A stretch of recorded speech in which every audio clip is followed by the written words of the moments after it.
Okay, welcome back to Marion. We have weathered the rain delay. The track is still got some water on it, but we are going to try and race. We're up to the sixth race right now, the second of 5 divisions, the 2-year-old filly Pacers. So, as we said, it came down pretty hard here for a while, but one guy who has not given up is that guy that drives the tractor. Yep, he's been out there. He's made several rounds. Yeah. We've got a post parade here for the 6th. One is Juliet Capulet, owned by Kimber Clegg of Matamoros, Pennsylvania, trained by Betty Clegg, the driver Nick Clegg.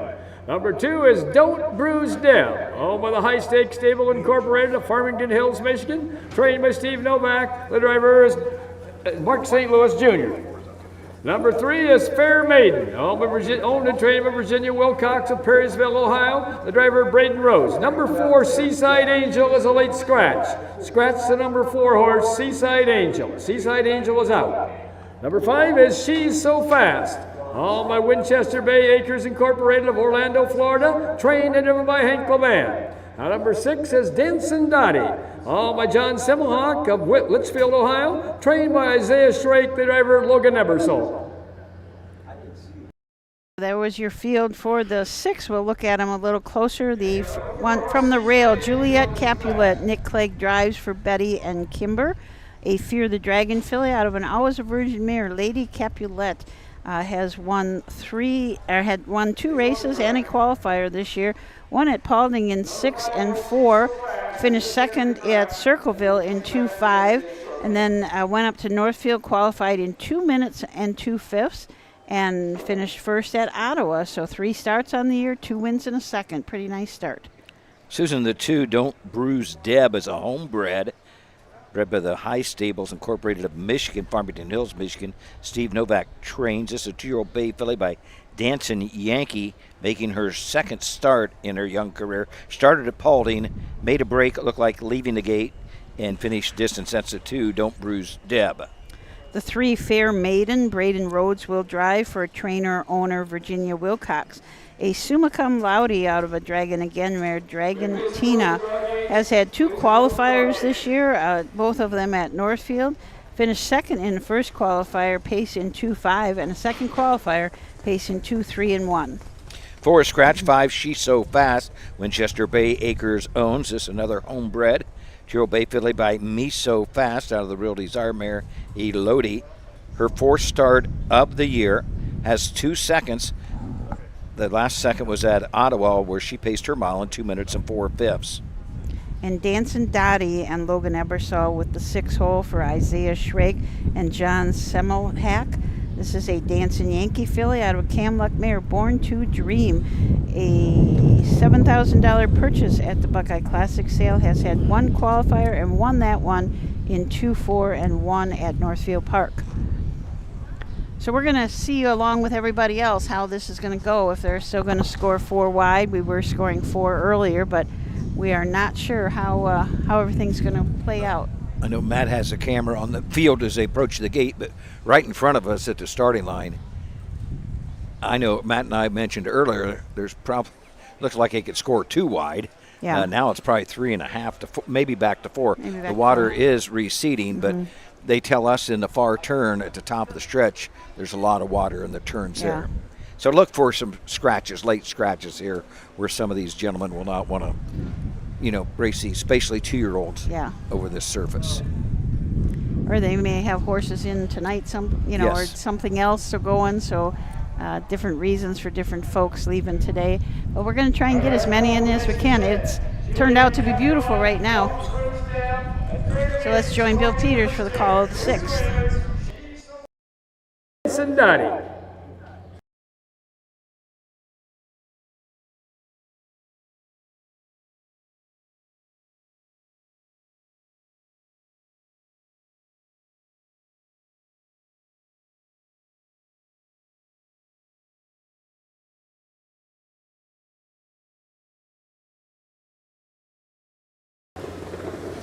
Here, off and pacing the first horse away is Juliet Capulet. Up on the outside second is Fair Maiden. Now she goes off stride. Now taking over second is She's So Fast.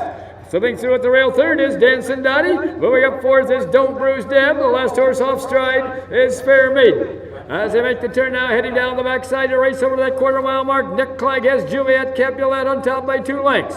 Pacing in there second, that is She's So Fast, driven by Hank Levan. Third is Denson Dottie, driven by Logan Ebersole. Fourth is Don't Bruise Deb, driven by Mark St. Louis Jr. The last horse is Fair Maiden, driven by Braden Rose. 32. First quarter paced in 32 seconds. As they race around that upper turn to come down past the stands for the first time now, Juliet Capulet opens up about 4 lengths on She's So Fast. Still racing in their third, that's Denson Dottie. Farther back fourth comes Don't Bruise Deb, the last horse is Fair Maiden. As they race down to the half-mile mark, that's Nick Clegg and Juliet Capulet bringing the horses down to the half. Up on the outside second now comes Denson Dottie. Third is She's So Fast. Then comes Don't Bruise Deb. And the last horse, Fair Maiden. 103 and 4. First half paced in 103 and 4/5. As they round the turn now to head down the backside to race over that 3/4 mile mark. The one to catch is Juliet Capulet. The closest horse second is Denson Dottie. Racing in their third, that's She's So Fast.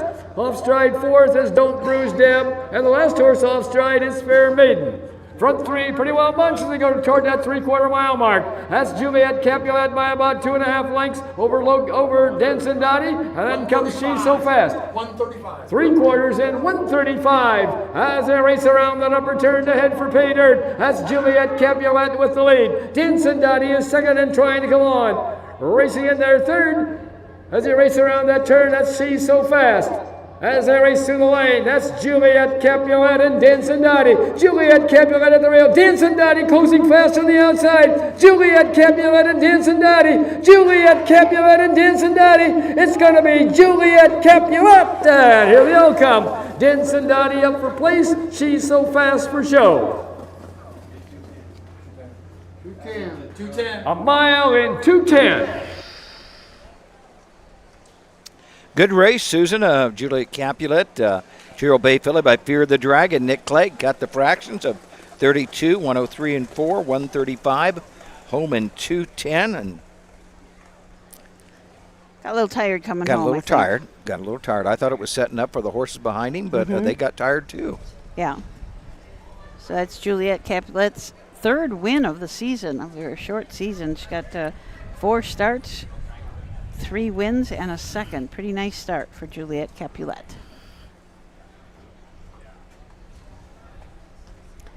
As you could tell, if you're watching, if you were on with us before, we are using no wings on the gate. So the mic is just going with the gate in front of him. Just make sure that he doesn't slide or anything with the wings out. So that's another safety thing. And we scored 3 and had 2 trailing, but I think they will probably score 4. Yes. It's just that the 4 horse was scratched in this race. So, and we will learn just as you do about scratches and so forth, because we'll get a bunch of.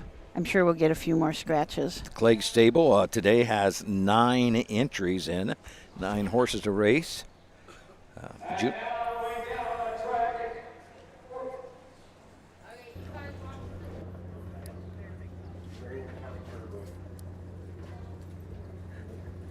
And now moving down the track into the winner's circle where all the winners go. Coming in from Matamoros, Pennsylvania, comes number 1, Juliet Capulet. Owned by Kimber Clegg, trained by Betty Clegg, and driven to victory this afternoon by Nick Clegg.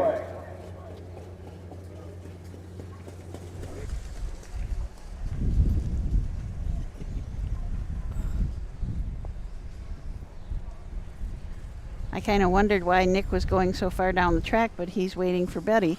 And Being raced in several coming down the divisions, stretch. but this is the faster of the 2 divisions that have all been raced. This is the faster one. So this is in line at this point to win the Nicholas Fisher blanket. Here comes Betty Clegg, and she's a worker. Oh, absolutely. She is a worker. They're an organized stable. They'll race 9 or 10 a day, and you go back to the saddle pads and the harness are all hung up.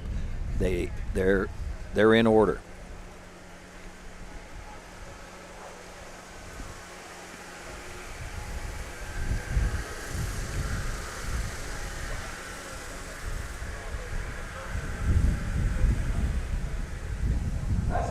Here for the Cleggs and Juliet Capulet and Nicholas Fisher, the donor of the blanket.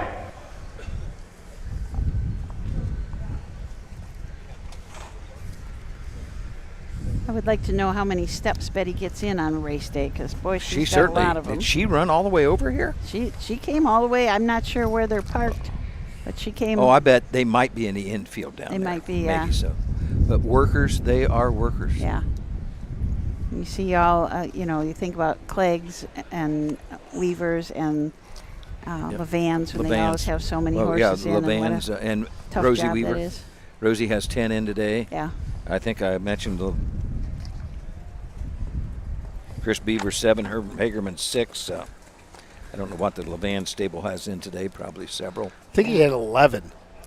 Levans have 11. I think that's what I heard him say back there. Or no, maybe if they were, when that rain came, Yep. if they canceled. If Does they he have did. 11? I'm If they canceled, he was lost going my- to need. He was going to have 11 tomorrow. I think is Oh, what he yeah. said. Maybe. Oh, they got several today. They've got 11 today. 11 today. So 11 that's what I today thought and I probably heard. close to that tomorrow, most probably. Yeah, they have 11 today. I overlooked them. So welcome to Frank Froz. Thank you. Got up here in the rainstorm. Just kind of got here as it was pouring. I went over the. Somebody's phone is up.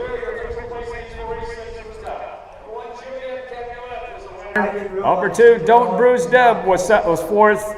Number 3, Fair Maiden Yes. was fifth. Number 4, We're looking Seaside at a Angel had replay. been drawn. Judges are looking Number at a 5, replay. She's So Fast was third. Not And number 6, Dancing Dottie sure was if you second. can see it, Time but of the you first can hear quarter it. was 32 seconds. A half was in 1:03 and 4/5. The 3/4 in 1:35. First time here. Can While a they hear mile us in or 2:10. they can hear us, not the Top is replay? ready. I think so. 1, I 4, believe so. 5.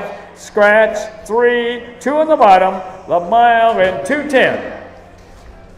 In the upcoming race 7, number 2, Dublin's Dina, make the driver Hank Levan. Hank Levan will drive number 2, Dublin's Dina. Number 4, Fulton Tommy, make the driver Ronnie Gillespie. Ronnie Gillespie will drive number 4, Fulton Tommy. Your attention to the barns. Okay, just in case you didn't get that rundown in the 6th race from the top down, Juliet Capulet, your winner. Don't Bruise Deb was 4th. Fair Maiden 5th.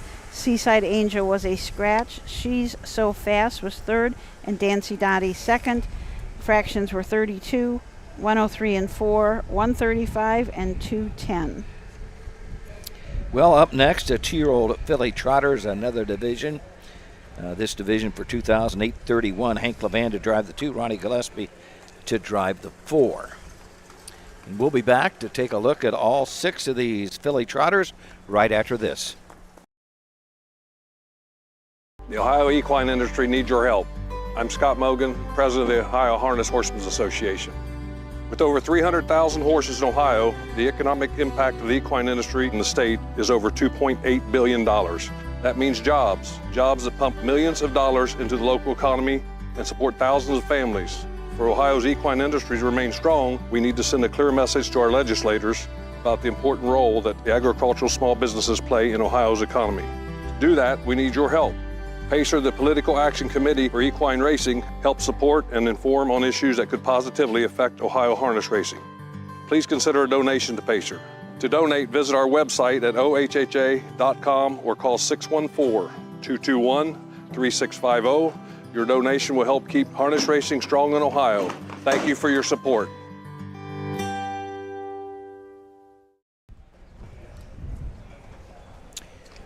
Well, we're joined by Frank Frost. Susan on her dinner break now. You drove all this way from Columbus to give Susan a dinner break. And then you get one too. Then I get so I one. talked to Okay. Susan, and 21 races. You get a little bit spongy after a while, and I figured I'd come on up, give you guys a little bit of a break so you can run, grab something to eat, and and do what I enjoy doing an awful lot of is being out here watching these races and being able to tell people about them. Well, we look across the track there, Matt. If you can zoom in on right at the finish line, it is the water is receding quite a bit. It was way out there, 45 minutes ago. I never dreamed we was going to race. Well, I'll tell you, when after I came in on the back stretch and during the downpour, Yes. and it was 2 paths in where the standing water was, and like you said, started to recede. And looking in the first turn, maybe by the end of the day, Matt will be able to get his car out of the infield and won't be stuck here at Marion. sleeping in his car overnight. So hopefully we can get him out and get him to where he needs to be. But you can still look down around that final turn. There's still a lot of standing water down there. Well, Frank, let's take a look at these 2-year-old filly trotters, beginning with a one-town gal. Ed Greeno Jr. trains and drives for E.G. Trot. This is a 2-year-old bay filly by Creatine, a $4,500 Buckeye Classic purchase. 2 starts this year, has a second, timed in 8 and 4, beaten 4 1/4 lengths. That was last week at Ottawa. The number 2 is Dublin's Dina. Hank Levan gets the drive for trainer-owner John Payne. This is a Enterprise out of the full count mare Dark Roast. 1 start this year. That start came back at Paulding. Made a break, but then has had 2 qualifiers since then and has made breaks in both of those qualifiers. Emmanuel Miller drives the 3 Sovito Soul for Chris Beaver. 2-year-old bay filly by Muscle Up. This is a homebred making her first career start. 2 Delaware qualifiers. Last one out in 201-1. $31 and a blanket courtesy of Marion County Farm Bureau. Number 1, Town Gal, has been drawn. Number 2 is Dublin's Dina, owned and trained by John Payne of Toledo. The driver is Hank Levan. Number 3 is Suavecito Soul, owned by Christopher F. and another Christopher F. Beaver of Radnor, Ohio, and Stephen Z. Handler of Worthington, Ohio, trained by Chris Beaver. The driver Emmanuel Miller. Number 4 is Fulton Tommy, owned by Jay Burkholder of Apple Creek, Ohio, and Joe Burkholder of Holmesville, Ohio, trained by Herman Hagerman. The driver is Ronnie Gillespie. Number 5 is Always Princess, owned by Ryan Stahl of Republic, Watson Harness Racing, and Kendall Stuckey of Tiffin, and William Hart of Carmel, Maine, trained and driven by Ryan Stahl. Number 6 is Go Get the Money, owned and trained by Rosie Weaver of Beach City, Ohio. The driver, Drew Neal. There is the field. We'll go back and tell you more about these. The number 4 is Flirtin' Tommy. Ronnie Gillespie drives for Herman Hagerman. This is a long tom out of Flirtin' Flair by Muscle Massive, owned by Jay Burkholder of Apple Creek, Ohio, and Joseph Burkholder of Holmesville. An $8,500 purchase at the Buckeye Classic sale. 1 start, that came back at Paulding, finished 3rd in that race. Also had a qualifier down at Scioto a week ago. 5, Always Princess, Ryan Stahl trains and drives. This is a 2-year-old bay filly by In Range, an $11,000 Buckeye Classic purchase. Looking to go 2 for 2 today, Frank. Winner last time out by a neck in 2:08 at Ottawa.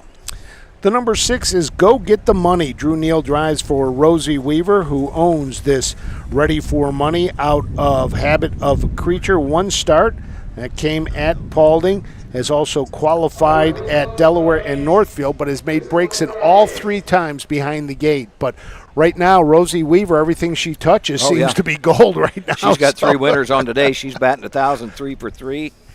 Drew Neal's got 4 winners, or this would be his 4th win if he can get this one home. He has 3 wins. So it was funny, Doug, when I pulled in, it was pouring. I ran into one of the barns, and Drew Neal was there, Pierce Henry, Hank Levan, Dan Vinier. They were all in there, and just drenched in their colors and everything. And somebody looked over at Drew, because at that point you really didn't know if they were going to race anymore. Looked at him and said, "You were having a pretty good day so far." And he goes, "Yeah, let's see if it continues."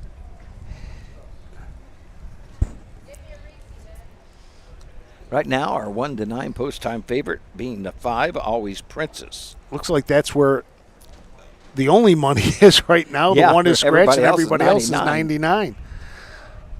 And that's what happens when you get that 1 win in your first start on the fair circuit. Getting ready to head behind the gate on the back stretch. Mike Webgenberg with the starting car.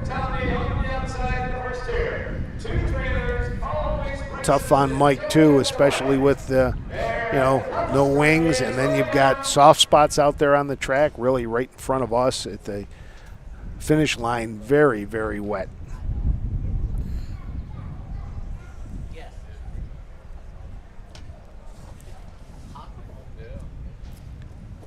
Forming up behind the gate right now. Kind of a version of the gentleman's start. Stay behind. And so far today, it is pretty much a gentleman's start. Stay behind the car. And then you go, and here they come down the stretch. Let's send it up to Bill Peters for the call of the 7, the 2-year-old filly trot, the third of 6 divisions.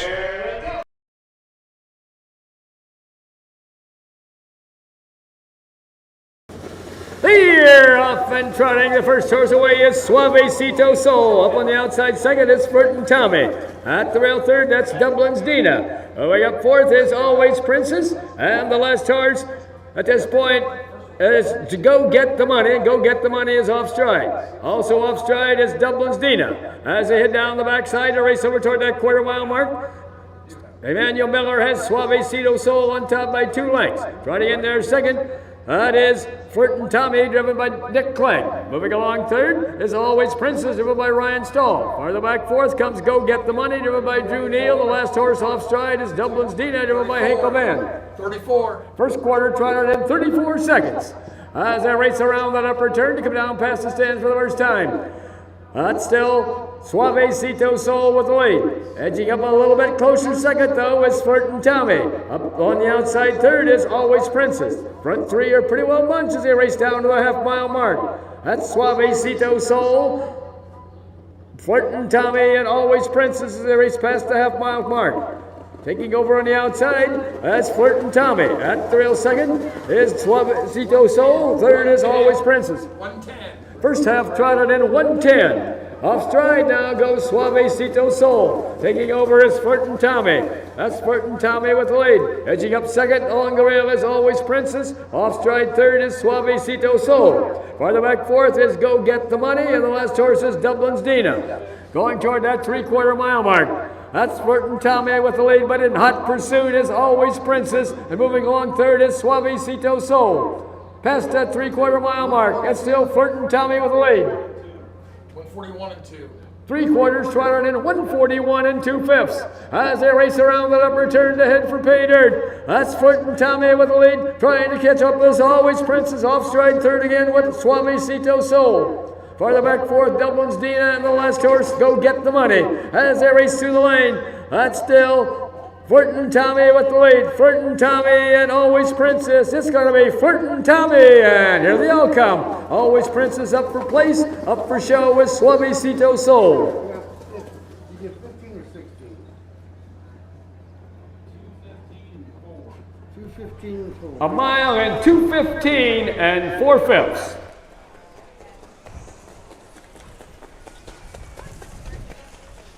$2.15 and 4 for Flirt and Tommy. Nick Clegg was the driver. We had Ronnie Gillespie down the drive. Nick Clegg gets that winning drive for Herman Hagerman. This is a Chio Bay filly by Long Tom. $8,500 Buckeye Classic purchase. Gets her first career win, Frank. Well, Flirt and Tommy was battling with Suavecito Soul going into that turn after the half mile, and all of a sudden made the break was Suavecito Soul, and that opened up the door for Flirt and Tommy. And Nick Clegg able to bring it home for Herman Hagerman. The 1-5 favorite, Always Princess, finished second. Finishing third, Suavecito Soul. And here comes Nick Clegg back around to the winner's circle.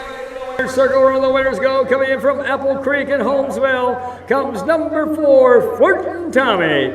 Owned by Jay and Joe Burkholder, trained by Herman Hagerman, and driven to victory this afternoon by Nick Clegg. Now a picture will be taken here with the Marion County Farm Bureau blanket, but this horse has no chance of winning the blanket.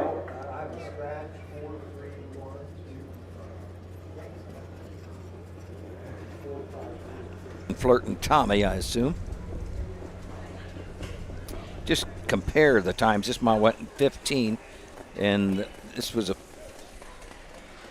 2-year-old filly trot. First race went in 15. Filly trot. We went in 13 and 2. So they're pretty close on all 3 divisions so far. But when you got one that's already hit it, get the one that's already set the time for the other ones to chase to get that blanket. We await our results here. The winner there, 17-20. Refund all tries. Not too often you see the win pay more than the exacta.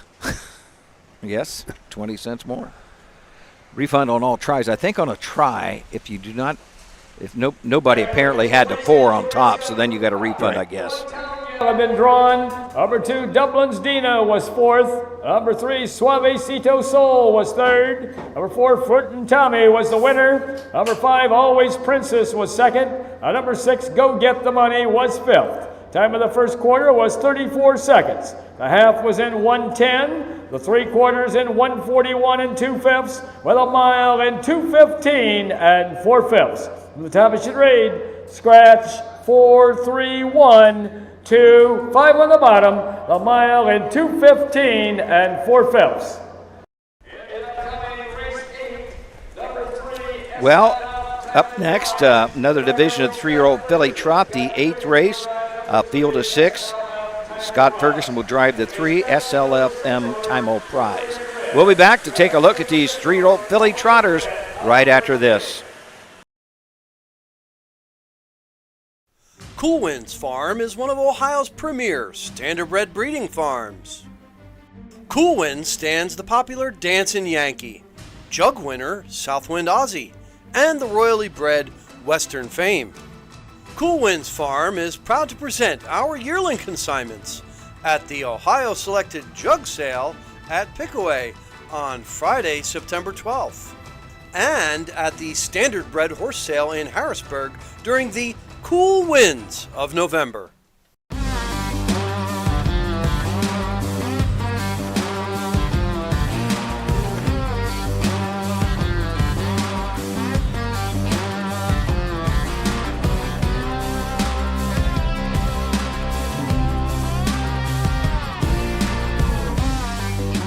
Do you want your horse to shine in the winner's circle?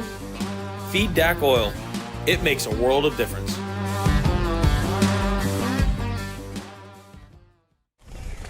Well, we're back here at the Marion County Fair in Marion, Ohio. We're on to the 8th 3-year-old filly trotters, a field of 6. Frank Frost joins us here on the mic, on the set, as Susan Schroeder on her lunch break. Frank, a field of 6, beginning with 1 Annie L. Hank Levan trains and drives. She's a 3-year-old bay filly by Long Tom. Winner of $37,000 last year, $48,000 lifetime. Finished second her last time out. That was at the Putnam County Fair in Ottawa last week, trotting her mile in 2:03 and 2. The 1 Annie L. and Hank Levan. The number 2 is Sassy Sally. Drew Neal drives for Rosie Weaver, who has 3 winners on the card so far. Sassy Sally is owned by Heartland Acres and Rosie Weaver. This is a Marseille filly out of Visionist K. 6 starts this year, 2 seconds. Did not race as a 2-year-old. Was a $14,000 purchase at the Blooded Horse Sale. Coming off a 7th place finish in the Buckeye Stallion Series. Thought they'd give it a shot there. Those 2nd place finishes were at Northfield, her first 2 starts of the year. 3 SLL Time-O Prize, 3-year-old brown filly by Enterprise, owned by Douglas and Gail D. Carson of Conover. Scott Ferguson trains and drives. 3rd start, made breaks in both starts, but did get a 5th place finish at Ottawa. That's the 3 SLF Time-O Prize. The number 4 is Gone in a Flash. Tom Moore Jr. drives, trains, also owns with Peyton Moore. This is a filly by Uncle Peters out of the Mr. Levesque mare Action on Levesque. 2 starts, has hit the board both times with a 3rd and a 2nd, earnings of $1,789. Did have a win last year at Scioto Downs, trotting in 1:58 and 2, was a $10,000 purchase at the Buckeye Classic Sale. Has hit the board in 2 straight at Ottawa and Paulding, looking to make it the 3-peat at the fairs to hit the board. Number 5, Spiritual Faith, 3-year-old bay filly by Marseille. Emmanuel Miller drives for Chris Beaver, and Beaver owns a partnership with Emmanuel Miller. 8th start of the season, has a win, 3 seconds, 1/3, $16,000 this year. 59 and 3 at Northfield Park. Last time out at Scioto, finished 8th, beaten 3 3/4. That was in the Kineski final. That's the 5 Spiritual Faith. Here comes the post parade, and then we'll tell you about the number 6, Lovely in Red.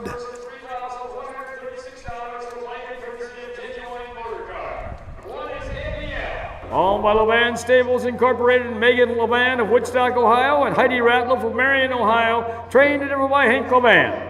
Number 2 is Sassy Sally, owned by Heartland Acres of Walhonding, Ohio, and Rosie Weaver of Beach City, Ohio, trained by Rosie Weaver and the driver Drew Neal. Number 3 is SLF Timel Prize, owned by Doug and Gail Carson of Conover, Ohio, trained and driven by Scott Ferguson. Number 4 is Gone in the Flash, owned by Tom Moore Jr. and Peyton Moore of Napoleon, trained and driven by Tom Moore Jr. Number 5 is Spiritual Faith, owned by Chris Beaver of Radnor, Ohio, and Emmanuel Miller of Delaware, Ohio, trained by Chris Beaver, the driver Emmanuel Miller. At number 6, Lovely in Red, has been drawn.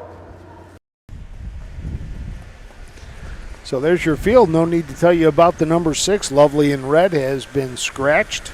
That was the Ed Greeno Jr. trained Lovely in Red. So 5 will go to the gate here. And right now, your favorite sitting there at 3 to 5 is that number 5, Spiritual Faith. 7 starts this year, a win, 3 seconds, and a third. Starting to get a little bit darker here. One big gray cloud over the fairgrounds, but you can still see some blue sky, so that's what's the important thing. Yeah, water definitely has receded down, especially in that first turn. And you say there was water all along the backside? All along the back stretch, right out on the rail, and then also in the one path, a little bit out into the tooth path. So I'm probably sure that's probably now gone back down. There was one gentleman on the back stretch who was saying they used to score 8 wide here with a hub rail. Well, I mentioned earlier. They may have cut it a little farther in. I mentioned earlier, and I was told in early 1950s there was a race meet here. It was the first official race meet anywhere in Ohio. And I know Troy, Ohio, they had a race meet for like 15 or 20 days back in the 50s, I was told. Wow. And as most people know, Scioto Downs was at the Hilliard Fairground back in the before the 60s. Yeah, before Charlie Hill built it. Yeah, before Charlie Hill. I don't know how many years it would have been there. Talking about Scioto Downs, next generation this weekend, OHHA will broadcast the draw live. Well, that's what we're working on. The plan is tomorrow that we're going to carry it live. They're going to do it between, I believe, race 2 and 3 tomorrow. So we're trying to figure a way for us to pick that up, off of their feed and put it on our Facebook channel for everybody to watch. So they'll draw all the divisions at one time. They'll do all 3 of them right there. Because somebody told me the 3-year-old fillies did not fill. The 2-year-old filly pace did not fill. Fillies, All 2 years, did not fill. So they're only going to have 3 next generation races. But they've got, I think on that card, there's Sire Stakes as well. So we'll have a pretty good card that we're going to carry on Saturday night at the races, presented by the Ohio State Veterinary Medical Center. So we're excited to do that. Jay Wolf just sent a text and says the first jug winner, Ensign Hanover, raced at Marion back in the day. There you go. That man's got more knowledge up in his head regarding the Little Brown Jug than I think anybody right now. And yes, Matt will get a break because after Doug gets his break, I'm going to jump on the camera and let Matt go get a sandwich if he wants or something. Jay was about pushing me off the other night at Ottawa. He needs some. I think he wants to run the little camera. Bit of training or something. Yeah, he wants to do it.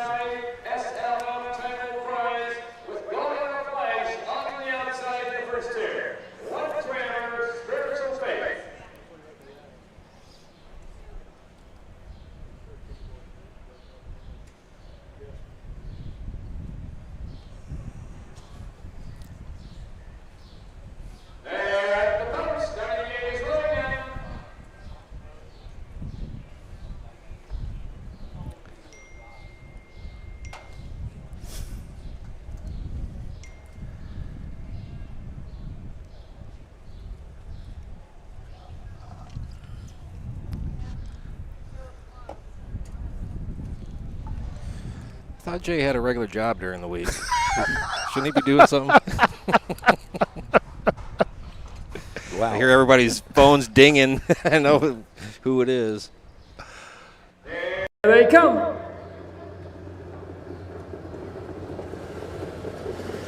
Here, off and trotting the first horse away is Sassy Sally. Up on the outside second is Going in a Flash. At the rail third is Annie L. Moving in there fourth is Spiritual Faith. And the last horse, SLF, Time O' Prize.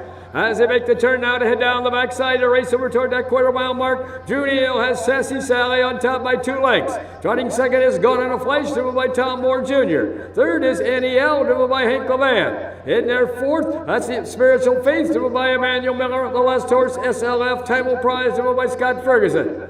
Past that quarter-mile mark, that's still Sassy Sally with the lead. 32 even. First quarter trotted in 32 seconds. By 2 lengths over Gone in a Flash. Racing in there third is Annie L. Fourth as they race around that turn is Spiritual Faith. And the last horse is SLF, Time O' Prize.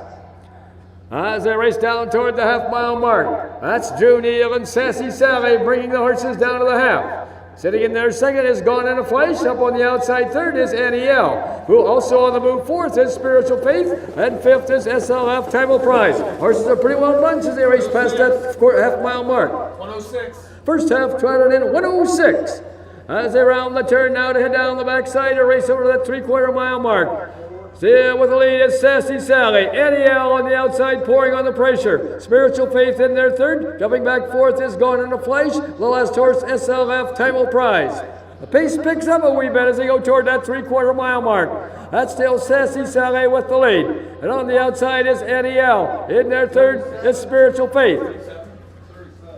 37. 3/4 trotted in 137 as they race around that upper turn to head for pay dirt. That's Sassy Sally along the rail and Annie L on the outside. They're only heads apart with less than an eighth of a mile to go. And closing on third is Spiritual Faith. As they race toward home, that's Sassy Sally and Annie L. Looks like Annie L taking over with Spiritual Faith on the extreme outside is really closing fast. Annie L, Spiritual Faith and Sassy Sally. Annie L and Sassy Sally. That's going to be Sassy Sally, I believe. Sassy Sally by a little bit over Annie L with Spiritual Faith up for show. A mile and 2:11 and 2/5. Sassy Sally, Rosie Weaver, going to be tough to get along with. Fourth horse she sent to the track today. No, she sent one earlier and got beat. Yep. But 4 for 5. Drew Neal gets his 4th driving win of the day. Sassy Sally, 3-year-old bay filly by Marseille, out of the Dream Vacation mare, Thelonious K. First win of the season for Sassy Sally. She a $14,000 purchase 2 years ago as a yearling. Owned by Heartland Acres and Rosie Weaver of Beach City, Ohio. Did not race as a 2-year-old, and you have to wonder if she was one of the horses that had the feed problem that Rosie had last year at the beginning of the year, that, sidelined an awful lot of her horses last year. It was funny. I talked to Rosie about it. She was very disappointed about last year. And I said to her, it wasn't your fault. She says, I understand that, but when your owners are asking what's going on, you feel it is. And it looks like she's got things righted. She's having a great year so far. She's got things righted right now. Unofficially second, we have Annie L. and third, the 5, Spiritual Faith, and 2:11 and 2. Well, that race was going on in the puddle in front of the grandstand. I saw some raindrops coming down. Looks like they've stopped, though. You can see the track in front of us really starting to get torn up a little bit from how wet it is.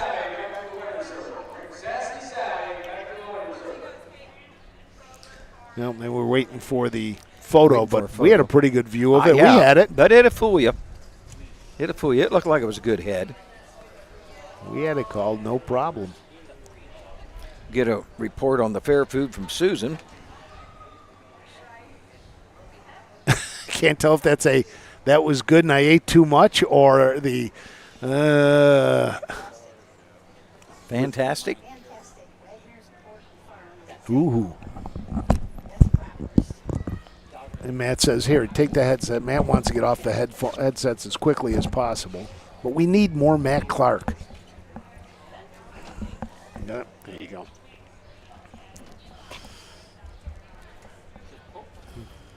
Here, we'll let Doug go grab something, then when he comes back, we'll let Matt go. I'll hop on the camera. It'll be just like old time's sakes. Unless Matt doesn't want me messing up his new camera. Here comes your winner back to the winner's circle, the number 2, Sassy Sally.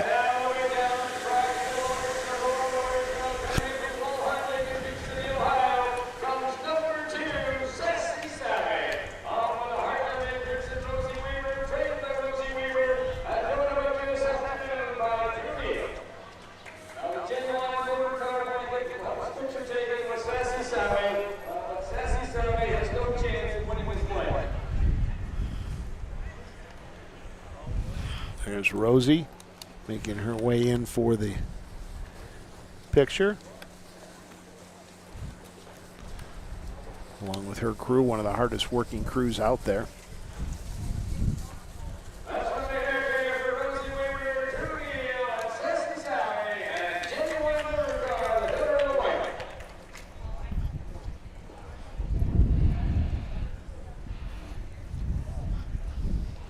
There goes your winner. Sassy Sally picks up her first win, breaks her maiden. The filly by Marseille out of Visionous K. So 8 races in the books. As we Rowan slowly NEL was second. Number 2, Sassy Sally was the winner. Number 3, SLF Time Prize was 5th. Number 4, Gone on a Flash was 4th. Number 5, Spiritual Faith was 3rd. And number 6, Lovely in Red, had been drawn. Time of the first quarter was 32 seconds. A half was in 106, the 3/4 in 137, with a mile in 2:11 and 2/5. From the top of charade, 2:15, 4, 3 on the 3, scratch on the bottom, a mile in 2:11 and 2/5. There's your rundown of the 8th race. Next up, it's the Signature Series. 4-year-olds and up will be racing in the Signature Series, the George Tom Criswell Pace, when we return to the Marion County Fairgrounds right after this.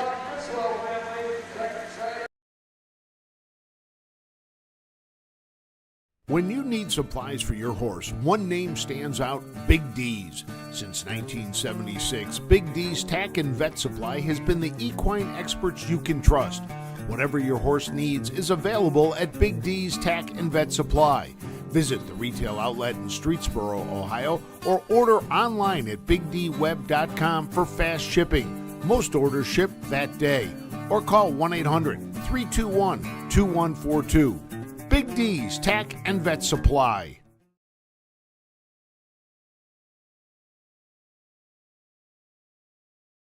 At Ohio State's Galbraith Equine Center, our veterinary champions are here for your champions 24/7, 365 days a year, providing advanced specialty care for sports horses from all stages and disciplines. Our expert team of boarded surgeons and sports medicine and rehabilitation specialists, together with veterinary cardiologists, internal medicine, and ophthalmologists, make our hospital your best resource for all sports horse performance issues. The Ohio State Veterinary Medical Center's Galbraith Equine Hospital. Call us today at 614-292-6661. Welcome back to the Marion County Fair. Back in the booth, Susan Schroeder after a fine lunch of a brat from where? Great brat. Wagner Farm. It's just a little tiny stand. They have all things pork. Great bratwurst. Big, great bratwurst. What'd you have on it? Just a little barbecue sauce. Barbecue sauce. I don't think I've ever tried that.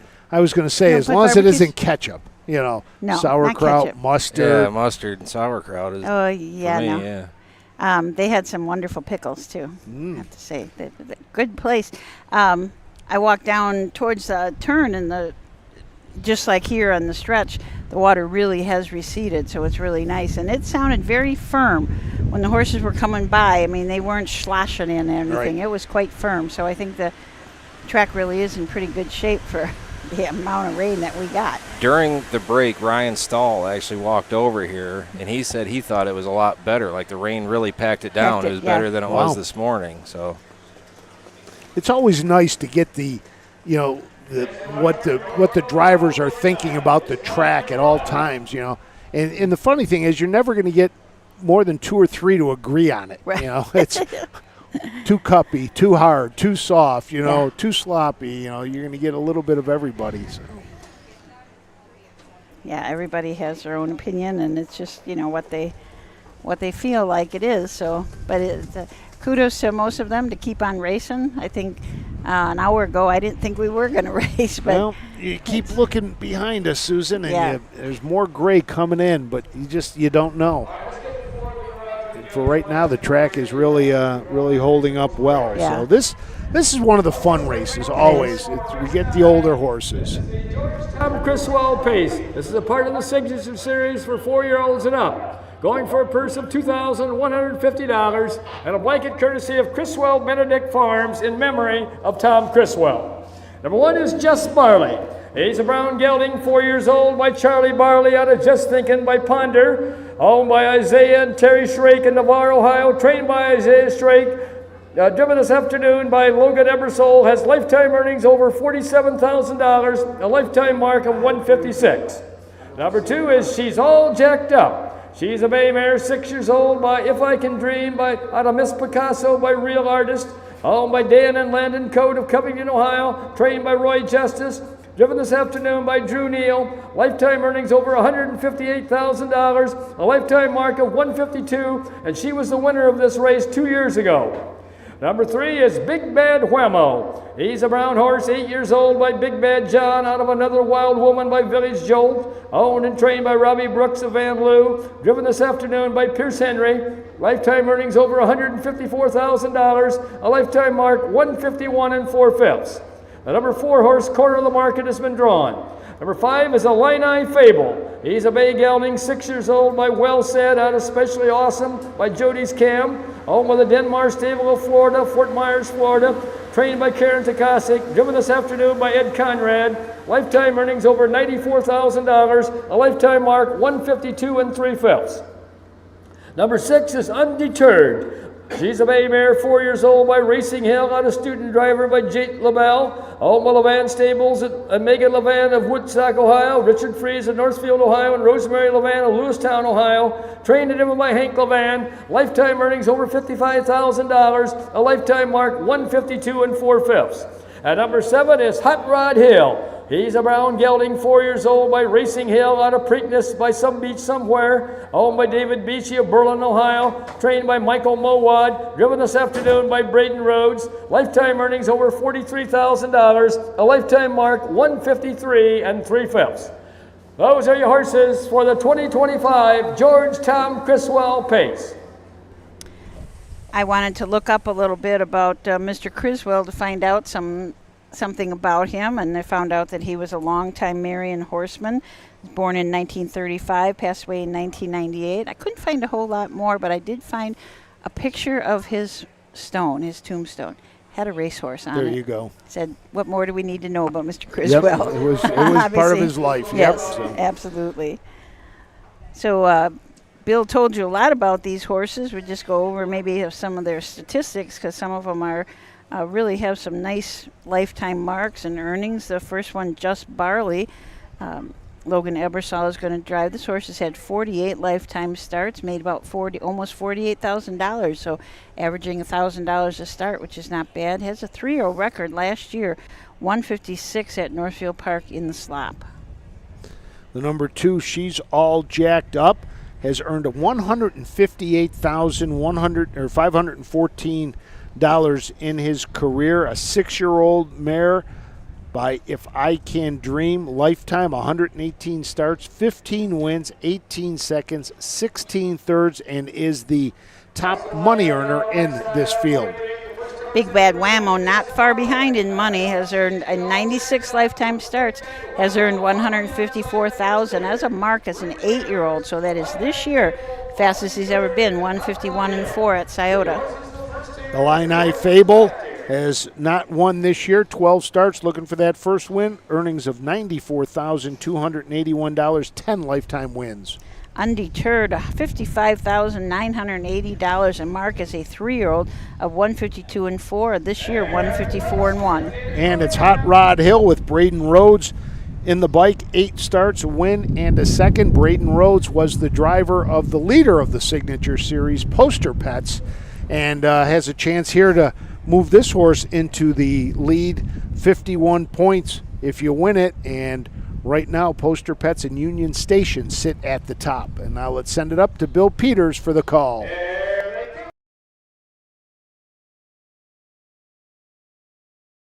Off in the Georgetown Criswell pace, the first horse away is Big Bad Whammo. Dropping in their second is She's All Jacked Up. Racing in their third is Hot Rod Hill. Moving up fourth is Just Barley. Fifth, as they race around the turn, is Undeterred, and the last horse is Illini Fable. As they head down the backside to race over toward that quarter-mile mark, Pierce Henry has Big Bad Whammo on top by 1 length. Racing second is She's All Jacked Up, driven by Drew Neal. In their third, that is Hot Rod Hill, driven by Braden Rhodes, and Braden's now out and on the move. Hot Rod Hill is now second and going after that leader. Moving up fourth, that's Undeterred, driven by Hank Levan. Racing fifth, Just Barley, driven by Logan Ebersole. The last horse, Illini Fable, driven by Ed Conrad. First quarter pace in 31 2/5 seconds. As they race around that upper turn to come down past the stands for the first time. That's Big Bad Whammo along the rail. Moving up on the outside, to pour the pressure as they race down to the half-mile mark. That is still Hot Rod Hill. Racing in their third, moving up on the outside now is She's All Jacked Up. Then comes Undeterred, Just Barley, and Illini Fable. First half paced in 102 2/5. As they round the turn now to head down the backside to race over that 3/4 mile mark. That's still Big Bad Whammo by 1 length. Hot Rod Hill is on the outside second. At the rail third is She's All Jacked Up. Undeterred is racing fourth. Fifth is Just Barley, the last horse, Illini Fable. Going toward that 3/4 mile mark. Big Bad Whammo still shows on top with Hot Rod Hill on the outside second, and She's All Jacked Up. Trapped in and not looking for racing room. 131 4. 3/4 and 131 4/5, and now Hot Rod Hill goes off stride, and She's All Jacked Up's got room to move. As they return toward home, that's Big Bad Whammo at the rail. She's All Jacked Up on the outside second. Racing in their third as they race down to the finish is Undeterred. As they race through the lane, taking over on the outside is She's All Jacked Up. It's She's All Jacked Up, Big Bad Whammo, and Undeterred. It's going to be She's All Jacked Up, and here's the outcome. Up for place is Big Bad Whammo. Up for show is Undeterred.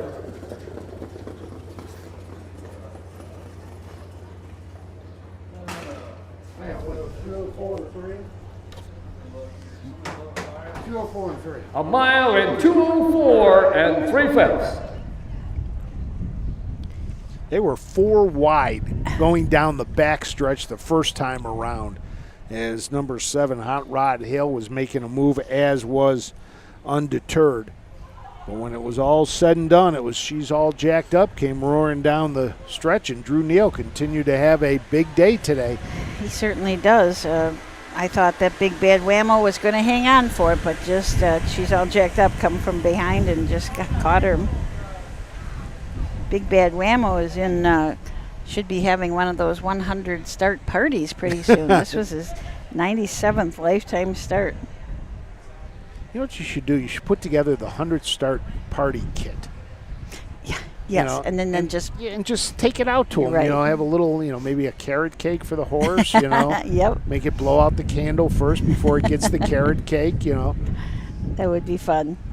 I think 100 starts is worth a party. Something for the caretaker, because they're out there taking care of the horse. Yep. Here comes your winner, Good number idea. 2. She's All Jacked Up. Got her head pole half off too. Coming in from Covington, Ohio, comes number 2. She's All Jacked Up. Owned by Dan and Landon Coate, trained by Roy Justice, and driven to victory this afternoon by Drew Neal. This is the Criswell Benedict Farms blanket given in memory of Tom Criswell.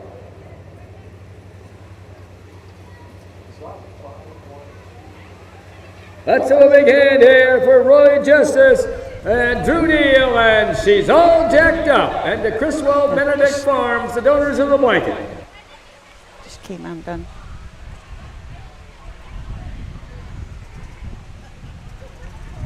Yeah, the head pole was hanging out there. It just somehow they stretched come all apart. the way, kind of like a trombone slide came out. Yep, they do. They do come apart sometimes, and they just hang there. And it's funny, an older horse like that just probably didn't bother him at all. Just kept right on going with it. Well, here you go. Flopping. It's rain time again. Right. as the rain has started to come down once again, and this time with a little bit of wind. Yeah. Good thing we're undercover here, that it wasn't coming in the other way. We have to keep an eye on it because there's a little, the Marion River comes right through the grandstand. We should get the results for you in just a minute. Again, that was the George Tom Criswell Pace. And from the top. Number 1, Jess Barley was 5th. Number 2, She's All Jacked Up was the winner. Number 3, Big Bad Whammo was 2nd. Number 4, Corner of the Market had been drawn. Number 5, Illini Fable was 6th. Number 6, Undeterred was 3rd. Number 7, Hot Rod Hill was 4th. Time of the first quarter was 31 2/5. The half was in 102 2/5. The 3/4 in 131 4/5. With a mile in 204 3/5. From the top it should read 5-1-2 scratch 6-3-4. A mile in 204 3/5. I was surprised they left number 7, Hot Rod Hill, in the 4th spot because was galloping across the line. but he was not lapped on. So that's if he would have been, a horse would have been right next to him, really close to him, then he would have got set down, but no lapped on. How far back was Just Barley? Quite a ways. I was just looking at him come across the line, and then I looked to see who finished 2nd and 3rd. Yeah, he was a little ways back, so no setback for that. So they're going to hurry up with the horses out. We're going to take a short break, but then I'll tell you about the 4-H and the FFA barns that I saw. Volstead, Coach K Hanover, Slay, Ohio's top trotters stand at Dublin Valley Farms. Volstead's offspring include Sugar Instead, the 2023 Ohio 2-year-old Trotting Filly of the Year, and 2024 Ohio Sire Stakes winner Jurassic Hattie. Coach K Hanover, the son of world record holder Walner, and Slay, the son of Chapter 7, standing his first season at Dublin Valley Farms.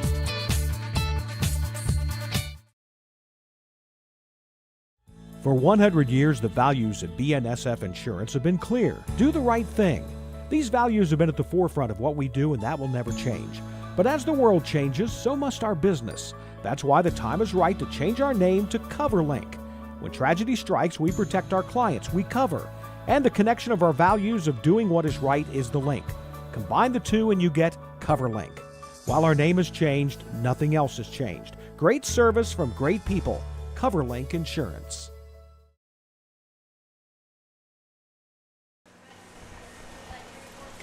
Okay, back here at Marion, when I took my little bratwurst break, I went through the FFA barn. I have displays and the 4-H kids and the open crafts and things. You know, it's funny because I've been going to fairs since I was a little kid, and there's still the canned pickles, you know, and there's still the baked goods, and there's still the sewing, and the FFA projects that they had for woodworking were just fantastic. And I'll bet you, I was never in 4-H, but I'll bet you the moms and dads passed down what they did to their kids because they know what it was, so they did it. It's kind of like the Pinewood Derby in Cub Scouts. You know? You always pass that, hey, this is what worked when I was a Cub Scout. Let's build your car that way. So you got to do that, yep. I can still remember when I was forced to sew. In 4-H, yes, absolutely forced. I wanted cows and horses. I didn't want a sewing project, but my sewing project got ripped apart so many times because it wasn't quite good enough, you know. But it's just so great to see all those kids over there with their projects, doing their stuff. And I said there was some wonderful woodworking projects by the FFA kids. It's amazing what all these kids do, whether it's the animal project or a woodworking project, a food canning project. They all really, really work hard at these things. And people don't realize the amount of time these kids put into it. And yes, that is rain you hear coming down again. Very hard, as you can see on the camera. It is. We're getting a lot of rain again coming through here. So. And hopefully it'll just be a short one and zip out. And well, you know, you look up and you see the one dark cloud and you wonder how it's, you know, that's the one that's doing it. Yeah. Yeah, I was saying earlier, if they're having some kind of a mud derby tonight, they'll be really in good shape because the infield has got quite a few puddles in it, and it looks like they'll jump over the tires and get in the mud. Everybody will be really happy. Our tractor driver, I posted on my own Facebook page, he had to be the biggest optimist we had today. He was going, when it was pouring rain, he was still out there dragging. Oh, he was. I got here and he was out there. I was like, okay. Yep. One of those guys that wants the show to go on. It's kind of neat, too. You walk down. Sometimes I think we're just, the sound is just confined to the fairgrounds. But I walked all the way down into the last turn, and I could still hear Bill just as plain as day. So it's nice when you can hear what's going on in the grandstand at other parts of the fairgrounds. Yeah, nice for, I mean, it draws people in. I think they're walking along and saying, well, what is that? I got to go see. Got a few folks up here that were here before the rain. Sometimes when the rain comes, we get more because they want to get out of the rains. But no, we've had a lot of people up here today. Yeah, quite a few people in the stands. And I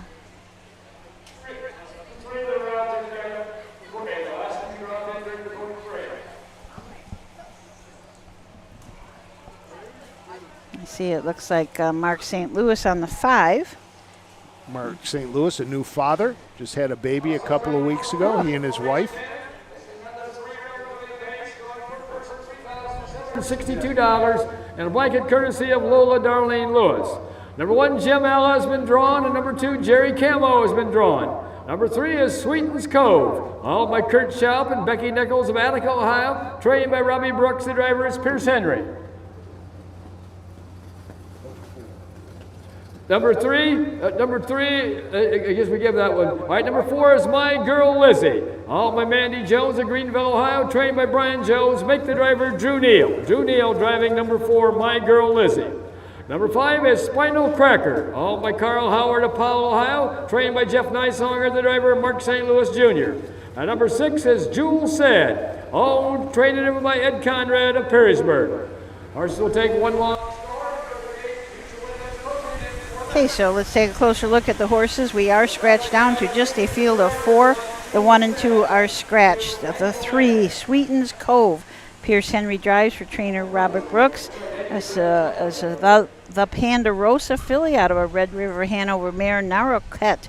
Curtis Shep and Rebecca Nichols are the owners. This horse had 17 starts this year with 7 wins, so really nice season as a 2-year-old. Earned almost $27,000.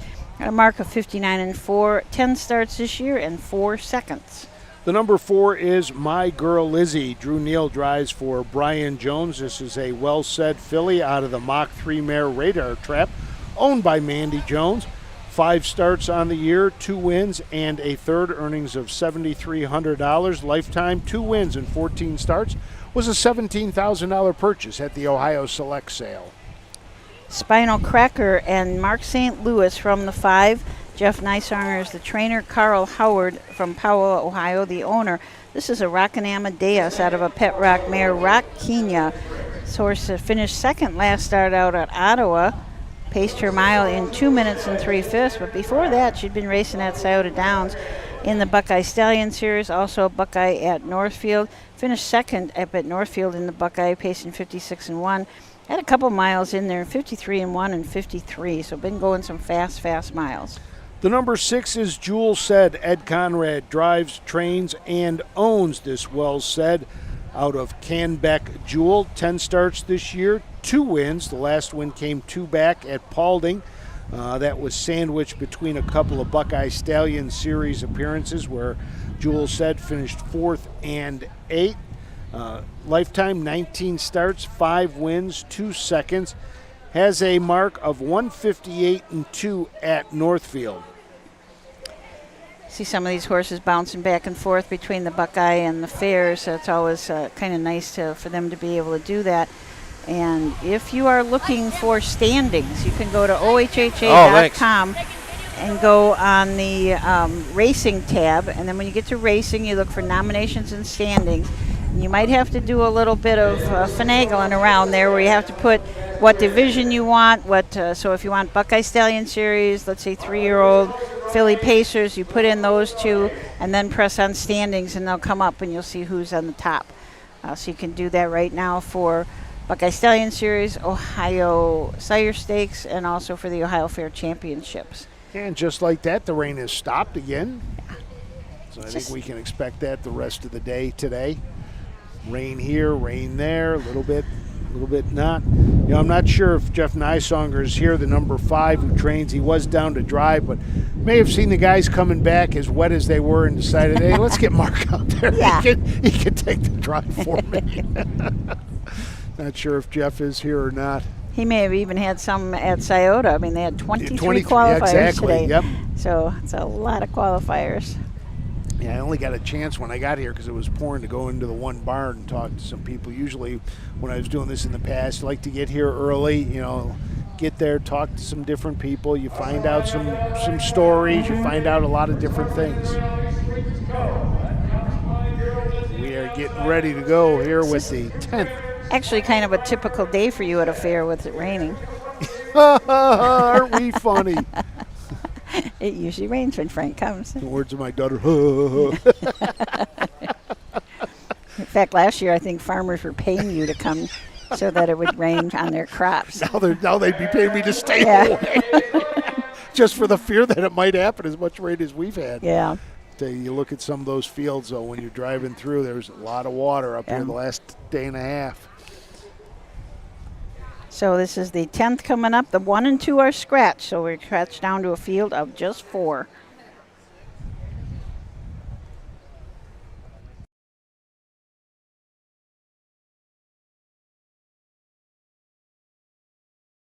There they come. Right goes my girl Lizzie. They're off and pacing. The first horse away is Sweetens Cove. Moving up second is Spinal Cracker. Jewel said in their third. My girl Lizzie now back pacing fourth. Now off stride goes Spinal Cracker. As they make the turn now to head down the backside, they're racing toward that quarter mile mark. Pierce Henry has Sweetens Cove on top by 4 lengths. Pacing second is Jewel said, driven by Ed Conrad. Moving up third is My Girl Lizzie, driven by Drew Neal. And the last horse is Spinal Cracker, driven by Mark St. Louis Jr. Going to the quarter mile mark, that's still Sweetens Cove for the lead. Closing in second is Jewel said. First quarter paced in 31 seconds. As they race around that upper turn to come down past the stands for the first time, that's Sweetens Cove now by 2 lengths. Jewel said racing second. My Girl Lizzie is third with Spinal Cracker moving up fourth. Horses are beginning to bunch up a little bit as they race down toward the half-mile mark. That's Pierce Henry and Sweetens Cove bringing the horses down to the half. Racing in there second, that's Jewel said. Up on the outside third is Spinal Cracker. Also on the move now comes My Girl Lizzie. Past the half-mile mark. Taking over on the outside, that is Spinal Cracker. 104 and 2. First half pace in 104 and 2/5. As they round the turn now to head down the backside to race over the 3/4 mile mark. That's Spinal Cracker on the outside with the lead. At the rail second, Sweetens Cove. Moving up on the outside third, that's My Girl Lizzie. At fourth, and getting a little rough gated is Jewel said. Going to the 3/4 mile mark, that's Spinal Cracker with the lead. Up on the outside second is My Girl Lizzie. Now Jewel said finds a high gear and moves up third. As they race around that upper turn to head for pay dirt, that's Spinal Cracker with the lead. 135. 3/4 was paced in 135. With an eighth of a mile to go, that's Spinal Cracker with the lead. Jewel said pacing up second, My Girl Lizzie third, and Sweetens Cove back to fourth. As they race through the lane, Jewel said flying on the outside takes over. That's Jewel said and Spinal Cracker as they race through the lane. Jewel said on the outside, Spinal Cracker trying to come back on the inside. Jewel said and Spinal Cracker. Photo for win between Jewel said and Spinal Cracker. Up for show was My Girl Lizzie.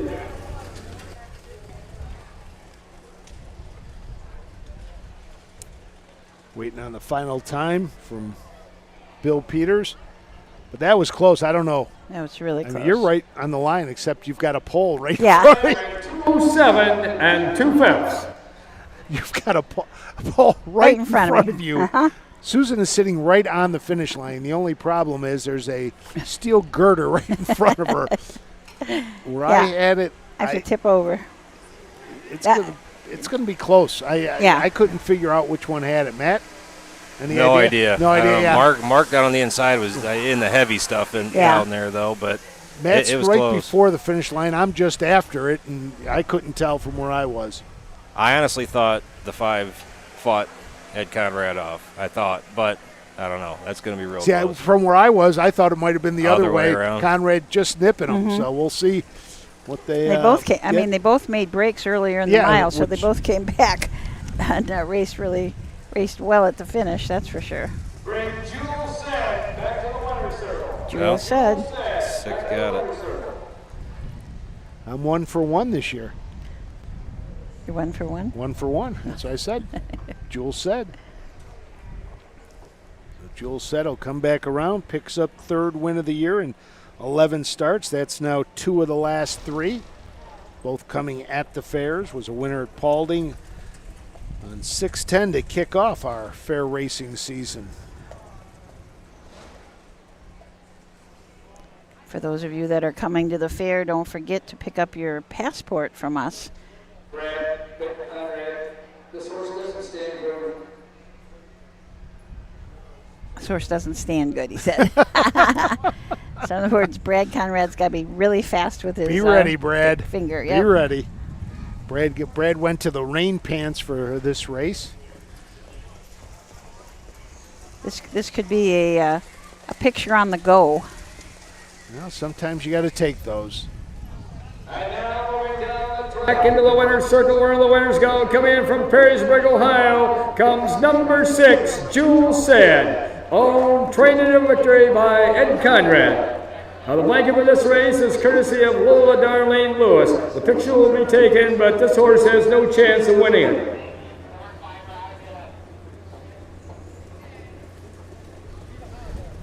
That came by, said something to Brad Conrad on which way he wants him. Yeah. It's funny, you look at the back, and Ed looks like he's been doing fine out there. Wait till he turns around and you see the mud on the farm. And that just happened since the last rain that we've had, because before horses and drivers were pretty clean, but now it is coming up. I think this is going to be I'm not going to stop. I'm just going to go by, take a picture quick. Yep, and on the Let's do go. a big hand here There's a for Ed flyby. Conrad and Jewel Said, and the Lola Darlene Lewis, the sponsor of the blanket.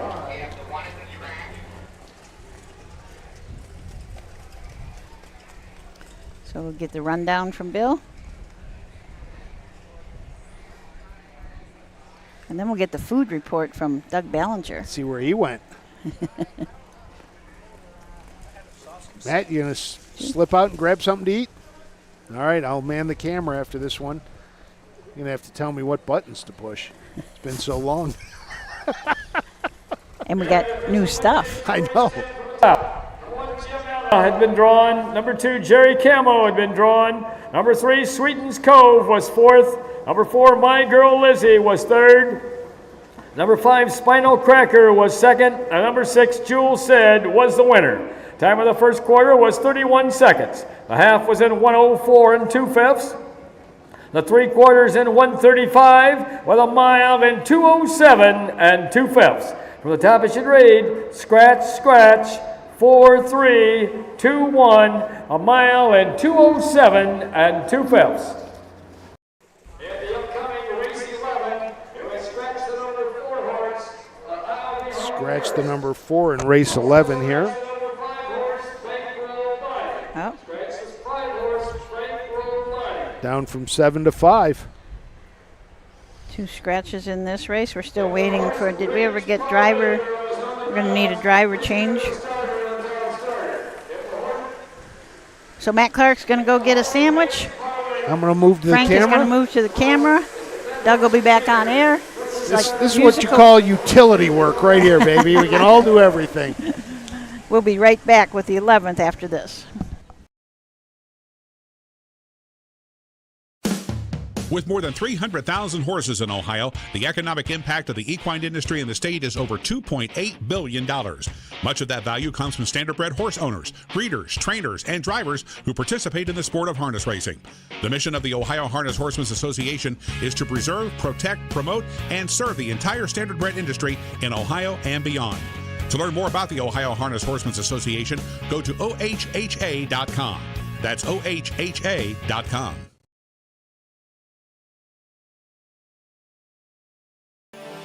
The roots of harness racing are born at the county fair. For over 150 years, people have gathered to watch horses battle it out for fame and glory. Catch the thrills this summer at an Ohio Fair Racing Conference County Fair. The OFRC races at 22 fairs in 20 Ohio counties. Trotters and pacers put it all on the line to be called the best in the Buckeye State. The Ohio Fair Racing Conference, where the path to greatness begins.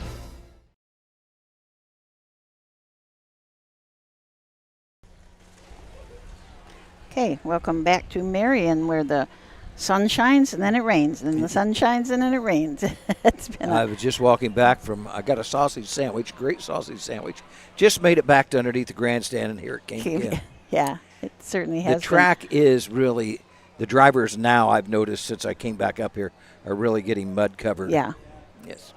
Yeah, when I took off, I went down by the first or the last turn, and I said it was really very hard. They were hitting the ground. You could tell that it wasn't sloppy, but now I think it is. Yeah, now, yes, turned. Right before that last rain came, I stood down there at the end of the grandstand, and before the rain really started, and you could hear them hitting the track pretty good. Yeah. Yeah, they've been trying really hard out there with the drag all the time. The guy is just constantly dragging the track, kind of getting the footprints out. So in this 11th race coming up, Susan, a 2-year-old filly pace. We're going to scratch the 4. I'll be home first, and the 5, Bankroll Bonnie. 4 and 5 are scratched. If you have a program tagging along with us at home, scratch the 4 and 5. So we'll have 3 in the front row and 2 behind. Beginning with a 1, Speedy as Hill. Jacob Baird drives for trainer Darrell Baird. Darrell Baird in partnership with Jacob. These two own this 2-year-old bay filly by Racing Hill. A $14,000 Buckeye Classic purchase, making her first career start. Ray's Parlay Girl from the 2-hole. We don't have a driver yet that I know. Bill Webb is the trainer, owner, and breeder. This is a Cheyenne Ray out of a Noble Ability mare, Paraphernalia. Has had 1 start, that was at Paulding, finished 4th, back by 7 lengths, but did pace mile in 2:8 and 2. Number 3, Me So Fast. Hank Levan trains and drives. 2-year-old bay filly by Me So Fast. Owned by Winchester Bay Acres of Orlando, Florida. 4th start of the season for Me So Fast. Had a win last time out at Ottawa in 2:01 and 3. And the 4 and the 5 are scratched. The 6, Jeannie's Baby Girl, Pierce Henry drives.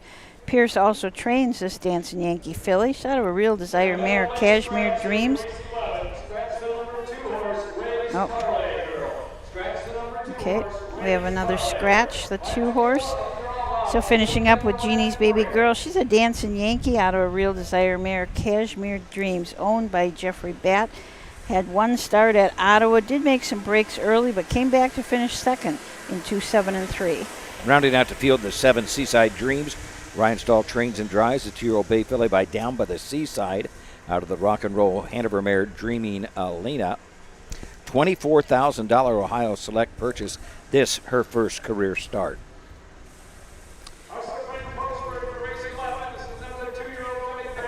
Going for a purse of $3,374 and a blanket courtesy of Nicholas Fisher. Number 1 is Speedy as Hill, owned by Darrell and Jake Baird of Mount Blanchard, Ohio, trained by Darrell Baird, the driver Jacob Baird. Number 2, Ray's Parlay Girl has been drawn. Number 3 is Me So Fine, owned by Winchester Bay Acres Incorporated, Orlando, Florida, trained and by Hank Levan. Number 4, I'll Be Home First has been drawn. Number 5, Bankroll Bonnie has been drawn. Number 6 is Jean's Baby Girl, owned by Jeff Batt of Defiance, Ohio, trained and by Pierce Henry. And number 7 is Seaside Dreams, owned by Watson Harness Racing and Kendall Stuckey of Tiffin, Ohio, with Billy Hart of Carmel, Maine, and Jack Cochran of Crestline, Ohio, trained and by Ryan Stahl. Gets to be so the drivers, when they're coming at you, you can't hardly tell who they are. Once they get by, you can see their nice clean backs. Yes. But boy, their fronts are really dirty. But we do have 3 scratches now in this field of 7, so at least 4 to go. We're going to scratch the 2, Ray's Parlay Girl. The 4, I'll Be Home First, and the 5, Bankroll Bonnie. All scratched in this 11th race. So Roger says, "Come on, Frank, you haven't forgot how to run the camera yet." And then Amy. Wait, did you watch that post parade? I think I might have. Yeah. Amy Holler says, "You're learning all kinds of jobs now with OHHA." Oh, I did all of those. I did all that. So Amy's heading up to the Hall of Fame ceremonies. Yeah. Tom Aldrich will be inducted into the National Harness Racing Hall of Fame. Tom, an executive up at MGM Northfield Park for many years. And also Lauren Harmon is being honored as the Amateur Driver of the Year, which did not know that. So I didn't. Congratulations to Lauren as well.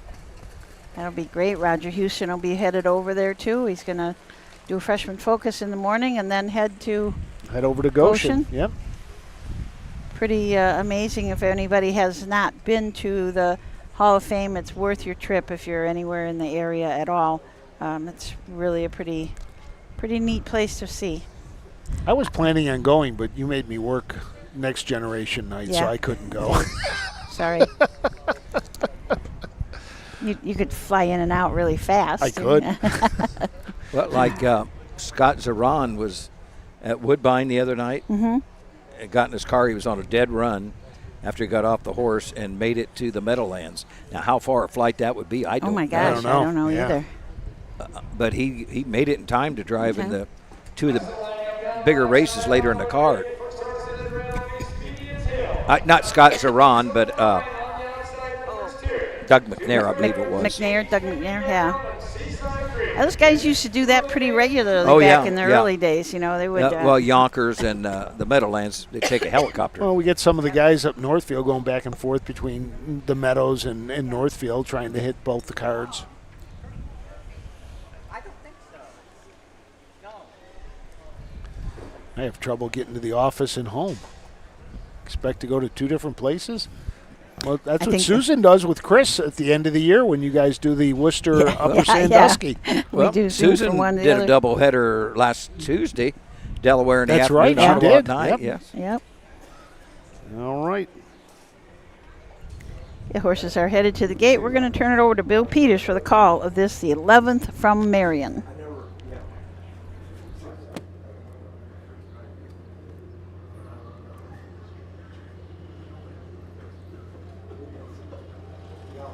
Here they come. Here, off and pacing the first horse away is Me So Fine. Rubbing in there second is Seaside Dreams. Moving up third is Jean's Baby Girl. The last horse off stride is Speedy as Hill. As they make the turn now to head down the backside to race over toward that quarter-mile mark, Hank Levan has Me So Fine on top by about 6 lengths. Pacing in there second is Seaside Dreams, driven by Ryan Stahl. Third is Jean's Baby Girl, driven by Pierce Henry. And fourth is Speedy as Hill, driven by Jacob Barrett. As they go to the quarter-mile mark, that's Me So Fine with the lead. Closing in a wee bit second is Seaside Dreams, and closing in third is Jean's Baby Girl. 32, 33. First quarter pace in 33 seconds. As they race around that upper turn to come down past the stands for the first time. That's still Me So Fine with the lead. For the back second comes Seaside Dreams. Third is Jean's Baby Girl. And closing in fourth, we bet, is Speedy as Hill. As they race down to the half-mile mark, that's Me So Fine with the lead. Racing second is Seaside Dreams. Jean's Baby Girl third, and Speedy as Hill trails. Past that half-mile mark, it's still Me So Fine with the lead. First half paced in 106 and 4/5. As they round the turn now to head down the backside to race over that 3/4 mile mark. The one to catch is Me So Fine. The closest horse second is Seaside Dreams. Racing third is Jean's Baby Girl. The last horse off stride is Speedy as Hill. No change as they go to the 3/4 mile mark. That's still Me So Fine with the lead. Racing second is Seaside Dreams, now charging up second, not third, now second on the outside comes Jean's Baby Girl. 138. 3/4 pace in 138 as they race around that upper turn to head for pay dirt. That's Me So Fine with the lead. Jean's Baby Girl goes off stride second. Seaside Dreams racing third. As they race toward home, that's Me So Fine and Seaside Dreams. Me So Fine, Seaside Dreams, Jean's Baby Girl now coming back on the outside. But past the stands, it's going to be Me So Fine, and here the outcome.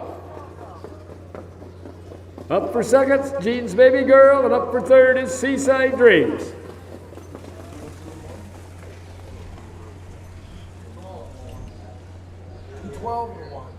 a mile in 2:12 and 1/5. 2:12 and a fifth. Me So Fine, Gate to Wire. 2-year-old Bay filly by Me So Fast out of the Western Terre Mare. Safe from Terre. Gets her second win in 4 starts. Winchester Bay Acres of Orlando, Florida. Hank Levan trains and drives the winner. What a nice year she's having. Yes. I mean, raced at Paulding, finished second at Paulding, Pacer Mile in 2, 5, and 4 that day. Then Circleville, she finished third, but Pacer Mile in 2, 2, and 4. Got a little bit faster then at Ottawa, went 2, 1, and 3, but came home in 28 and 4. So she raced really good there, and then winning today. Of course, this time you have to kind of disallow, but she looks pretty good.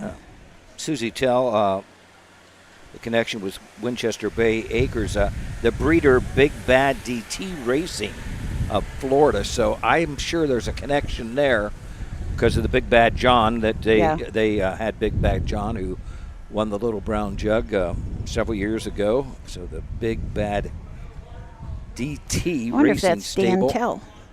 Yes, that's bet what that is. that is Dan Tell. Yes. Okay. So Me So Fast on her way back to the winner's circle.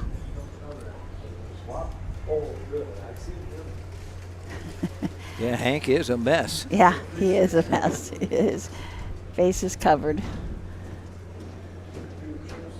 Gets harder and harder to see as the mile goes on. I think Hank's looking to see if anybody's coming over. They're braver than I am. They're walking through the infield right through that mud. Yeah. So a little while ago we saw a guy come through and he took off his shoes right before he went into the puddle and then walked through the puddle and then got with his socks on, then got over to the other side and put his shoes back on. Might have been quite a lot of mud inside.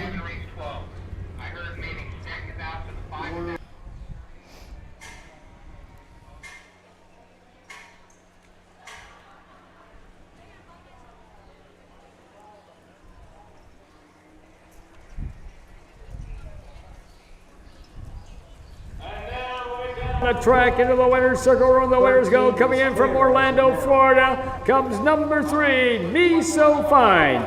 Owned by Winchester Bay Acres Incorporated, trained in directory by Hank Levan. Sponsor of this blanket is Nicholas Fisher. The blanket picture will be taken with this horse, but this horse has no chance of winning the blanket. 1, 6, and 4.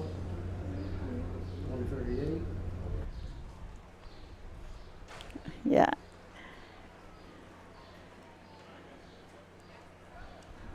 Get the picture from Me Let's So have a Fine. hand here for Hank Levan, Kevin Wolf, and Me So Fine, and the Nicholas Fisher, the sponsor of the blanket. What else? Scratch? Kind of wonder if the golf cart got stuck someplace. We haven't seen the golf cart for a couple races.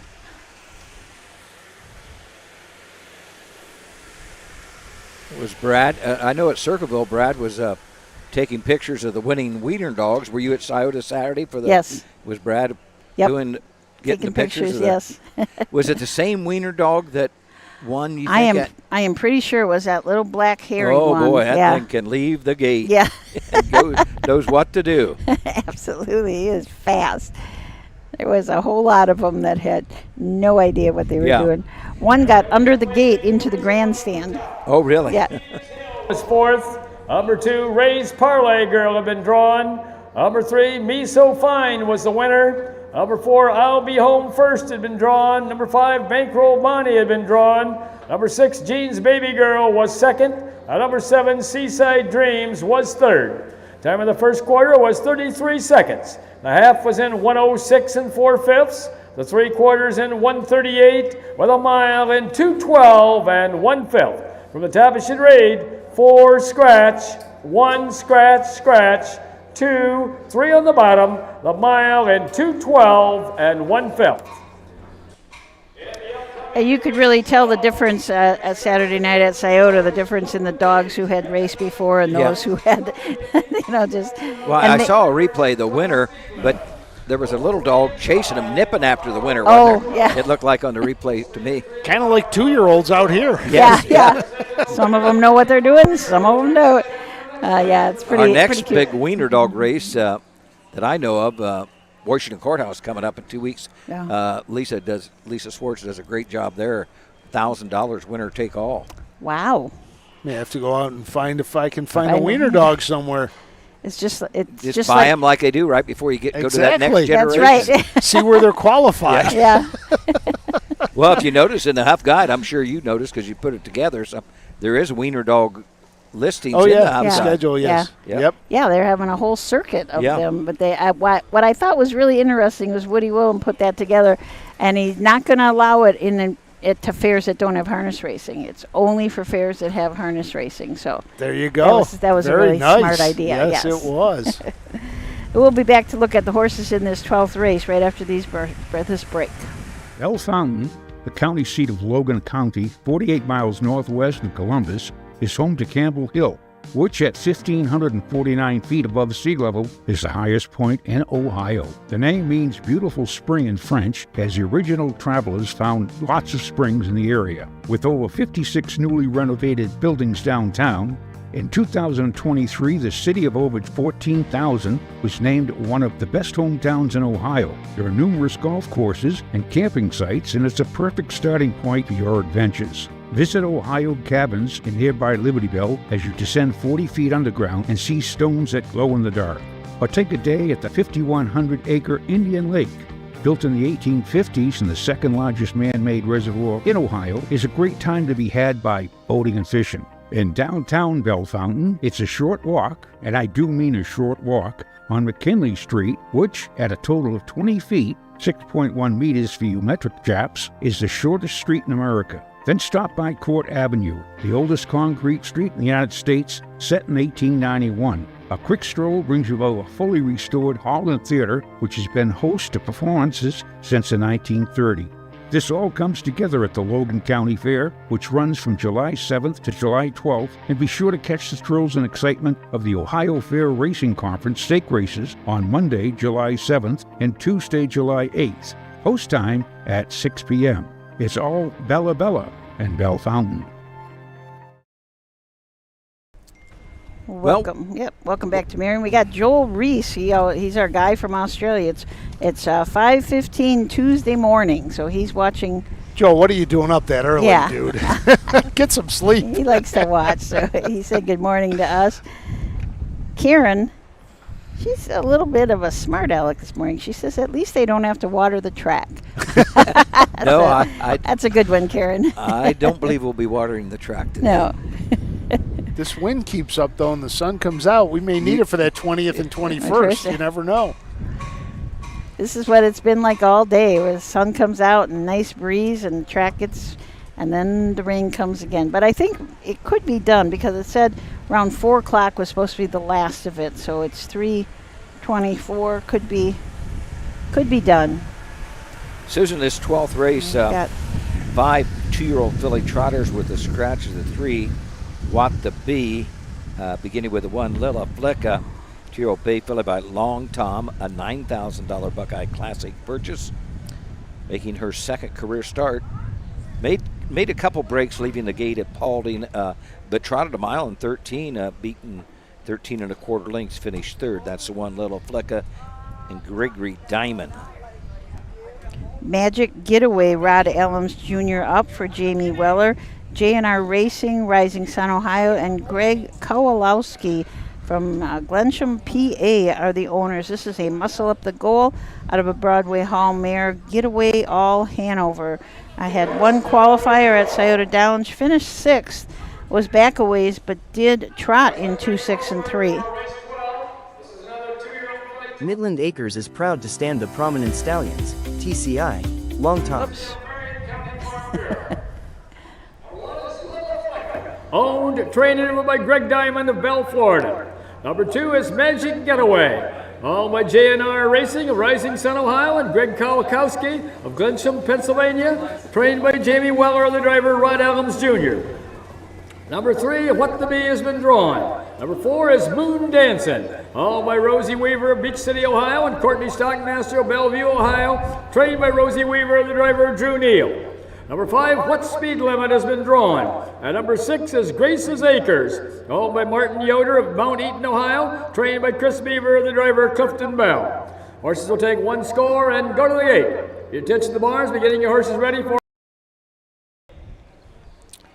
The 4 is Moon Dancing. Drew Neal looking for his 5th driving win of the day. A 2-year-old bay filly by Marseille. Rosie Weaver along with Courtney Stockmaster of Bellevue, Ohio own, has a start at Paulding, was a winner by 2.5 and 2:10 and 2. Coming off a qualifier at Scioto Downs, trotting the mile in 2:01 and 1. That's the 4, Moon Dancing. 5 is a scratch. The 6, Grace's Acres. Clifton Bell will drive for trainer Chris Beaver. Martin Yoder from Mount Eaton, Ohio, the owner. This is a credit fashion out of RC Queen Moves by Evasive Moves. Has had 1 official start at Paulding, where he finished 3rd in 2:11 and 2, and then 2 qualifiers at Delaware. Finished 2nd and 3rd in those, trotted in 2:4 and 2 and 2:6. So that's a look at the field. Scratch the 3, Watt the Bee, and the 5, Watt Speed Limit. Post time favorite now is the 4 at 1-9. So Drew Neal has 4 wins on the day. Rosie Weaver, when I was gone for my lunch break, was it Rosie's horse that won, or was it with another horse? Rosie had 1, I think, when you were gone. Okay, so she's got 4. I think. She's got 4 training wins today. I think so.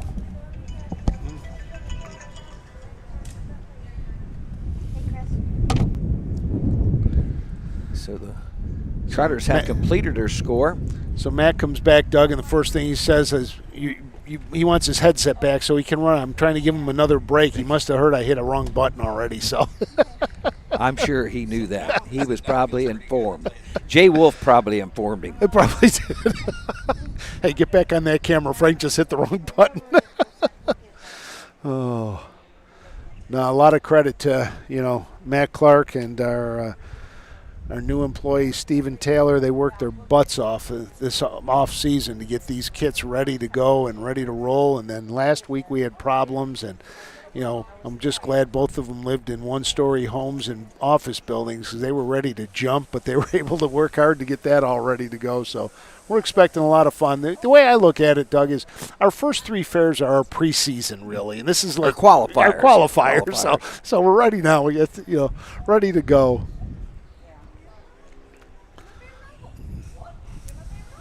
Beautiful day all of a sudden. Nice breeze. You got some beautiful clouds, up there with the blue skies as we get set to go here.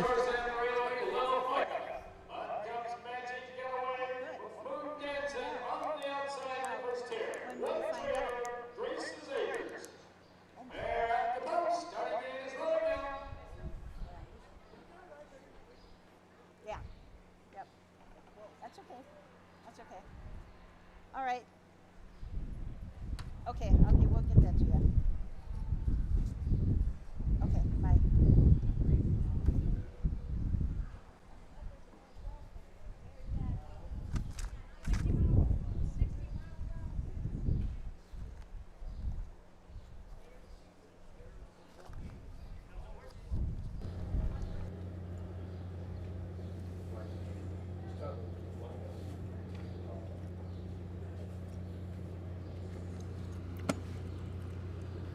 Here they come.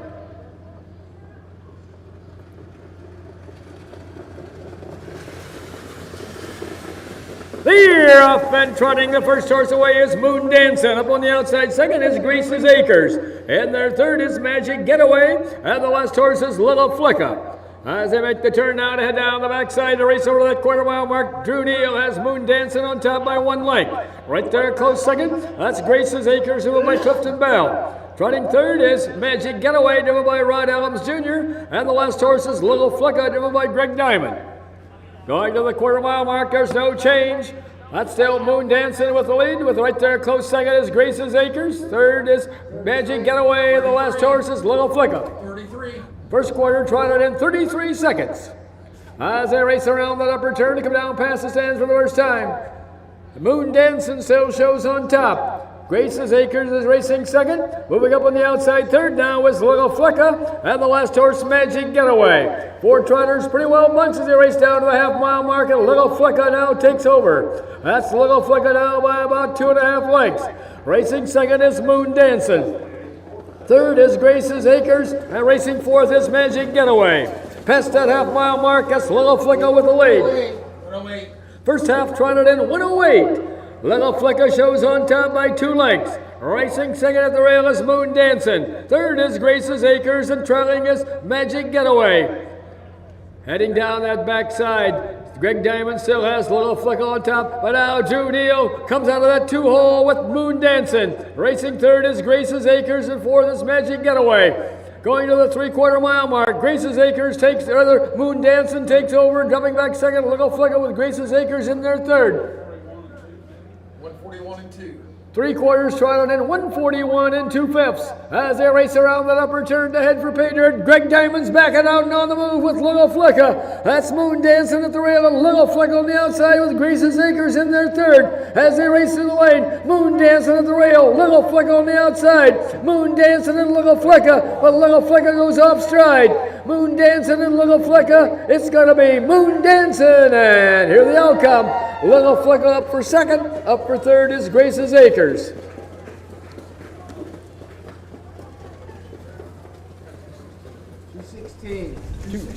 A mile and 2:16. Little Flicka made a race out of it for Moon Dancing. Little Flicka, I believe, got away last. Am I correct? Yep, made a break. And so then came back, and Drew Neal got to the top midway around the turn with Moon Dancing, and Little Flicka came right back for Gregory Diamond, but with about a 16th out, Little Flicka went off stride. So winner in 2:16 is Moon Dancing, the Bay Filly by Marseille. This a $15,000 Ohio Select purchase. Rosie Weaver once again to the winner's circle with Drew Neal. He gets his 5th of the season. Rosie owns a partnership with Courtney Stockmaster. 2 for 2 for Moon Dancing on the year. Courtney Stockmaster was the Secretary of Speed at Attica for quite a long time.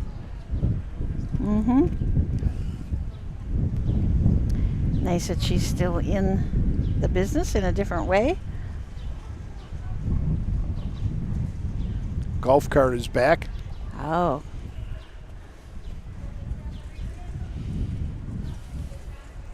And the place that you can cross the ditch is back too. That was underwater for quite a while, but now you can see where you got a little culvert there. Matt, you paying attention? Just so you can get out. You watching this? Because that's where Matt's parked.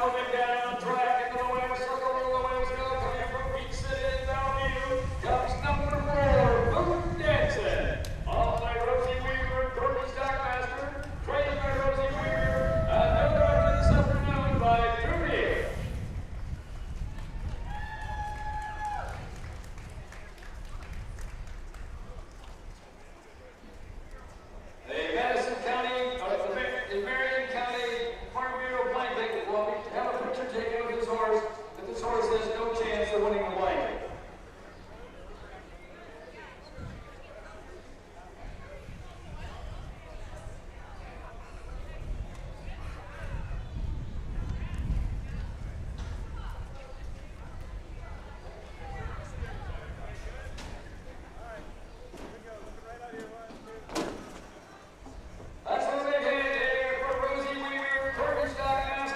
Drew Neal and Moon Dancing and the Marion County Farm Bureau, the donors of the blanket.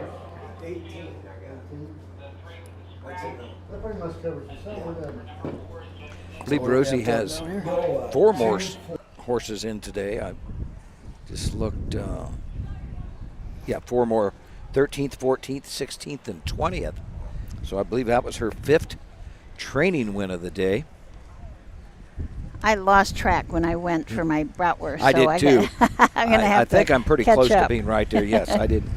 When I went on my break, I missed 2 races. 13th is up next. It's a 3-year-old filly trot. 12 from the top. Number 1, Little Flicko was second. Number 2, Magic Getaway was fourth. Number 3, What the Bee had been drawn. Number 4, Moon Dancin' was the winner. Number 5, What Speed Limit had been drawn. And number 6, Grace's Acres was third. Time of the first quarter was 33 seconds. The half was in 1:08. The 3/4 in 1:41 and 2/5, with a mile in 2:16. From the top, it should read 2-4 scratch, 1 scratch 3, a mile in 2:16. Okay, so the 13th coming up next. Not sure if we have any changes or not for the 13th, but we will. We'll be back to we'll get the changes for you and be back in just a few minutes.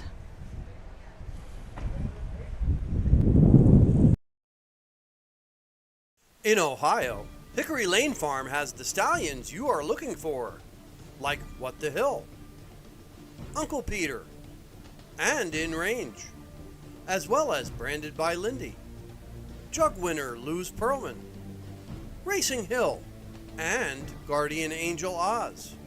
Hickory Lane will offer a host of Ohio sired yearlings this fall, including 6 by In Range, 5 by Uncle Peter, 4 by Guardian Angel Oz, and 1 by What the Hill. Who feeds your need for new ideas for your family's best farm future? Ohio Farm Bureau. We work with our members to shape ag policy that will positively impact our industry.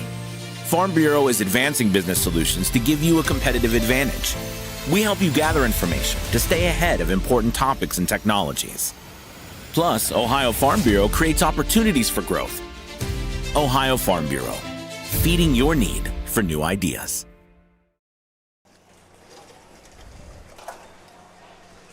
We're back. We're back.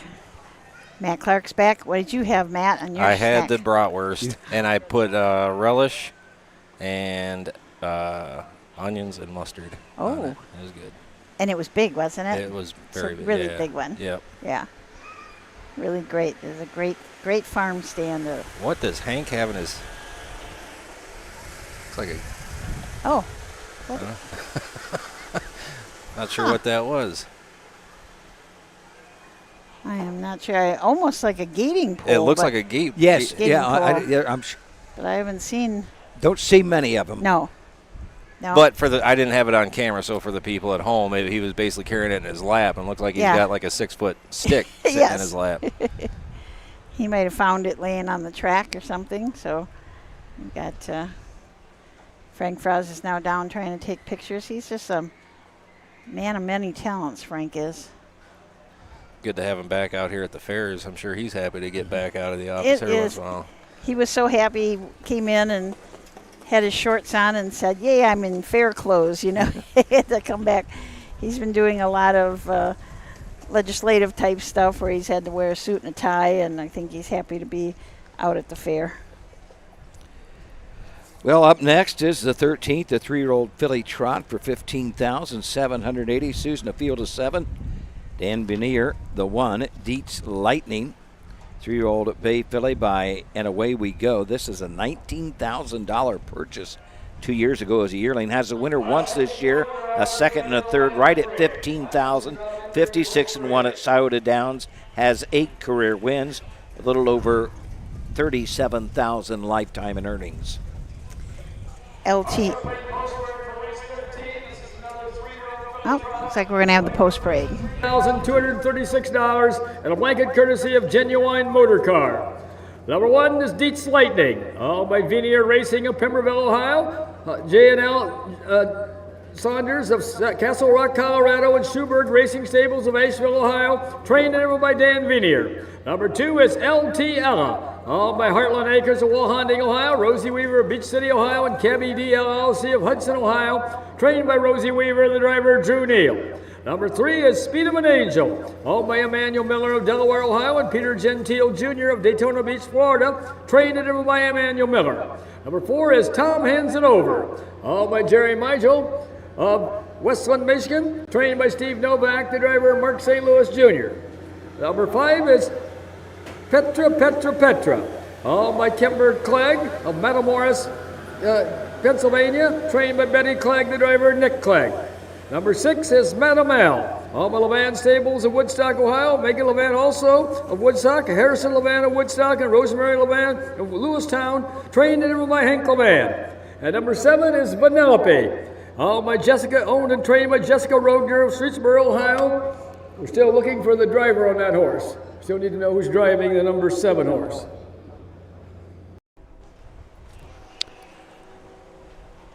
Okay, the 2 in this race, LT Ella. Drew Neal will drive for trainer Rosie Weaver. This is a long-time filly of a Donato Hanover mare, Ariella. Heartland Acres, Rosie Weaver, and Cabby D LLC are the owners of this horse. Just had 2 starts last year, so very lightly raced, and just 4 starts this year. Was a purchase as a yearling for $46,000. This makes LT Ella is a half sister to Robin Banks, who's made over $200,000. Manuel Miller drives the 3, Speed of an Angel. He also trains and owns a partnership with Peter Gentile of Daytona Beach, Florida. 3-year-old Bay filly by Marseille. 3 starts, has 2 wins, 7 wins lifetime. Earnings lifetime a little over $26,000, 201 and 2 this year at Northfield Park. Tom hands it over. Mark St. Louis Jr. will drive for trainer Steve Novak and owner Gerald Migel from Westland, Michigan. This is a long Tom filly out of a Big Rigs mare, Miss Riggs. 10 lifetime starts, has not hit the winner's circle yet. Was second last time out at Paulding and trotted in 2-9 and 3. Number 5 is Petra. 3-year-old Bay filly by Uncle Peter for the Clegg stable. Nick Clegg drives. 9 starts this year, has a win. 6 wins lifetime, $36,000 a winner. 2 back at Circleville and 206 and 1. This is the 3-year-old Bay filly by Uncle Peter. I was meaning to look this horse up because this Petra is out of Katie, and Petra has a sister, Bianca, Okay. right? Katie, I can remember that horse racing. Oh, okay. Now, I want to say somebody in Greenville owned it, but I might be all wet. But that's my thinking. Somebody from Greenville owned Katie. Maybe someone will know. Someone will let us know. So from the 6, Madam L, Hank Levan drives, trains for Levan Stables, M. Levan, H. Levan, and R. Levan. As we always say, LOL, lots of Levans. This is a Marseille filly out of a Donato Hanover mare, Leaping Lady. This horse has had 3 starts this year, 1 win. That was the last time out at Ottawa. That was in 2-5 and 2. Had a mark last year as a 2-year-old of 2-3 at Greenville. Rounding out to field number 7, Vanellope. This is the 3-year-old Bay filly by Enterprise. Jessica Rogner owns and trains. Second start of the season, has yet to hit the board. Last year had 3 starts, did have a third. Earnings of $1,400, a qualifying time last year at Northfield of 206. Last time out, finished 7th, beaten 22 1/4, Paulding in 213 and 4. And it looked like Ryan Stahl was driving Vanellope. So we've got a full field this time, all 7 of them. We've been such short fields that I haven't noticed. Yes. Are they still just scoring 4? Oh, I'm sure. That'll make 4 in the nothing front. has changed with Mike's, track. I'm sure I'm surprised he's getting away as good as he. Yeah. A big thank you to Becky Wepkenberg. She didn't Yes. Mike gets all the credit. But, Yeah. Becky's the one steering that car. Yeah, she's got the tough job today for sure. It's bound to be a little slippery here and there. But it looks very nice now. I don't know if there's more rain coming or if that was it for the day.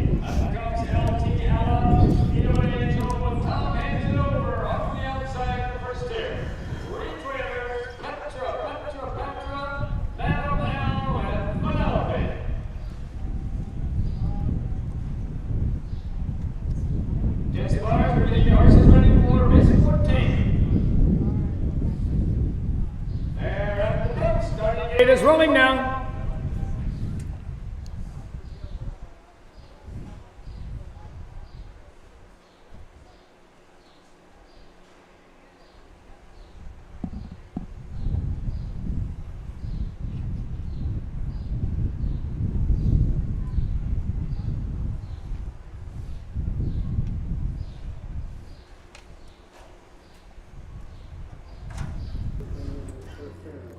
Here they come.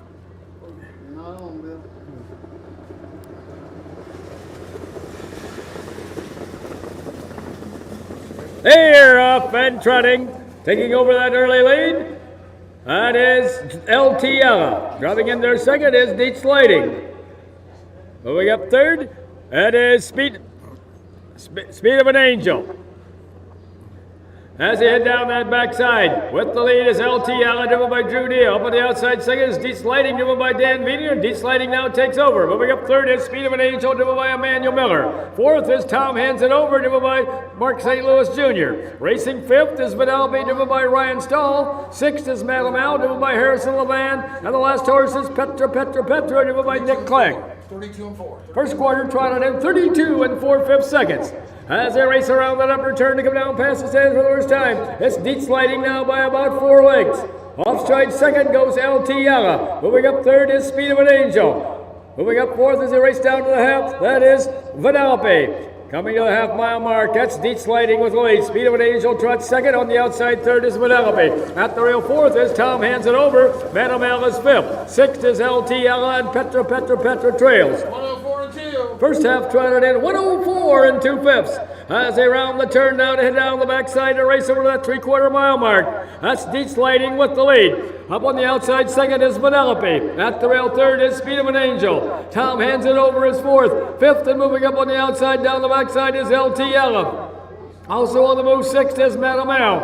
Going past that 3/4 mile mark. That's Deep Sliding with the lead, but Vanellope is second and trotting fast to the ball. Racing third, Speed of an Angel. Moving up fourth is LT Ella, followed by Madam Al fifth. 36 and 3. 3/4 trotted in 136 and 3/5. As they race around that upper turn to head for pay dirt. That's Deep Sliding with the lead. Vanellope charging up on the outside second. Moving up third as they race down toward the finish is LT Ella. As they race through the lane.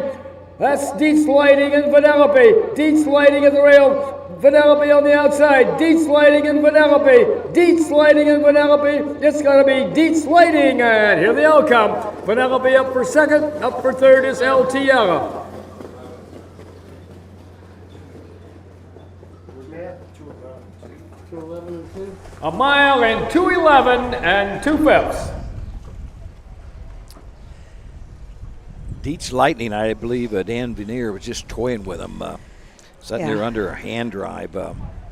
Coming off a mile and 55 and 1, trotted a mile and 55 and 2 at Scioto Downs in the Kineski final for 30,000 just last week. 2:11 and 2 over this off track for Deets Lightning. The 3-year-old Bay Filly by, and away we go. Gets her second of the season, Susan. Had a couple of starts in the Buckeye Stallion series, and like you said, there was in the Konetsky. Been racing really well. Yep. Dan Veneer, I think Matt mentioned, a small stable, but powerful stable. Yeah. Not only can he really compete and does very well at the fairs, he competes at the Scioto Downs and Dayton and Miami Valley or Northfield, wherever he goes.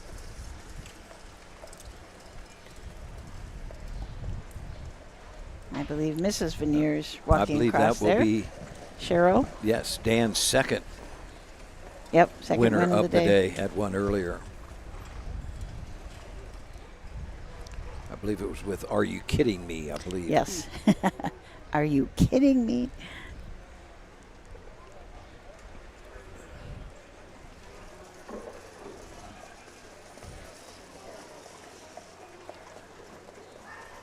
A lot of walking from the backside over here. That sun got hot, too. When I walked out behind the grandstand, the sun was out, and, I mean, it's warm out there. We're lucky enough to be in the shade with a nice breeze right now. And it's kind of baking, you know, from the heats in the blacktop out there. Pemberville, Ohio, Castle Rock, Colorado, and Aceville, Ohio comes number 1, Deep Sliding. All by Vinier Racing, J&L Saunders, and Schubert Racing, trained in a victory by Dan Vinier. Now this is a genuine motor car trophy race. We'll have a picture taken with the blanket, but this horse has no chance of winning the blanket. Let's have a big hand here for Dan and Cheryl Vinier and Deep Sliding. And the genuine motor car, the donors of the blanket.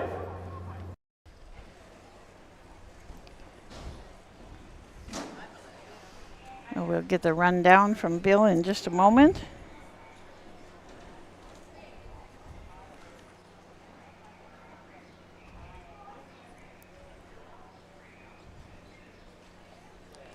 Got one of Matt's favorite horses in the next race, Pink Jammies. Oh, yeah.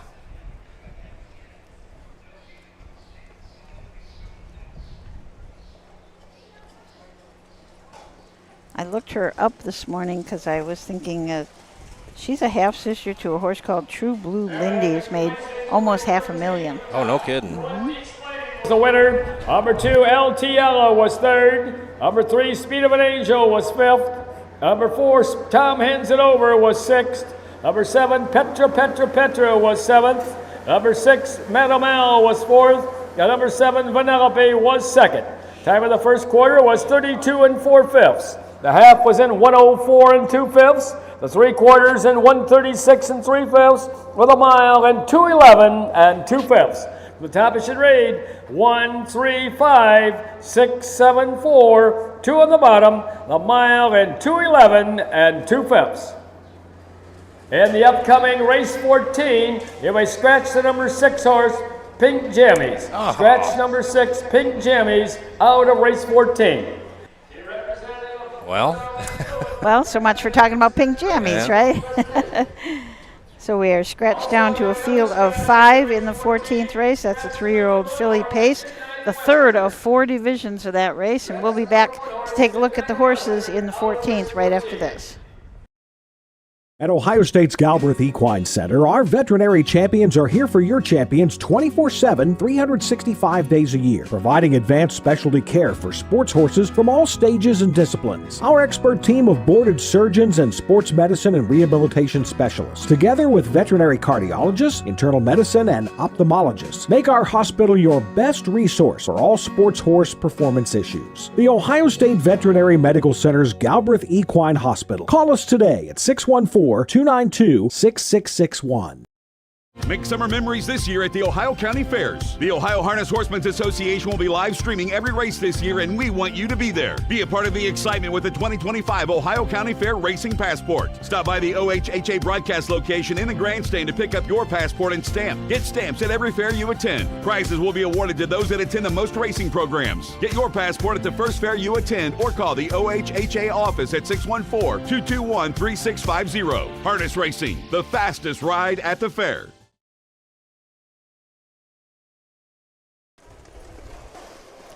Right before we went to, or before that race went, I saw Chris Beaver on the backstretch, and I just I was thinking, like, he not even, the only reason I recognize him is because he's wearing his colors, you know, like he's a hands-on trainer. But, I mean, a guy with that kind of resume, I mean, it wasn't that long ago. He raced in the Hambletonian, you know, at the Meadowlands. Here he is at the Marion County Fair scoring 4 wide. And Yep. About like Roger Hammer in Pennsylvania. Yep. Yeah. Oh, what was the horse he won it with? Was it Dewey Cheatham? No. He hit, who did Roger Hammer win with? He shocked the world, though, when he did win it. Yes. Yep. Oh. Roger Houston would know. Yeah. Yeah. I can't believe I can't think of it. No. Jay Wolf, we need your help. Yeah. I read the article about Chris Beaver, and he's got some in the Courier and Ives, I think it was, coming up, and they said both of them were Hambletonian eligible. Really? Wouldn't that be cool? Yeah. That would be really. Yeah. These guys like this, they take care. You know, it's not just the good ones. They want to make sure that the ones that are here at the fair to learn a lesson are. Here's your answer. Good too. Know it all, Jay Wolf. Jay Wolf. I was hoping he was still on. He beat Roger Houston to the punch. It's vivid photo. Yes. Vivid photo. Thank you. Jay knows everything. I know. He does. I know. I thought maybe it was just pacers, jug horses, but this is a trotter. Now, you suppose did his wife give him that answer?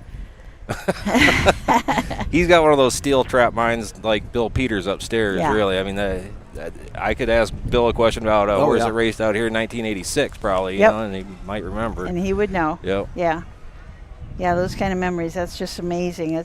We always, whenever Jay's on, we try and stump Jay Wolf, but we can never seem to really do it.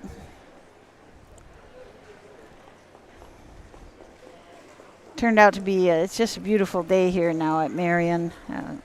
It's perfect here in the shade with a nice breeze. I honestly was thinking we're almost going to have to cancel. Oh, I did. And I would have never guessed that this There's track no would way. look like this right bet, now. I'd have bet $100 we were Yep. finished after we got to 5 in. Yep. Yeah. Oh, we were talking about Katie. And Katie was owned by Fred Freppel from Napoleon, Okay, Ohio. Napoleon. Fred Freppel takes Yep. pictures. Did Tom Moore Jr. train it, or is there a way to find that Somebody out? said that, yes. Okay, I totally remember Tom Moore Jr., but I thought I did. I was about 70% on that one. So Katie's mother was Credit Card Katie, and her Okay. trainer was Tom Moore Sr. Okay. Yep. Oh, those names are coming back now. Yeah, couple nice mares. Yep. Hank LeVan driving number 4 down by the east side.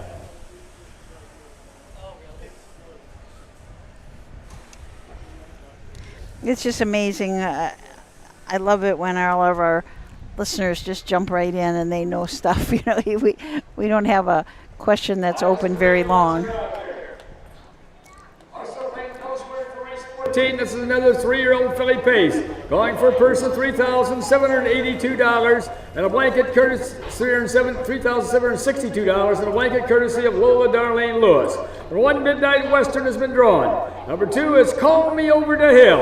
All by Stephen Reese of Republic, Ohio, and J&R Racing, Rising Sun, Ohio. Trained by Jamie Weller, the driver, Rod Adams Jr. Number 3 is Kylie Cage, owned by Kimber Clegg of Matamoros, Pennsylvania, trained by Betty Clegg, the driver, Nick Clegg. Number 4 is Down by the East Side, owned by Brady Doyle of Stratford, Prince Edward Island, and Charles Symes of Spring Hills, Nova Scotia, trained by Tisha Symes, the driver, Hank LeVan. Number 5 is Oh Mother Well, owned by Fly Fancy Stables in Noble, Ohio, trained and driven by Mike Durrance. That number 6, Pink Jammies, has been drawn. So we're down to a field of 5 for this 3-year-old filly pace. The 1 is Midnight Western. Drew Neal will drive for David Warnstaff. Warnstaff owns of Ashley, Ohio. 3-year-old bay filly by Western Vintage. Her first start this year, started 10 times last year as a 2-year-old, had 2 wins, 4 seconds, 3 thirds, earned $16,000. Took a mark at Marysville of 202-2. That's the 1, Midnight Western. The 2, Call Me Over the Hill. Rod Allums drives for Jamie Weller. Stephen Reese and J&R Racing are the owners. This is a Racing Hill filly out of Western Terror mare. Call Me Little Terror. Did not start as a 2-year-old. Has had 5 starts this year. Last couple starts were at Northfield Park in the Fillies and Mares Now Winners of 1 conditioned race and paced in 59-3 and 58-4. Nick Clegg drives a 3, Kylie Cash for Betty Clegg. 3-year-old brown filly by Fear the Dragon, a $10,000 purchase 2 years ago. 13 starts on the year, 2 wins, a second, 2 thirds. A winner 10 times last year, $14,000 this year, right at $72,000 lifetime, 57-1 at Northfield Park. Down by the east side, changed the driver to Hank LeVan for trainer Tisha Shimes. Brady Doyle, and Charles Shimes are the owners. This is a Down by the Seaside out of New Album, who's by Western Terror. It's had 5 starts this year, 3 wins already on the year. The fastest of those was 55-4 at Northfield Park. This horse is a half-sister to a horse called The Wall, who has made $735,000, and a half-sister also to Some Bad Dude, who's made $575,000. So I was wondering about that $38,000 price tag, but I see why. You hear the thunder roaring. I just got a message on my phone. Heavy rain starting, going to last for 15 minutes. Oh, no. I mean, what's one more, I guess? That's right. So the 5 is Oh Mother Well. Michael Durrance drives. First start of the year, had 6 starts last year, didn't hit the board, but made $400. Started at Northfield last October. Did pace a mile on 202-1, so does have some speed. That's the 5, Oh Mother Well. And that's the field, a field of 5. Number 6, Pink Jambies, is scratched as they're making their way to the Mike Wepkenberg starting gate for the 14th. We're probably going to hear Bill pushing them along a little bit, saying get that 15th ready. It would be great if we got them all in today now that we've gone this far.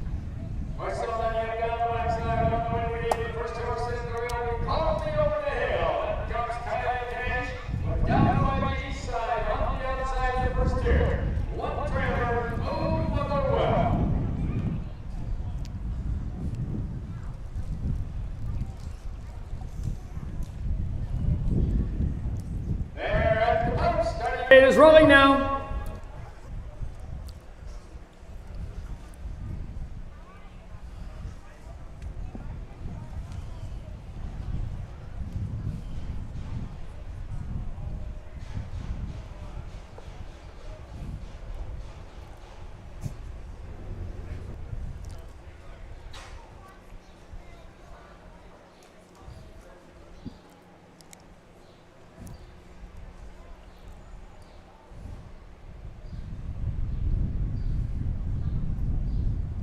Here they come.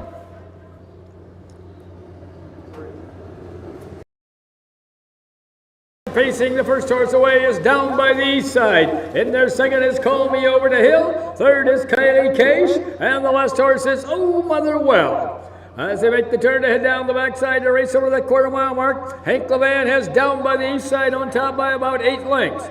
Facing second is Call Me Over the Hill, driven by Rod Adams Jr. Third is Kylie Case, driven by Nick Clegg. And the last horse is Oh Mother Well, driven by James Day. Going to the quarter-mile mark, Down by the East Side is all alone on the front end. I do too. 30 flat. 30. First quarter paced in 30 seconds. As they race around that upper turn to come down past the stands for the first time, that's Down by the East Side all along the front end. Racing second is Call Me Over the Hill. Kylie Case moves up on the outside third, and racing fourth is Oh Mother Well. Approaching the half-mile mark, Down by the East Side shows on top by about 12 lengths. Racing second is Kylie Case. Third is Call Me Over the Hill, and the last horse is Oh Mother Well. First half paced in 102 and 1/5. As they round the turn now to head down the backside to race over to that 3/4 mile mark. The one to catch is Down by the East Side. Closing in a wee bit second now is Kylie Case. Third is Call Me Over the Hill, and the last horse is Oh Mother Well. Going to the 3/4 mile mark. Down by the East Side of the lead. Call Me Over the Hill now paces up on the outside second. Kylie Case drops back to third. 134. 3/4 was paced in 134 as they race around that upper turn to head for pay dirt. That's still Down by the East Side with the lead. Call Me Over the Hill is second and going after in hot pursuit. Racing third is Kylie Case as they race through the lane. That's Down by the East Side, Call Me Over the Hill. Down by the East Side, Call Me Over the Hill, closing fast on the outside. Down by the East Side and Call Me Over the Hill. Down by the East Side and Call Me Over the Hill. It's going to be Call Me Over the Hill. Tight at the wire there between Call Me Over the Well and Down by the East Side. Up for third was Kylie Case. A mile in 2:10 and 1/5. Back half in 108, fractions of 30 seconds, 102 and 134. They get to the top of the stretch, and still think it was a 10-length lead for Down by the Seaside, but Call Me Over the Hill with those slow fractions was off the pace and coming like a house of fire. Yeah. Could be an inquiry. It looked like the one. Now, this was my eye. It caught. The one looked to me like it maybe got a little rough on the wire. Now, yes, that's what I thought too. So we'll have to see what the judges see. Didn't appear to me to be a full break, but it was a little bit of just a little steppy. Just a little rough, yeah. Jamie Weller's not waiting on that photo. No, she's not. She wants to be down there, and Pam's headed down from the judges' stand.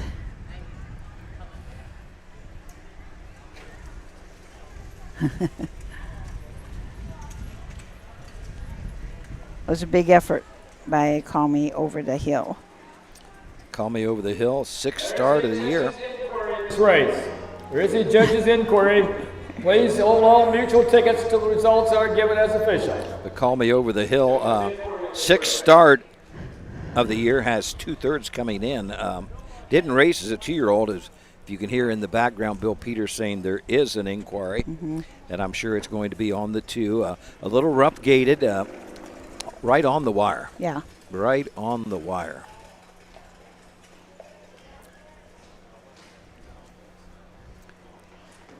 This is always a tough part, waiting out these decisions. You know, you when you think you've won, and now you wait. Frank Franz's back looked like he was taking a lot of nice pictures down there. Muddy pictures. Muddy faces. Oh.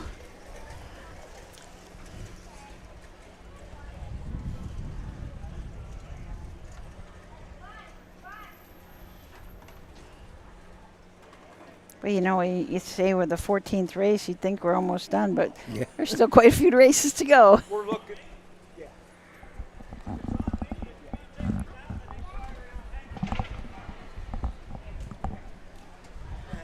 Okay, judges are here. Right at the wire. Ready to look at the finish. We didn't know if she was running or this fumbly or. That was the 14th. What race were we even on? Yeah, 14th.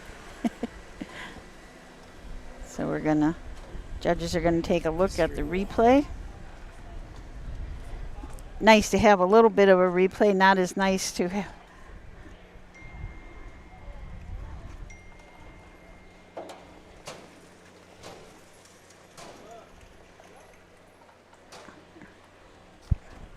Frank, are we live?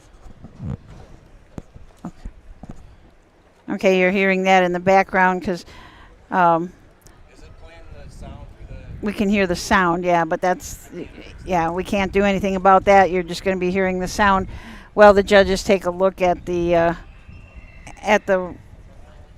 can hear the finish coming.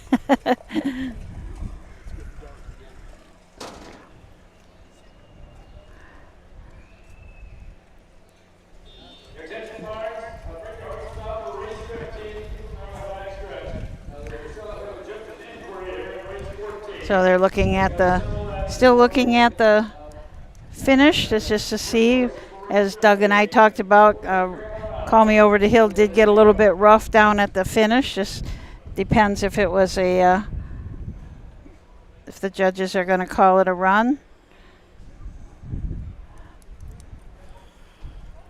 So we do have 3 judges today. Paul Combs is our presiding judge. We've got 2 associates.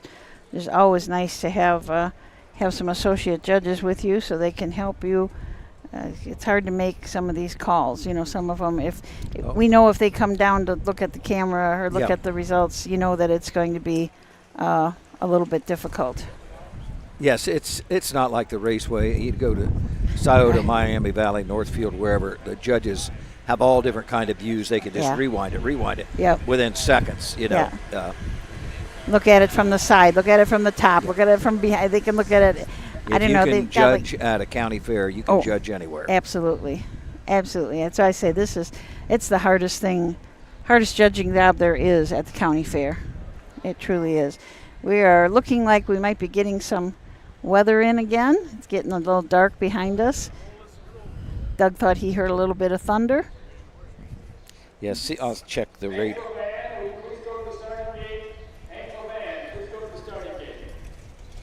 Okay, they're going to have a little bit of more talking. Hank Levan's going over to the starting gate, trying to talk to him.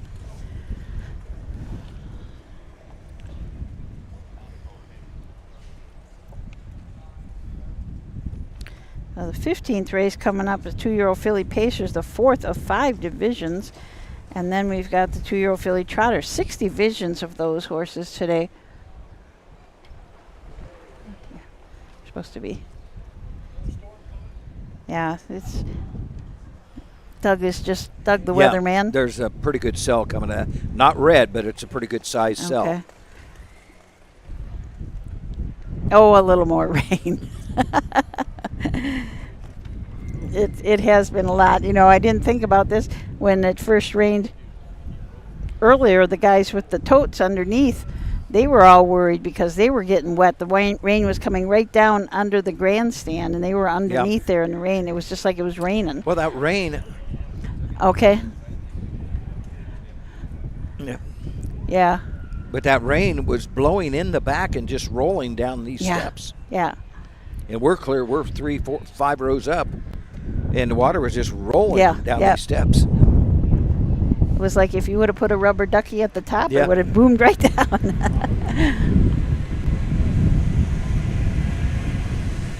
That guy driving the tractor, you can't tell his beard color from the limestone on the track. He's got.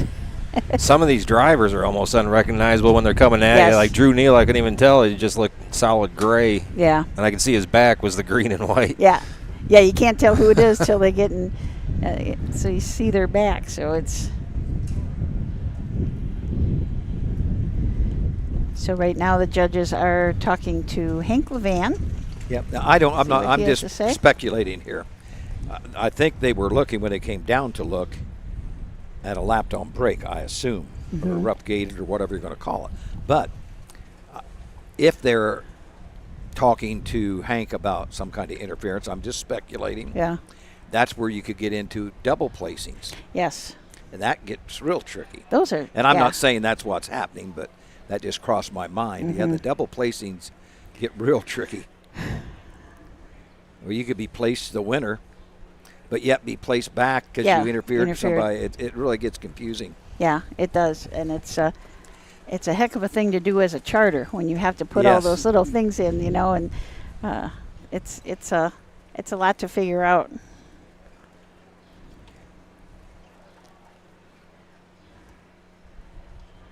At that down by the east side can maybe learn to ration his speed a little bit. He might be a pretty nice horse. 32nd quarter on this track today is pretty. That's stepping. Yeah. Yeah, it kind of looked like Hank didn't have a whole lot of choice in the matter. Yeah. He was fired up right off the gate. Yeah. As I said before, that down by the east side is a half-sister to The Wall, who made $737,000, and also a half-sister to Some Bad Dude, who made $575,000. So over quite a bit of money made in that family.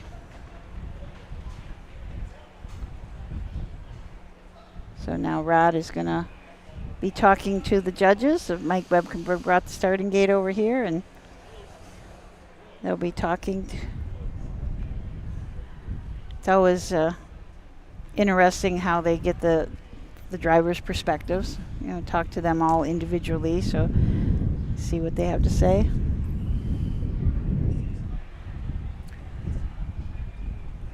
Yeah, this would be interesting if there is an inquiry on Hank. Like I say, and the horse here, there are 2 horses called me over the hill, was lapped on, did make a break. If he did, he would be placed back, and if Hank did interfere, that's where that's why the judges have to know what they are doing. It can be very tricky. That's why this most recent judges' school was 8 days long. Yeah. Right? Because there's a lot to go over. Just got off the phone a little while ago with Chris Santacaterina, who is one of our camera guys, and he took the judges' school, and the test was today, and he said it was a tough test. I've heard it is a very tough test. I'm glad you don't have to take a test to be an announcer. Yes, I know.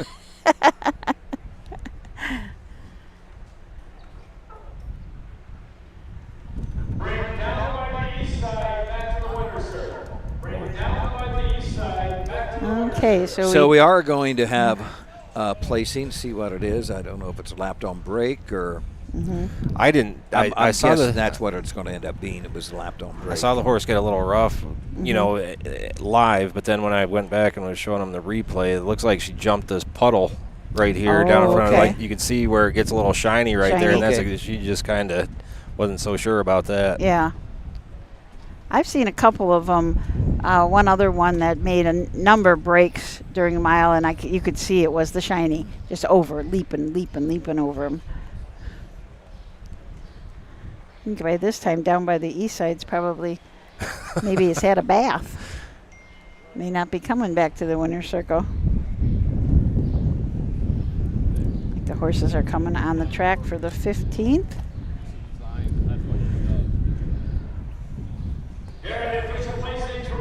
From the top, number 1, Midnight Western had been drawn. Number 2, Call Me Over the Hill, finished first, was placed second for a lap-on break at the finish. Number 3, Kylie Case was third. Number 4, Down by the East Side, finished second, was placed first. Number 5, Oh Motherwell was fourth. And number 6, Pink Jammies had been drawn. Time of the first quarter was 30 seconds. The half was in 1:02 and 1/5. The 3 quarters in 1:34 with a mile in 2:10 and 1/5. From the top it should read, scratch, 2, 3, 1, 4, scratch, a mile in 2:10 and 1/5. In this upcoming race 15, you may scratch both 1 and 2. Both 1 and 2 are out of race 15. All right, just parade them on down. Parade your horses here for race 15. Levan picks up another one. I believe he had a winner earlier on the card. Mm-hmm. Yes, he did with the Me So Fast or one of those. Yeah, yep. He was leading the way, I know, at going into Ottawa with 8 wins. He was the leading driver, I believe, and he had several wins at Ottawa. He had a good meet at Going for a Ottawa. purse of $3,274 and a blanket courtesy of Nicholas Fisher. Number 1, How About Them Cowboys has been drawn. Number 2, Cruising to the Pier has been drawn. Number 3 is Stone Creek Girl, owned by Kimber Clegg of Matamoros, Pennsylvania, trained by Betty Clegg, the driver Nick Clegg. Number 4 is City of Fear, owned by Rick Estel of Oakwood, Ohio, trained by Chad Williamson, the driver Pierce Henry. Number 5 is Bit of a Surprise, owned by Wasika Lauder of Taylor, Michigan, trained and driven by Ed Conrad. And number 6 is Last Season, owned by Power Play Racing 87 LLC of Medina, Ohio, trained and driven by James Day. Okay, we'll take a look at the horses in this race. The 1 and 2 are scratched, so we go to the 3. Stone Creek Girl. Nick Clegg drives this 2-year-old filly by Pet Rock. It's out of a proven lover mare, proven to be bad. Betty Clegg trains, Kimber Clegg owns. This horse has had 3 starts this year, 1 win. That was the last start at Ottawa, and that was in 2:07. Qualified up at Northfield in 2:4 and 4. And finished second at Circleville in 2:5 and 4. Was a Buckeye Classic purchase for $6,000. Susan the 4 is the 2-year-old brown filly by Fear the Dragon. This an $11,000 Buckeye Classic purchase. City of Fear, Pierce Henry drives for Chad Williamson, owned by Claude Estel. 2 starts this year, has a second and a third. Third place finish was last time out at Ottawa. Paced a mile in 2 minutes and 4/5. Start before that, finished second, beating a length and a quarter at Paulding, pacing in 7-1. The 4, City of Fear. Ed Conrad drives and trains. Bit of a surprise. Wasika Lauder is the owner and breeder. So this is a bit of a legend N out of a Stonebridge Regal mare. Addie Pie, first lifetime start. And rounding out the field 6 last season, James Day trains and drives for Power Play Racing Stable 87 of Medina. 2-year-old bay filly by Azuma Kalade. $13,000 yearling purchase. First start, a qualifier at Northfield Park. Finished second, beaten ahead in 2 minutes and 2/5. So the 6th last day shows some speed in a qualifier at Northfield Park. Yeah, we've got a couple of them that have been in right around 2 minutes. So it's I think it's like getting a little rain. Yeah, Frost it coming is. back Is that the rain? Very undercover. dark behind us now. Oh, it is. Coming this way. Oh. Well, we've dodged how many bullets? We said we wouldn't, in our minds, we wouldn't race. Right. But we'll try it again. We're probably going to get this, and then they're heading to the gate. But there was a cell coming at us. Let's see what I can pull up here. Yeah, it's just about here.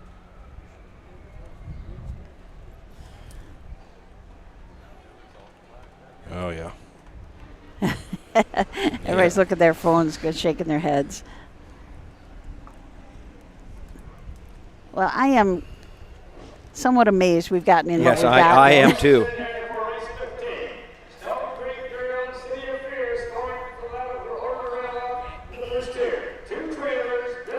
So we're going to have 2 on gate and 2 trailers. Yep.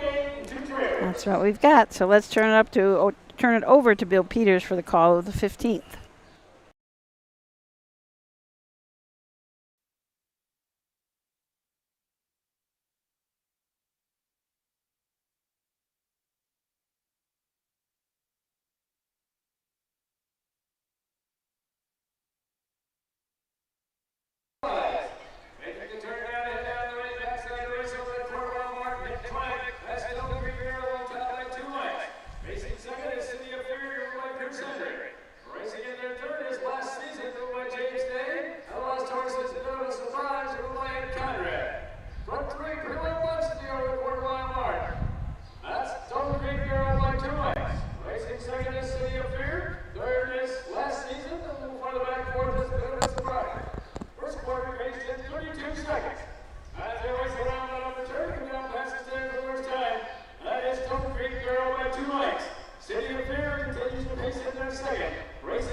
So it looked like City of Fear edging over last season.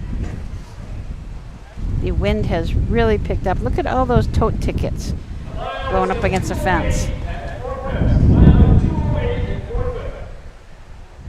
Back half and 102-3. Not too bad a back half on this sloppy track here. But both these horses show 2 minutes, 2 minutes 4/5 at Ottawa on the county fair track for City of Fear. And as we mentioned a few minutes ago, before they went to the gate last season, coming off a qualifier in 2 minutes and 2/5 at Northfield Park. So City of Fear, Pierce Henry, the 2-year-old brown filly by Fear the Dragon. Chad Williamson trains for Claude Estelle of Oakwood, Ohio. Third start and going to the winner's circle. Had a third place finish last time out at Ottawa. Her first start of the year at Paulding County Fair, finished second. So it's had a first, second, and a third so far this year for the winner, City of Fear. Pretty nice start to the year. Yes. If you could finish 1, 2, 3, like that every 3 starts, Yeah. they'd have to be happy. So we're... Brad Conrad's got his raincoat back on and hood up. This has been a very changeable day. It has.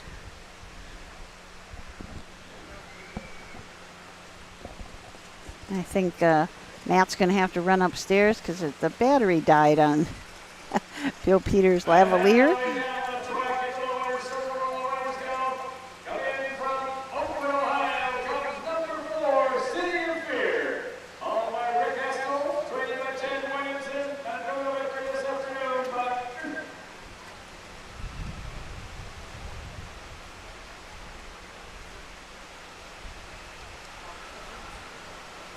Notice there, if you could see Brad Conrad in the winner's circle, all kind of tricks. He's got an expensive piece of equipment in his hand, so he's going to keep it dry.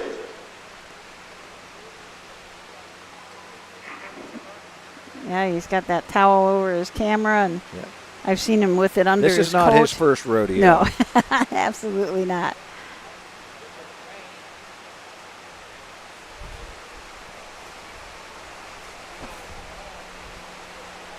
So we should get the rundown pretty soon. Be a quick rundown because we were only at 4. Raining a little harder now than it was. The wind is really whipping up.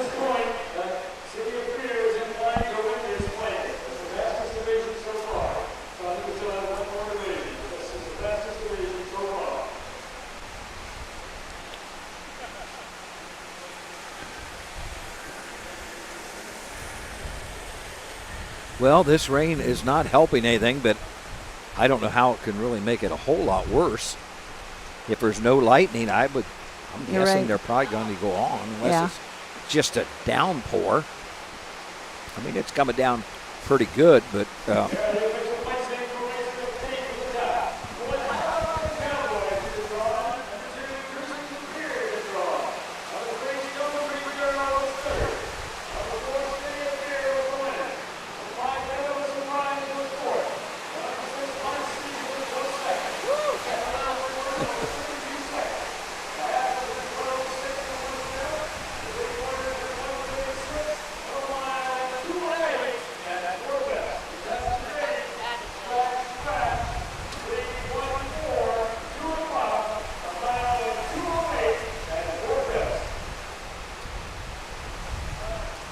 well, it's on to the 16th. We're going to see what I spoke a little bit ago, say it wasn't raining too bad, but it's pretty much literally a downpour.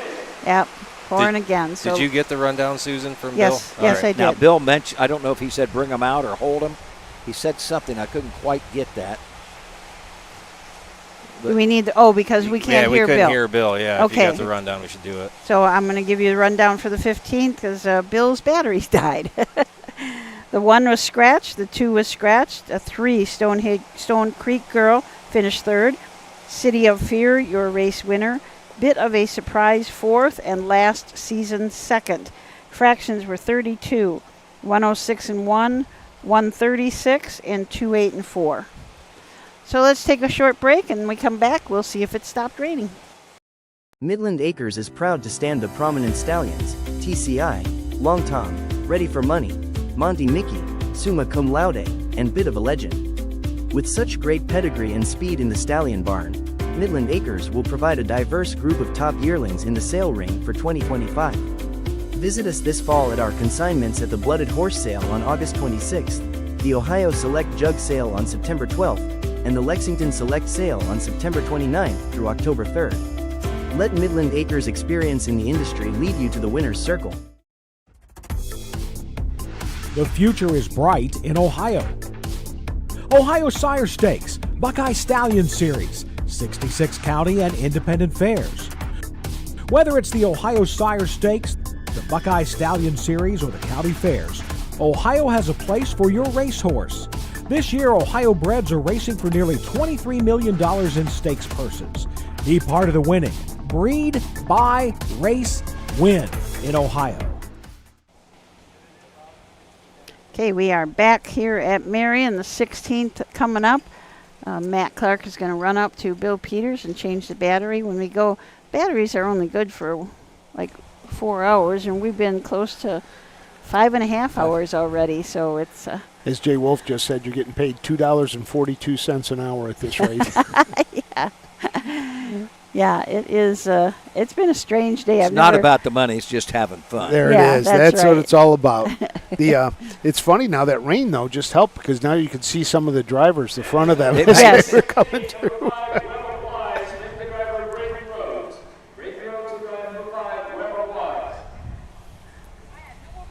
This is the kind of day when some of these young guys get their chance, too. Yep. You know, they get a chance to drive because somebody else doesn't want to. We've got, 4 racehorse barns back there, Frank? Or they're not in, and then sometimes we had horses over in that saddle horse barn, too. Right, the 4 that line the backstretch, and then you've got, let me take a shot here. So you got those 4 right across the backstretch, and then way over in the back corner there is one more barn that I think they use sometimes. And then I know in the past, Rosie and Nick Clegg have both raced out of their trailers here. Yeah. There's some big trees back there. They can get underneath the trees, set up their gates, keep the horses in there, and then keep them cool. The big Coliseum down here at the top of the stretch. I was in Marion in 1972. Our high school basketball team, I was a senior, we played ball there. Oh, in there? And, I wasn't back. I came back 50 years later to work the OHHA. Oh, my gosh. And so 50 years later, I come back to the Marion County Fair. Wow. Number 2 is Bianca, Bianca, Bianca, owned by Kimber Clegg of Matamoros, Pennsylvania, trained by Betty Clegg, the driver Nick Clegg. Number 3 is Supreme Dance, owned and trained by Rosie Weaver of Beach City, Ohio, the driver Drew Neal. Number 4 is Hang Tight Honey L, owned by Levan Stables of Woodstock, Ohio, Darrell Fall Racing Enterprises, Sylvania, Ohio, Hurley Racing of Dublin, Ohio, and Megan Levan of Woodstock, Ohio, trained and driven by Hank Levan. Number 5 is Web of Lies, owned and trained by Virginia Wilcox of Perrysville, Ohio. The driver is Braden Rhodes. And number 6 is Hush Don't Tell, owned by Chris Beaver of Radnor, Ohio, and Anastasia Miskova of Chicago, Illinois, trained and driven by Chris Beaver. Horses will take one. Okay, we'll take a closer look at these horses. Mike Spearman drives, trains, and owns Out of Your Range from the 1 hole. This is an in-range out of a Cantab Hall mare, Drive Me Wild. Purchased at the Buckeye Classic for $5,000. This is this filly's first lifetime start. 2, Bianca, Bianca, Bianca. Nick Clegg for Betty Clegg. 2-year-old bay filly by Uncle Peter out of the Master Levesque mare. Katie, Katie, Katie, the mare that we talked about just a few races ago. This will be her 4th start of the year. Has a 3rd place finish. Earnings this year of $1,689. Supreme Dance and Drew Neal from the 3 for Rosie Weaver. Rosie also owns this full count filly. It's out of a Like a Prayer mare. Supreme Day has had 1 start. That was at Paulding. Made break at the quarter pole and finished back. Did have a qualifier at Northfield. Also made a break early and finished distanced. 4, Hang Tide Honey, 2-year-old bay filly by In Range, owned by the Levan Stable, Dharma Fall Racing, Hurley Racing, and Megan Levan. This a $30,000 Lexington Select purchase. Hank Levan trains and drives. Hank is looking for his 3rd driving win of the day. Hang Tide Honey L's been to the winner's circle 2 times. The last win, 6-3, was a winner by 3.5 lengths at Ottawa. Web of Lies put Braden Rhodes up for trainer, owner, Virginia Wilcox. This is an in-range filly out of a Don't You Forget It mare, Lipstick and Lies. First lifetime start. And rounding out the field 6, Hush Don't Tell. Chris Beaver trains and drives, owns a partnership with Anastasia Mezgoska of Illinois. 2-year-old bay filly by Lather Up. A Lather Up trotter. Mm-hmm. That's the first. Oh, finally. Okay. Is that a thing? Has that had a start yet? I don't have a program. 2 qualifiers Two at Delaware. qualifiers at Delaware. Qualified. Made a break last time out on the 18th. The first set of qualifiers at Delaware. Trotted in 5 and 4. A Lather Up trotter. That's the one. I thought I was seeing things. The mare had the a record on both the trot and the pace. Okay. That one. Okay. And that's why she was a Some Beach somewhere. Really? I mean, how do you get a trotter out of that? Yeah. Chris said she's all trot though. Like never even offers the pace.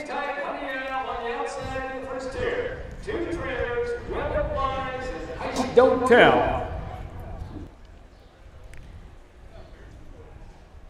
We don't see Chris Beaver too much on the track. He was on the track a lot at Delaware qualifying, but we don't see him as often in a race.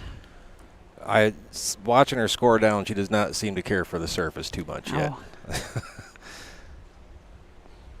Well, the rain has stopped again. The sun is out again. Let's turn it over to Bill Peters.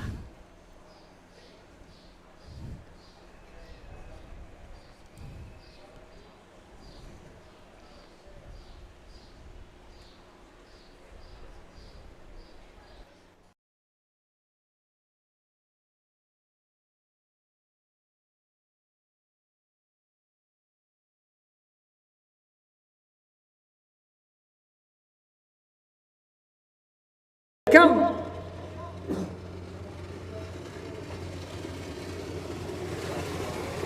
Here, off and trotting, the first horse away is Bianca. Then comes Hang Tight Honey L. Then out of your range. Moving up fourth, that is Supreme Dance.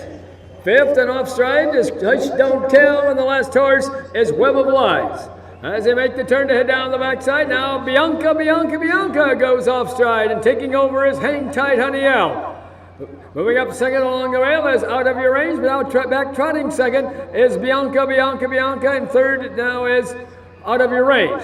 Racing in there fourth down the backside, that is Supreme Dance. 4. First quarter trotted in 35 and 4/5 seconds.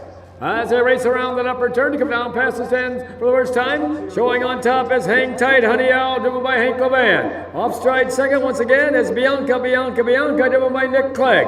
Third is Out of Your Range, driven by Mike Spearman. Fourth is Supreme Dance, driven by Drew Neal. Off stride fifth is Web of Lies, driven by Pierce Henry, and the last horse now leaving the track is Hush Don't Tell. Coming down to the half-mile mark, that's Hang Tight Honey Owl with the lead. At the rail second is Out of Your Dance. Moving up on the outside third is Supreme Dance, and fourth is Bianca. 112. First half trotted in 112. As they round the turn now to head down the backside to race over that 3/4 mile mark. That's Hang Tight Honey Owl with the lead. 3 lengths back second is Supreme Dance. Third is Out of Your Range. Off stride fourth is Bianca, and the last horse is Web of Lies. Going toward that 3/4 mile mark, Judy was out and on the move now with Supreme Dance. At the rail second, with the lead though, it is Hang Tight Honey Owl. On the outside, pouring on the pressure is Supreme Dance. 145. 3/4 trotted in 145. Now off stride goes Supreme Dance. That's Hang Tight Honey Owl. Moving up along the rail second is Out of Your Range. On the outside third is Supreme Dance. As they race toward home, that's Hang Tight Honey Owl with the lead. Out of Your Range, a racing second. Coming back third on the outside is Supreme Dance. But past the stands, it's going to be Hang Tight Honey Owl. And here they all come. 19. Looked like Supreme Dance got up for second. Up for third is Out of Your Range. What was the time? A mile and 2:18. Mile and 2:18.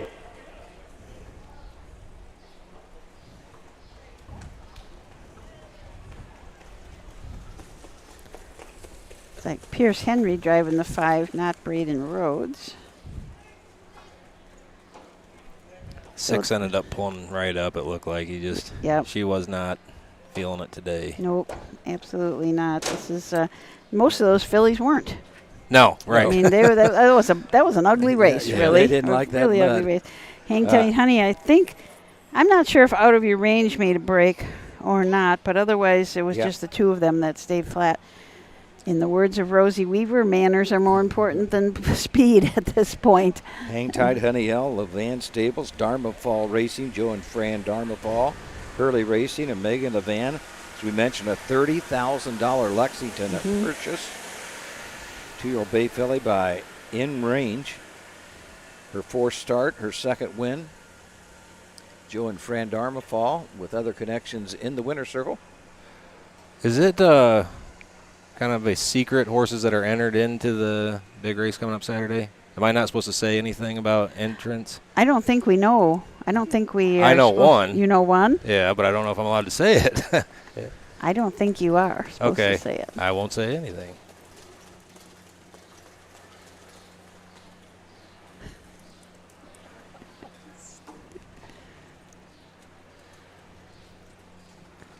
Looks like Harrison coming over. Levan. He's just about as dirty as his brother. Back into the winner's circle where the winners go. Coming in from Woodstock, Pennsylvania, and Dublin, Ohio, comes number 4, Hang Tight Honey Owl. Followed by Levan Stables, Hurley Racing, Dharma Fall Racing, and Megan Levan, and trained to victory by Hank Levan. The blanket for this race is courtesy of Marion County Farm Bureau, but this horse has no chance of winning that blanket.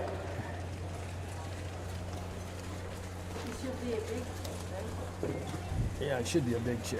Hank's going to run over. Now, they're workers. Oh, he's going to get a ride there, I see. Yeah. I thought Hank's going to run across that infield. These guys are soaked clear through. Now, will they just stand back here with a hose and let somebody spray them off? I think that's probably a good idea. I would. As you put that in Mama's washing machine, she's going to be mad, right? You got to get some of that stuff off before. That was one thing that I was kind of amazed at the new Scioto Downs paddock. They actually have an area in the back. It looks like an outside shower, and it's for the drivers to come and they can spray themselves off in between races if they want to get a little bit cleaned up. But you got to get some of that stuff off before you put it in the washing machine. So did we get the rundown yet? I don't think we did. I don't believe we did. So we'll just have Talking a minute. about the Scioto paddock, I don't know if you've touched on it the first two fairs when I actually wasn't doing a broadcast. It is some facility, isn't it? Yeah, it is. It is some facility. It is certainly built with the horses' comfort and the horsemen in mind. Big fans. Can't say what kind of fans they are, but they are big fans. Number 1, Out of Your Range was third. Number 2, Bianca was fourth. Number 3, Supreme Dance was second. Number 4, Hang Tight Honey L was the winner. Number 5, Web of Lies was fifth. And number 6, Hush Don't Tell did not finish. Time of the first quarter was 35 4/5. The half was in 1:12. The 3/4 in 1:45 with a mile in 2:18. From the top, it should read 3:42.15 DNF, a mile in 2:18. So the fourth of the 5 divisions of the 3-year-old filly trot coming up next in the 17th. Let's take a short break.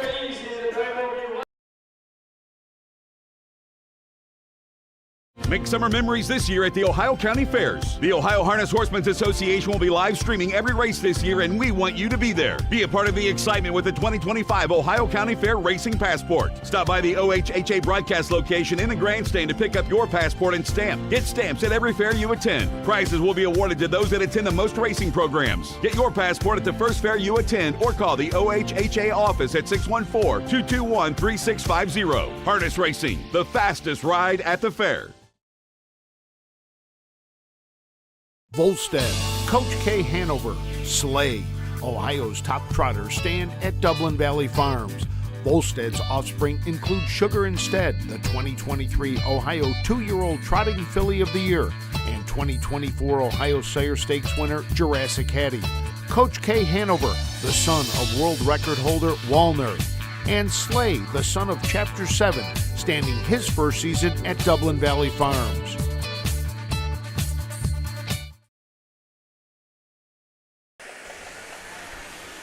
So we haven't heard. We got one change in this next race, the 17th coming up. Rod Allums will drive the 6 Extra Easy, but we need a driver on the first. Did you hear anything about driver on the first? No, I haven't either.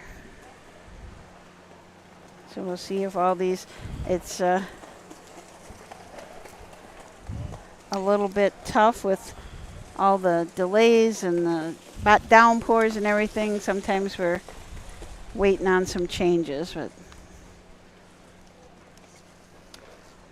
do you know what event was happening this evening here in the? No, it didn't go start at 5. No way it's going to start at 5. That's right. It's 4:45 already. Wow. Might be a hog scramble. Yeah. Yeah, I don't know what you could do calf really. Scramble. Yeah, calf scramble out in that infield. Yeah. There's a lot of water laying out there. It would be if you had like a motocross thing. Whoa, that'd be fun for the 15-year-old boys in the mud, wouldn't it? Yeah. Well, Susan, this 17th is another division of the 3-year-old filly trot. 6 of them going postward, beginning with the 1 Peter Butter Cupcake. 3-year-old bay filly by Uncle Peter out of the Master Levesque mare ML Cupcake. 8 starts, a win, a second, 2/3, 10,000 this year, 18,000 lifetime, 58-3 at Northfield Park. Callie L. Hank Levan trains and drives for Levan Stables, M. Levan, M. Perry, and E. Perry. This is a What the Hill filly out of a Claudius Augustus mare, Sandy Song. Won her last start at Ottawa in 2-5 flat. Start before that had raced in the Buckeye Stallion Series at Scioto Downs and finished 7th, but did trot in 58 flat. Rod Troyer owns, trains, and drives the 3, School Kids Fast Girl. This 3-year-old brown filly is by School Kids out of the Cheyenne Ray mare, Joyful. 2 starts this year, yet to hit the board. 6 starts last year. Did make $1,800 last year. 2 starts back at Paulding, finished 4th, beaten 13.5 lengths, trotted in 2:12 and 2. That's the 3. School Kids Fast Girl. Suds and Ritz. Emmanuel Miller drives for Herman Hagerman. This What the Hill filly is owned by Hagerman Racing, Martin D. Yoder, and Lucinda Belcher. She's out of a Chapter 7 mare, Bubbles and Rinse. Kind of a clever play on words. Suds and Rinse out of Bubbles and Rinse. Had 8 starts this year, 1 win. That was at Northfield Park in 59. Had 4 wins last year as a freshman, and fastest of those was 159 flat at Scioto Downs. 5 Country Behave, Nick Clegg looking for his 3rd driving win. Betty Clegg trains 3-year-old bay filly by Inner Price, a $13,000 purchase 2 years ago. 5 starts this year, has 2 seconds. Last year had 2 wins in 24 starts, $27,000 lifetime for Country Behave. $36, and a blanket courtesy of Genuine Motor Car. Number 1 is Peter Butter Cupcake, owned by Chad Sloan of Jamestown, Ohio, and Herbert Hall of Beaver Creek, Ohio, trained by Art Gillum Jr. The driver is Drew Neal. Number 2 is Caliel, owned by Levan Stables Incorporated, and Megan Levan of Woodstock, Max Perry of Mingo, Ed Perry of Cable, trained and driven by Hank Levan. Number 3 is School Kids Fast Girl, owned, trained and driven by Rod Troyer of LaGrange, Indiana. Number 4 is Suds and Ritz, owned by Hagerman Racing of Mount Vernon, Ohio, Martin Yoder of Mount Eaton, Ohio, and Lucinda Belcher of Winchester, Kentucky, trained by Herman Hagerman. The driver is Emmanuel Miller. Number 5 is Country Behave, owned by Kimber Clegg of Matamoros, Pennsylvania, trained by Betty Clegg, the driver Nick Clegg. And number 6 is Extra Easy, owned and trained by Larry Clayball of Medina, Ohio, the driver Rod Adams Jr. Again, the driver on number 1, Peter Butter Cupcake, is Drew Neal. Okay, so our last horse to take a closer look at is Extra Easy, the 6 horse. Rod Adams Jr. will drive for Larry Clayball. Larry also owns this What the Hill filly. She's out of a Royal Strength mare, Easy Strength. 6 starts this year. Has been racing primarily at Northfield Park, where she's been trotting in 2-1, 2-2, 2-3. Did have 2 fair starts at Paulding and Ottawa. Finished 3rd at Paulding, trotted in 11-1, and finished 6th at Ottawa in 2-8-1. Had 7 starts last year, earned about $4,200. Looking across the way, our post-time favorite at 3-5 right now is the 4, Suds and Rinse. Horse is completing their score. Hopefully, Susan, the rain is out of here for the day. Yeah. We keep saying we can't take much more, but we keep plugging away. Yep. Big thank you to Mike and Becky Wapkenberg. They got a tough job out there. Yeah. Becky steering that car into that first turn, trying to get away from the horses. Tough to get away. I mean, they score 5 wide normally, not a wide track, only scoring 4 wide today. Yeah, it really is looking unusual for somebody who's just tuning in because there's no wings on the gate. They have kept the wings in, and we only score 4 wide. So if you got a couple scratched out, like the last race, I believe it was the 2 races ago, we had 2 on the gate and 2 trailing. Yep. So rather unusual. I know a couple years ago at Paulding, they scored 5 wide there, and we had like 1 on the gate. There was that many scratches. Oh. 1 on the gate and like 2 trailers. 2 trailers. Really weird. Hard for those young horses to figure that out, Yeah. too. They're supposed to be up on that gate, and now they're not, even though they could be. So, yeah, it's a lot of different unusual things happen at the county fairs, that's for sure. I have to say that I disagree with that USTA rule that leaves them in the back, leaves them in the second tier.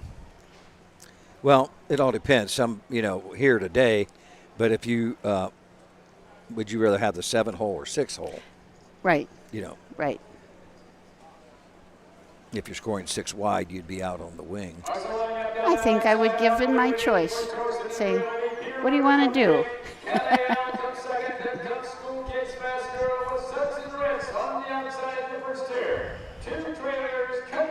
And extra easy. So the horses are headed to the gate where they disappear a little while, but they're behind the, what's that, the Outpost Saloon. They disappear behind that cold beer sign. And then they come out. And we will turn it over to Bill Peters for this, the 17th, 4th of 5 divisions of the 3-year-old filly trot.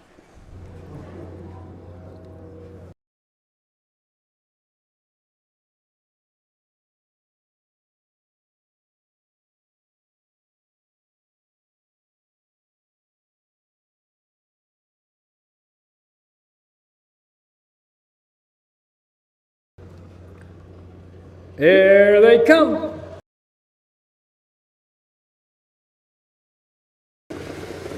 They're off and trotting. The first horse away is Peter Butter Cupcake. Dropping in there second is Suds and Ritz. Racing third is Caliel. Moving up on the outside fourth is Extra Easy. At the rail fifth is School Kids Fast Girl. And the last horse is Country Behave. As they make the turn now to head down the backside to race over that quarter-mile mark, Drew Neal has Peter Butter Cupcake on top by 3.5 lengths. Trotting in there second is Suds and Ritz, driven by Emmanuel Miller. Up on the outside third is Extra Easy, driven by Rod Adams Jr. Fourth is Caliel, driven by Hank Levan. Fifth is Country Behave, driven by Nick Clegg. And the last horse racing down the backside is School Kids Fast Girl, driven by Rod Troyer. First quarter was trotted in 31 seconds. As they race around that upper turn to come down past the stands for the first time. Out there on the front end, that is still with the lead Peter Butter Cupcake. Up on the outside now to pour on the pressure though is Extra Easy. Racing in there third is Suds and Ritz. Racing fourth is Caliel. Fifth it is Country Behave and the last horse School Kids Fast Girl.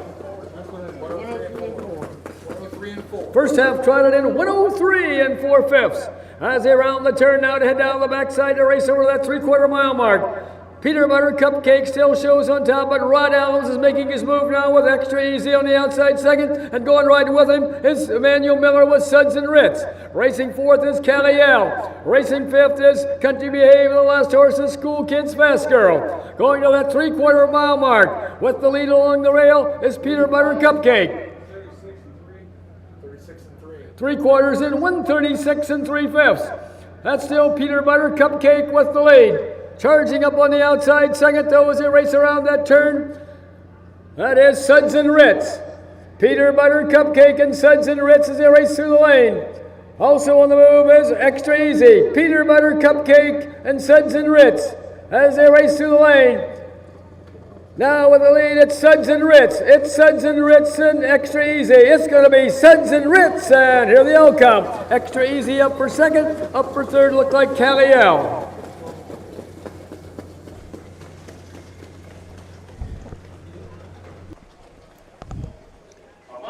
2:12 and 4/5.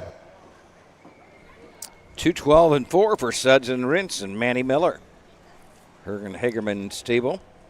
3-year-old Bay filly by What the Hill, a $30,000 Buckeye Classic purchase. She a winner of $40,000 lifetime coming into this and her second of the season.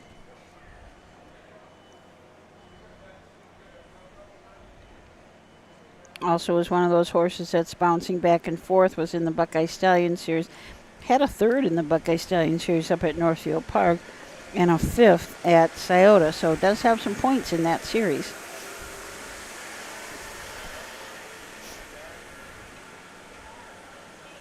I believe Extra Easy was second and Caliel third. That's what I could see.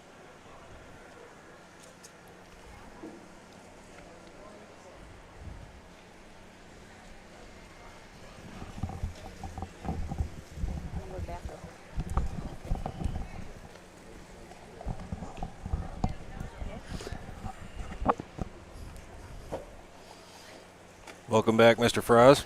Thank you.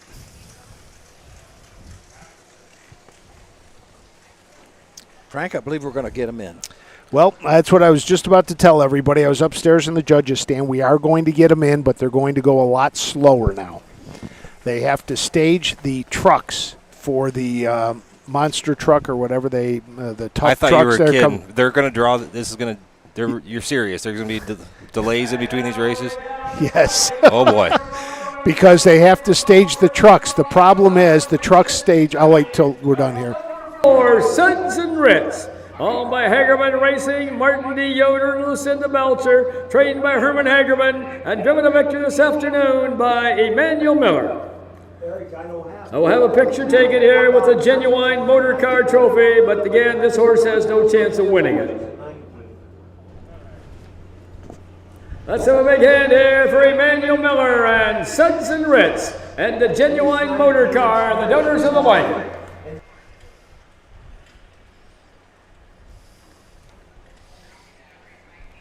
Get the rundown here, and then I'll finish what's going to happen.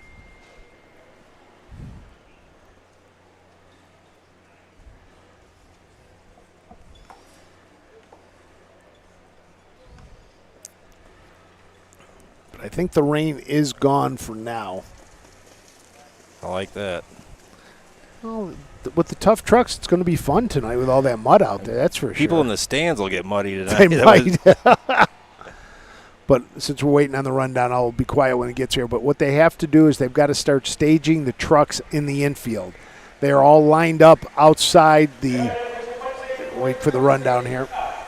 Peter Butter Cupcake was fourth. Number 2, Caliel was third. Number 3, School Kids Fast Girl was fifth. Number 4, Suds and Ritz was the winner. Number 5, Country Behave was sixth. And number 6, Extra Easy was second.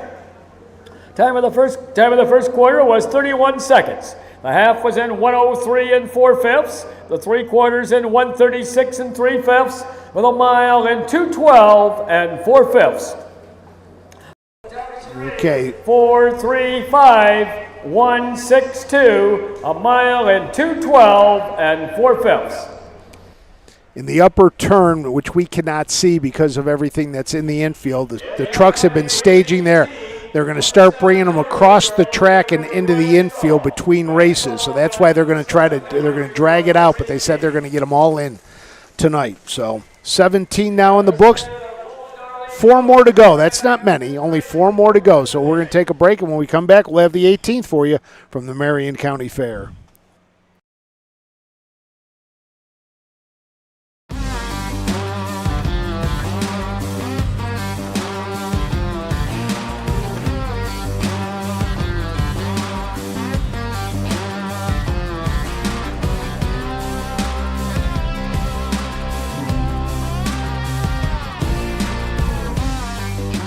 Do you want your horse to shine in the winner's circle? Feed DAC oil. It makes a world of difference. For 100 years, the values at BNSF Insurance have been clear. Do the right thing.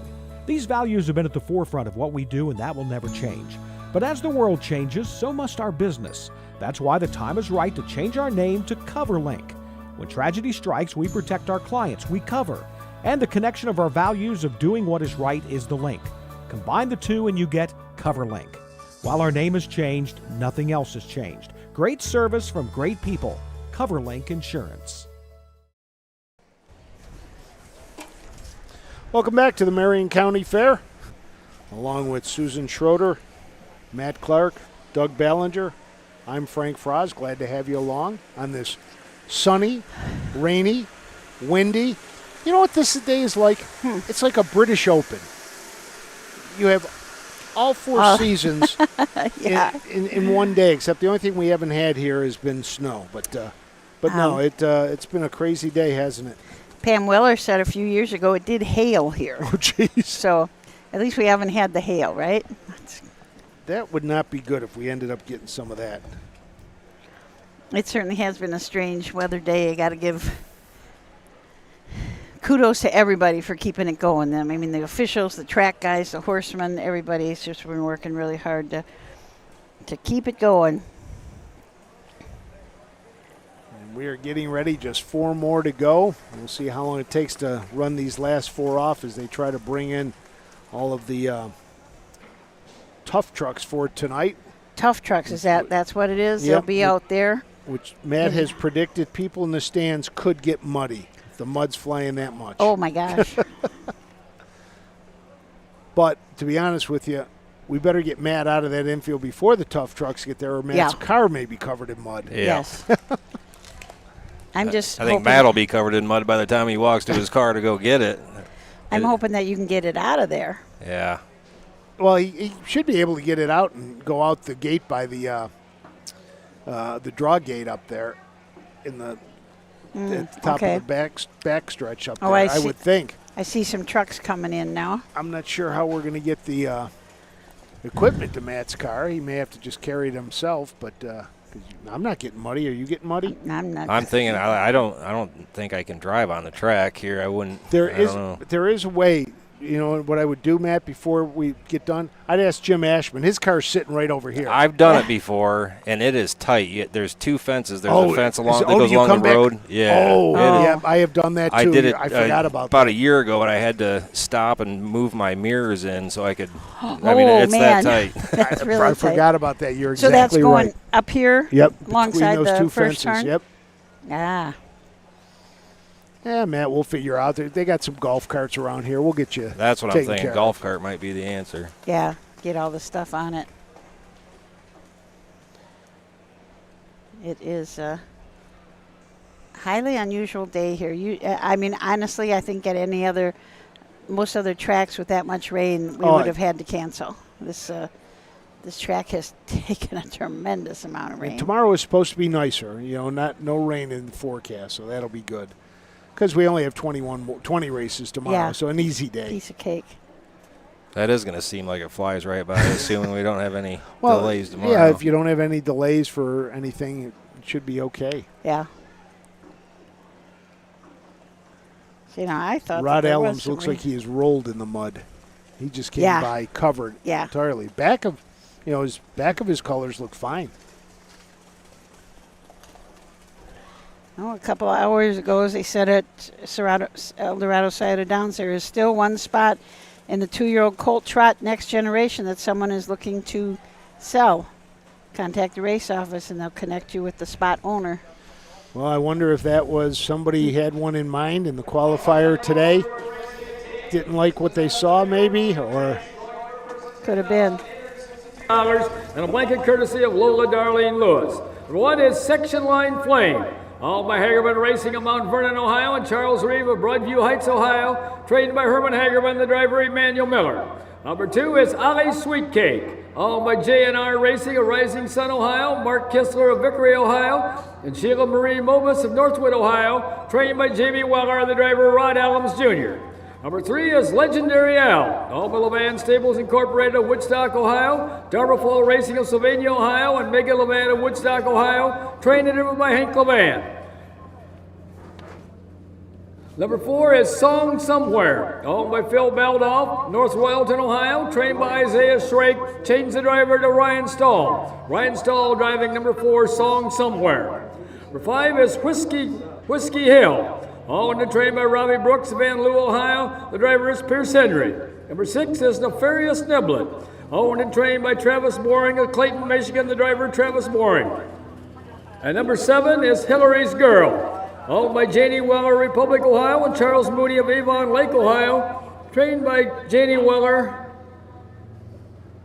I'm trying to check out is that Harrison Levan? Harrison Levan driving number 7, Hillary's Girl. Your attention. Okay, so let's take a closer look at these horses. Section Line Flame, or did you do this already? Okay. Emmanuel Miller up for Herman Hagerman Racing, and Charles Reeve.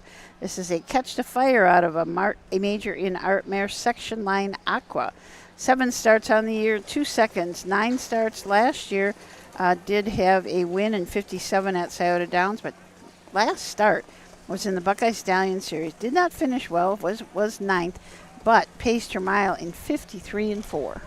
The number 2 is Ali Sweetcake. Rod Allums Jr. drives for trainer Jamie Weller. This is a bit of a legend filly out of Ollie Rush by Dragon Again. owned by JR Racing, Mark Kistler, and Mrs. Sheila Mobus of Northwood, Ohio. 5 starts this year, has yet to hit the board. Lifetime, a couple of wins in 18 starts. Last time out was at Scioto Downs and finished 9th. Legendary L, trained and driven by Hank Levan for Levan, and Darmafal. See another bit of a legend end out of a Western Ideal mare, El Breezy Hanover. As a last start out, won at Ottawa in 2-2, but did this, came home in 27-3 at Ottawa. The number 4 is Song Somewhere. Logan Ebersol drives for Isaiah Schrake. This is a Bring on the Beach out of Surf Song. Philip Baldorf of North Royalton owns and bred this horse. 6 races this year, 2 second places finishes, lifetime earnings just under $38,000, 7 wins to its credit. Finished second twice in a row, 3 and 4 back. I believe Ryan Stahl picked up the drive on Song Somewhere. Thank you. The Whiskey Hill, Pierce Henry up for Robert Brooks. Robert also owns this Racing Hill filly. Out of a Woodstock mare, Connie's Desire. 10 starts this year, 2 wins. Fastest of those, 56-2 at Northfield. Last start at Ottawa, finished second in 2-1-2. Last quarter, 28-2. The number 6 may be my favorite name of the year already. Nefarious Niblet. Don't ask me why, I just think that's kind of funny. Travis Boring drives, trains, and owns this Do Me That Again out of Impressive Liz. Did not race as a 2-year-old, has just 1 start this year. That came at Paulding and finished well back. Hillary's Girl, Harrison Levan gets the drive for Janie Weller. Janie Weller and Charles Mooney both own this lather-up filly. It's out of a Some Beach Somewhere mare, Hillary Style. Has had no starts this year, did have 3 starts as a 2-year-old. Last time out was at Scioto Downs in a non-winners of 1, and she did pace in 2-3-3 that time out.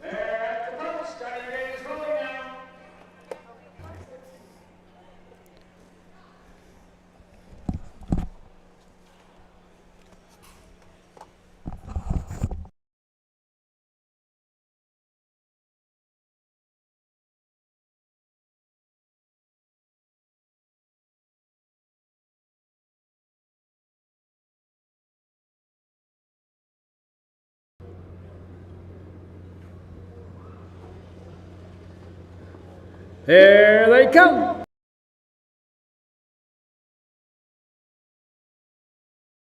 Pacing the first horse away is Legendary Al. At the rail second is Section Line Flame. Racing in their third is Whiskey Hill. Moving in their fourth is Song Somewhere. Pacing up fifth is Ali Sweetcake. Racing sixth is Nefarious Niblet. And the last horse is Hillary's Girl. Heading down the backside to race over toward that quarter-mile mark, Hank Levan has Legendary L on top by 2 lengths. Racing second is Section Line Flame, driven by Emmanuel Miller. Racing in their third, that's Whiskey Hill, driven by Pierce Henry.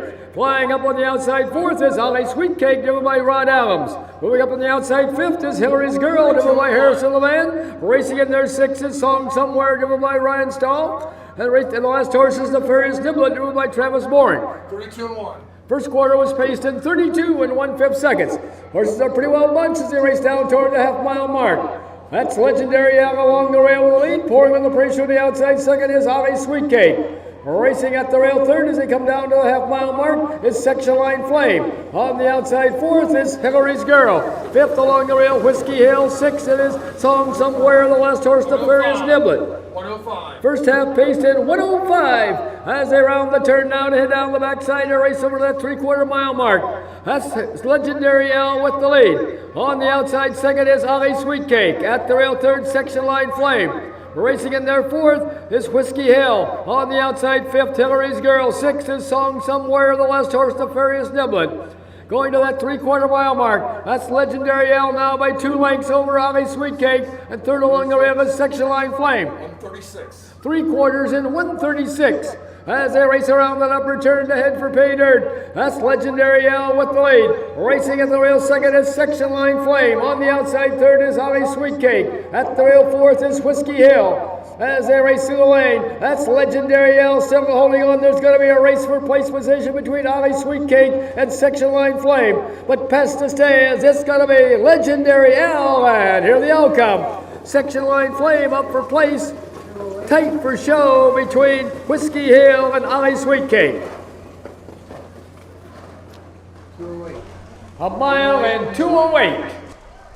208 Illinois. A mile and 208 and 1/5. 1 mile and 2:08 and 1. That's pretty. That's my thinking. Is that the fastest of the day, maybe? I think it's certainly the fastest since we had Or the did we have a downpours 6 at one time? I'm going The through legendary these. L. Hank Levan gets his probably 4th winner of the day. Trio Bay filly by Bit of a Legend. Owned by the Levan Stables, Dharma Fall Racing. Joe and Fran go to the winner's circle once again, and Megan Levan, 4th of the season for Legendary L, the mile 208 1/5. The Signature Series went in 4 and 3, and the second did go in 4 and second 3. division of the 3-year-old filly pace went in 7 and 2. So I believe that those were the fastest.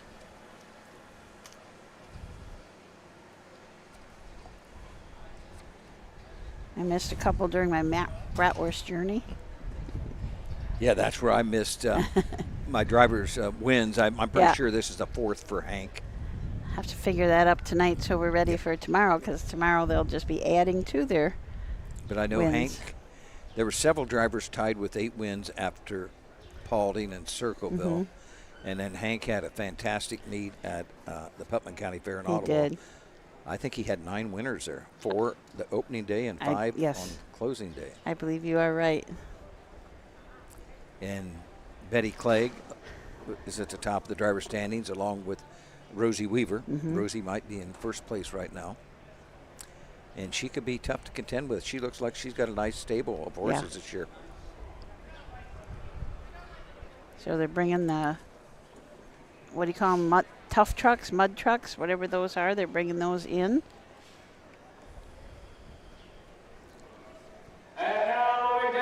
Back into the winner's circle where the winners go. Coming in from Woodstock and Sylvania, Ohio, comes number 3, Legendary L. Owned by Levan Stables Incorporated, Dharma Fall Racing, and Megan Levan. Trained and driven to victory by Hank Levan. Now we'll have a picture of the Lola Darlene Lewis horse blanket taken with this horse, but this horse will not win this blanket.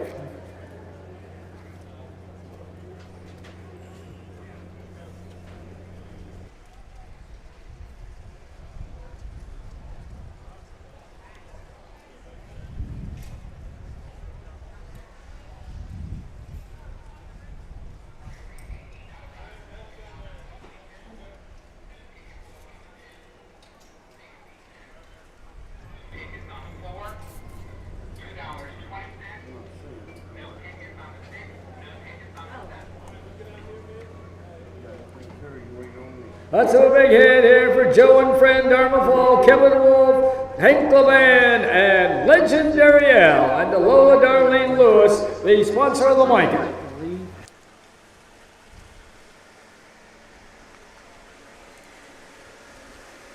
Joe and Fran Dharmafall, also great sponsors of harness racing. There's been They do everything, especially the ladies' pace. Mhm. They'll put the purse money up. A lot of these fairs, $1,000 for the ladies' pace. Some fairs they give, maybe $100 to the leading driver. They just do so much for the sport. Absolutely.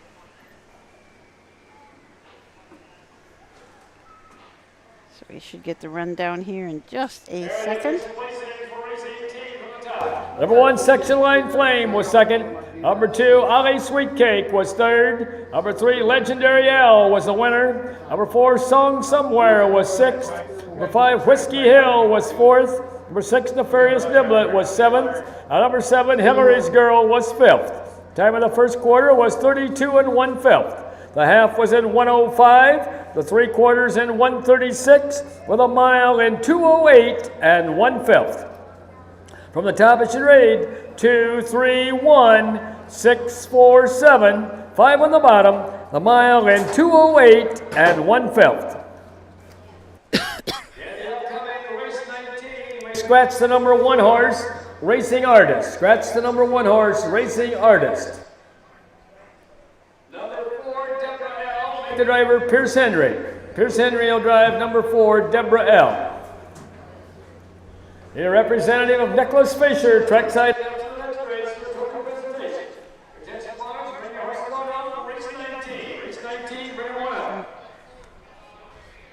think we may have a driver change on the 5 either. I haven't Hank seen be Cameron. going maybe to Northfield tonight?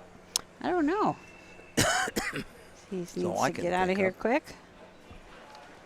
Well, we'll be back after this break. We'll be back with race 19.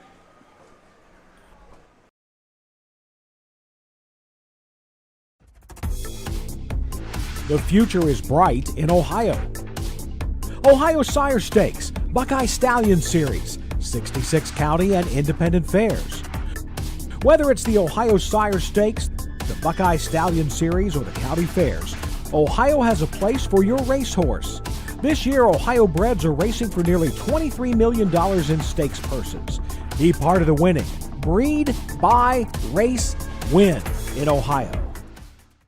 Cool Winds Farm is one of Ohio's premier standardbred breeding farms. Cool Winds stands the popular Dancin' Yankee, Jug winner Southwind Aussie, and the royally bred Western Fame. Cool Winds Farm is proud to present our yearling consignments at the Ohio Selected Jug Sale at Pickaway on Friday, September 12th, and at the Standardbred Horse Sale in Harrisburg during the cool winds of November. I think Hank might have been wondering who took him off his own horse. Yeah. that was a mistake that we had going to break there. Yeah, actually Pierce Henry is going to drive the 5, Corfu, not Hank's horse. So, Susan, it's the 19th, another division of this 2-year-old filly pace. 1 and 6 are scratched, beginning with the 2 Mount Camas. Manuel Miller for Herman Hagerman, 2-year-old bay filly by Catch the Fire, a $4,500 purchase. Has one start this year, finished 4th, beaten 8.5.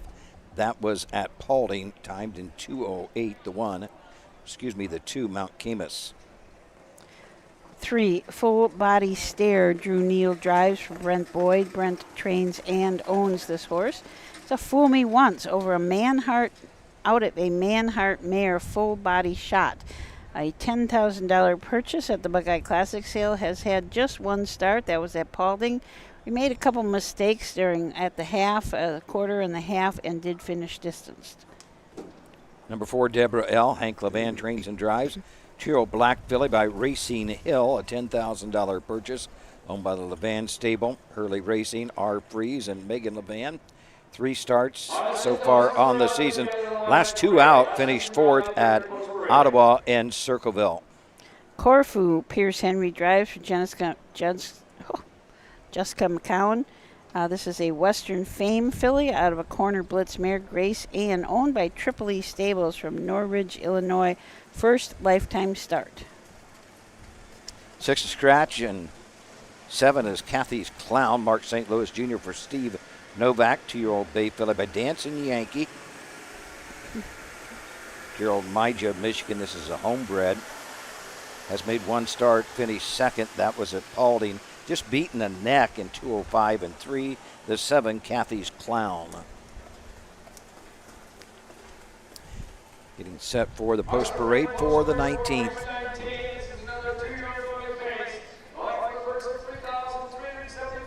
In a blanket courtesy of Nicholas Fisher. Number 1 Racing Artist has been drawn. Number 2 is Mount Camas, owned by Hagerman Racing and Melinda Hirschberger of Mount Vernon, Ohio, trained by Herman Hagerman, the driver Emmanuel Miller. Number 3 is Full Body Stare, owned by Brett Boyd Racing Incorporated, Jonesville, Michigan, trained by Brett Boyd, the driver Drew Neal. Number 4 is Deborah L., owned by Levan Stables and Megan Levan of Woodstock, Ohio, Hurley Racing of Dublin, Ohio, Richard Fries of Northfield, Ohio, trained and driven by Hank Levan. Number 5 is Corfu, owned by the Triple E stable of Norridge, Illinois, trained by Jessica McCown. The driver is Pierce Henry. Number 6, Wine After Whiskey has been drawn. And number 7 is Kathy's Clown, owned by Jerry Migel of Westland, Michigan, trained by Steve Novak. The driver Mark St. Louis Jr.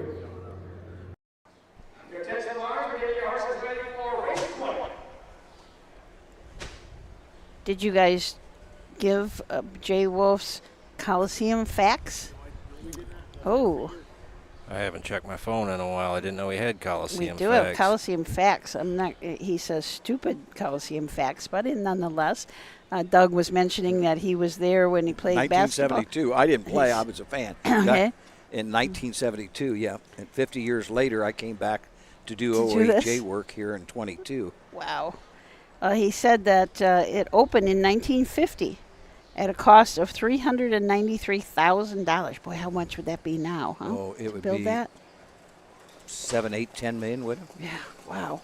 It has 3,600 seats and has a capacity of 5,500 for concerts. So that's kind of a nice thing. They show some cattle in there now. Oh, do when they? I walked in it a couple years ago when I was here. Oh. Because I just wanted to walk in it. I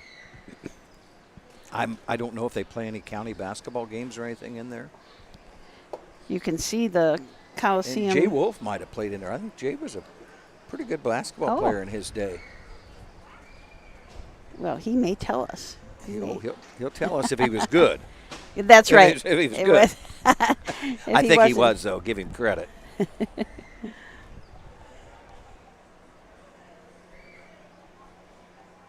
We are getting towards the end. We've only got 2 more after this. It's been one of the oddest race days I can remember. It has, really. I mean, I started to walk over this way at 10:15 and it poured. I think we've had probably, definitely 4, maybe 5 showers like that. Yeah, and they were big showers. Yes. They were.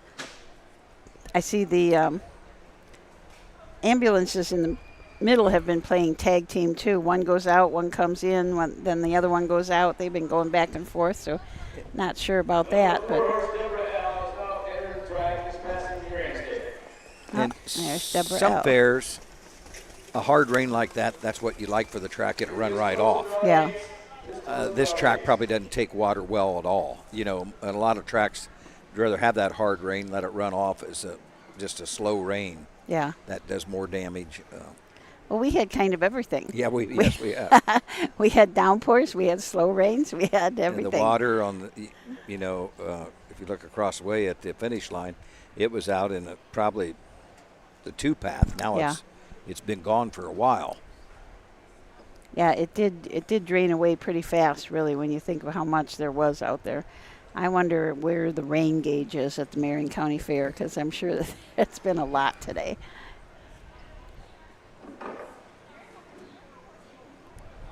They are bringing in the trucks for tonight's show.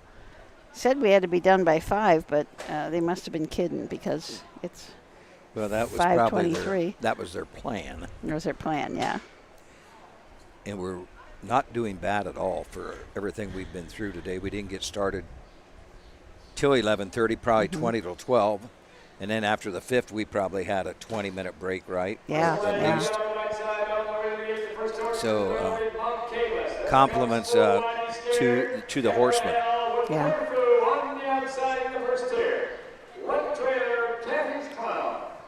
Excuse me, Corfu and Kathy's Clown are both trailers. On the gate are Mount Calis, Full Body Steer, and Deborah L. with Corfu and Kathy's Clown trailer.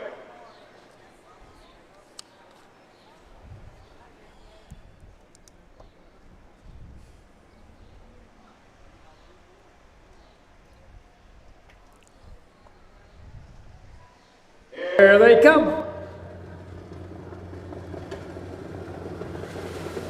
They're off and pacing. The first horse away in the middle of the track is Bull Potty Stare. At the rail second is Mount Camus.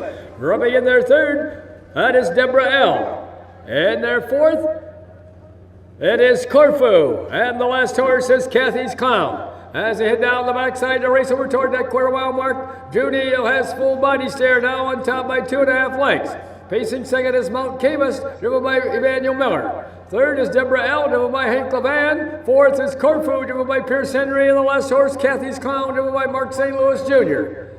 Past that quarter mile mark, going a little bit wide there was Full Body Stare, but still racing with the lead. 33 and 1. First quarter paced in 33 and 1/5 seconds. That's Full Body Stare now opening up about 4.5 lengths. Racing second is Mount Camus. Charging up on the outside third now is Kathy's Clown as he comes down to the half-mile mark. Racing fourth is Deborah L. And the last horse is Corfu.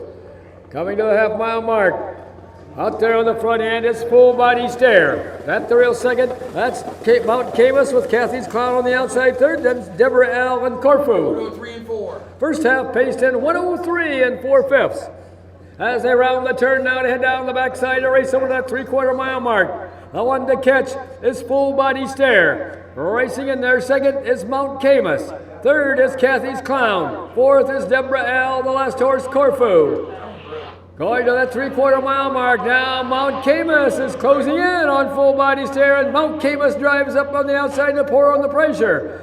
Mount Camus now sticks her nose out in front, and driving back second is Full Body Stare. 37. 3/4 in 137 as they race around that upper turn to head for pay dirt.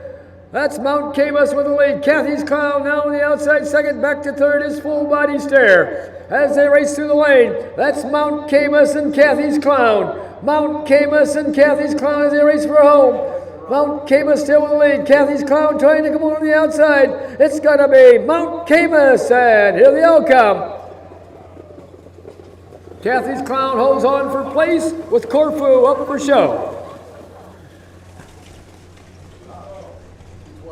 A mile and 2:12.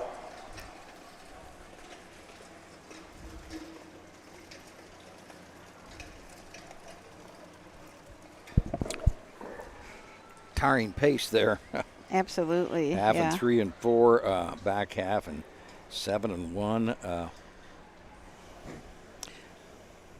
Full Body Stare. Drew Neal looked like he had it in control right at the 3/4, but boy, he hit the brakes. A tiring track. 33 and a fifth, 3 and 4, 137, 212. Mount Camus. Manny Miller gets another win. That's Manny's probably third on the day. I'm like Susan. I lost track of, when I went on my lunch break. And we never caught up, did we? Never caught up. Two-year-old Bay Filly Bike. Here's a Catch the Fire, a $4,500 purchase for a Catch the Fire. Owned by Hegerman Racing. Linda Hirschberger of Mount Vernon. Herman Hegerman trains. Second start of the year for Mount Camus.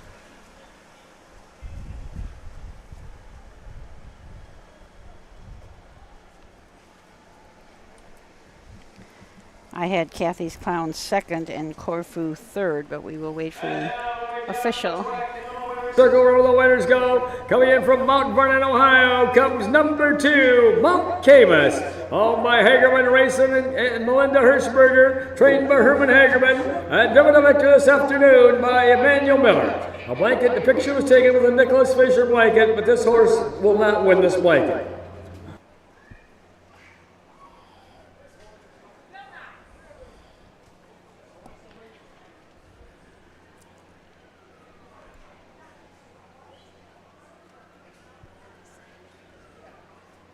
We'll get the rundown in just a second from Bill Peters. Not that we have to worry about him, but the all-age pace track record here is Professor Patrick, 158.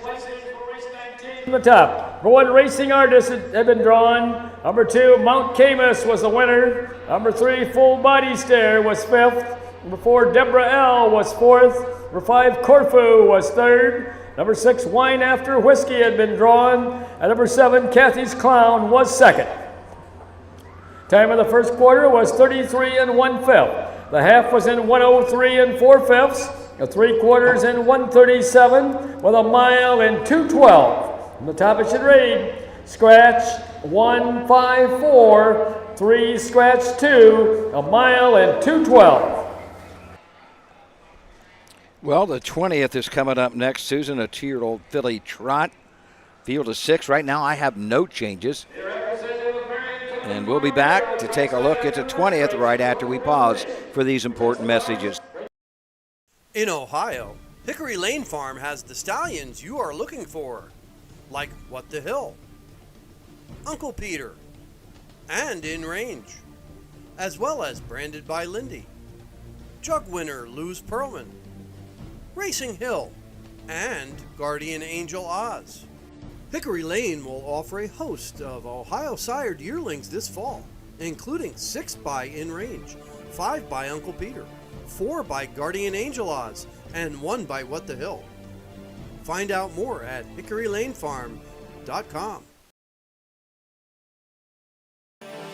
The roots of harness racing are born at the county fair. For over 150 years, people have gathered to watch horses battle it out for fame and glory. Catch the thrills this summer at an Ohio Fair Racing Conference County Fair. The OFRC races at 22 fairs in 20 Ohio counties. Trotters and pacers put it all on the line to be called the best in the Buckeye State. The Ohio Fair Racing Conference, where the path to greatness begins. Matt, did you hear that? Are we live? Will we be covering every race? Just talking about the Saturday night at the races, OHHA covering the next generation races. There's only going to be 3 of them, so we'll see what else is there that night. Is there some sire stakes there? I believe all 4 3-year-old legs are there. I can tell you. I got it right here. So you can get to it. But there's something else too, I think. Yeah, 3-year-old Colt Trot, 3-year-old Colt Pace, 3-year-old Filly Trot, and 3-year-old Filly Pace, along with the next gen. That's going to be a very nice night of racing. So you can tune in and watch that. First race post time, roughly about 10 till 6 at Scioto Downs. So be sure and make your way out to the track. Be a great night of racing. But if you can't, join us right here on the broadcast on the Ohio Harness Horsemen's Association Facebook page.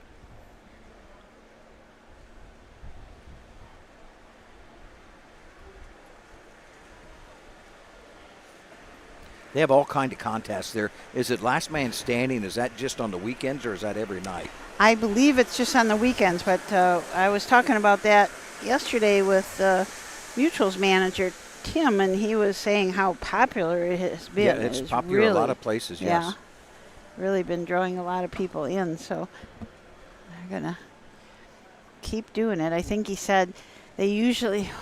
I'm going to be somewhat off on this, but I think I'm kind of close. They usually would have like 80 or 90 people join in on it, and last Saturday night they had 140 people join in on it. So yeah, it's been getting to be really popular. You were there, sorry, was it a real good crowd? It was a huge crowd. For the wiener dog races? Absolutely huge. Great, that's good. I was walking in when the first was coming down the stretch, and the crowd was just roaring, They didn't bet a ton, with having all those people. They did not bet a ton. But as we talked about, I was talking about it with Tim, and he said, but they've experienced it now. They've seen it. Yes. Maybe they'll be back, They had a couple of food trucks, and it was a really big night. It's all those doggone wiener dogs. That's the way at Washington Courthouse. They have eliminations that Wednesday, I guess, when we race there. They have eliminations in the afternoon, then have the final after the races. So they hold everybody there. Yeah.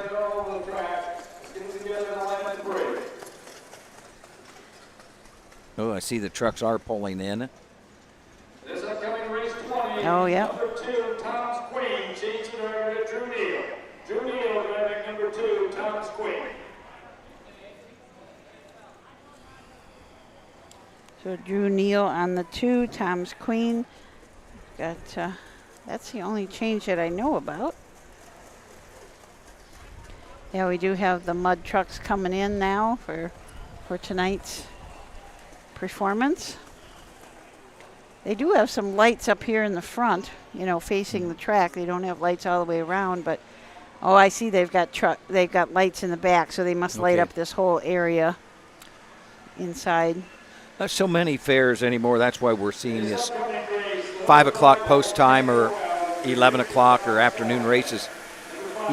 Probably half of our fairs anymore do not have lights. Yeah. Because it's so expensive anymore. Yes. You know, the lights have probably been up for 50 years. Yeah. But it used to be, when I started announcing it in 1970s, you wouldn't start till 7:30 Really? at night or 8 o'clock at night. Wow. Purse of $2,831 and a blanket courtesy of Marion County Farm Bureau. Number 1 is Lynn Rage, owned by Hagerman Racing of Mount Vernon, Ohio. Lucinda Belcher of Winchester, Kentucky, and Martin Yoder of Mount Eaton, Ohio. Trained by Herman Hagerman, the driver Emmanuel Miller. Number 2 is Tom Squee, owned by Heartland Acres of Walhonding, Ohio. Rosie Weaver of Beach City, Ohio, and Cabby D LLC of Hudson, Ohio. Trained by Rosie Weaver, the driver Drew Neal. Number 3 is My Secret Money, owned by Mike Sweeney of Delaware, Ohio, and Lemmer Racing of Rockwood, Michigan. Trained by Mike Sweeney, the driver Curtis Harper. Number 4 is 10 Times Harder, owned by Chris Beaver of Radnor, Ohio, Steve Z Handler of Worthington, Ohio, and Leo Fleming of Ontario. Trained and driven by Chris Beaver. Number 5 is Tango Well, owned by Levan Stables of Woodstock, Ohio, Rosemary Levan of Lewistown, Ohio, Megan Levan of Woodstock, Ohio, and Bob Weiner of London, Ohio. Trained and driven by Hank Levan. And number 6 is All About Hope, owned by Blaze Racing Company, Cincinnati, Ohio. Trained and driven by Tyler Tinch. Well, there you had the post parade. Drew Neal to drive the 2. Tom's Queen. Lynn Range is the 1. Emmanuel Miller for Herman Hagerman. Chiro Bay filly by In Range.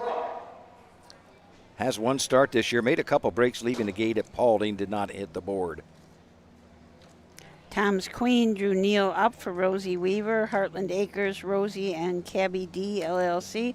A Long Tom filly out of a Master Levesque mare, Queen of Levesque. This has had 1 qualifier at Delaware. She made a break leaving the gate and did finish back, but had a broken equipment, so that maybe was the reason for the break, was the broken equipment. The 3 is My Secret Money. Curtis Harper for Mike Sweeney. Chiro Bay filly by Ready for Money.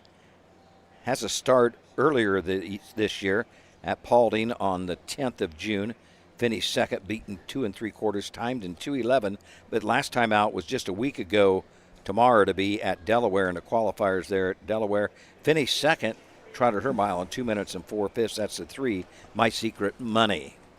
10 Times Harder, Chris Beaver will drive, and he trains and owns, along with Stephen Z. Handler and Leo Fleming, a muscle up the goal out of I'm the Bomb, who is by Explosive Matter.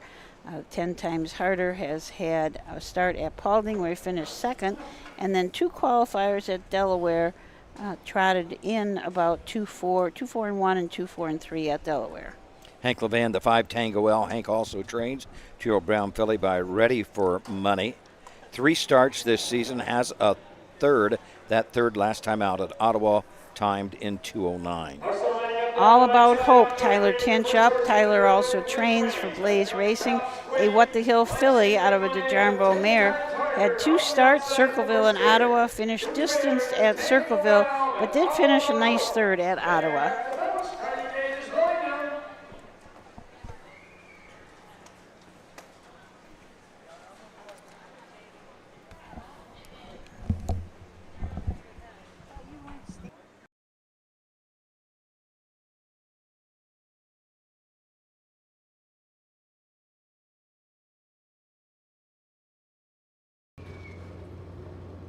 Here they come.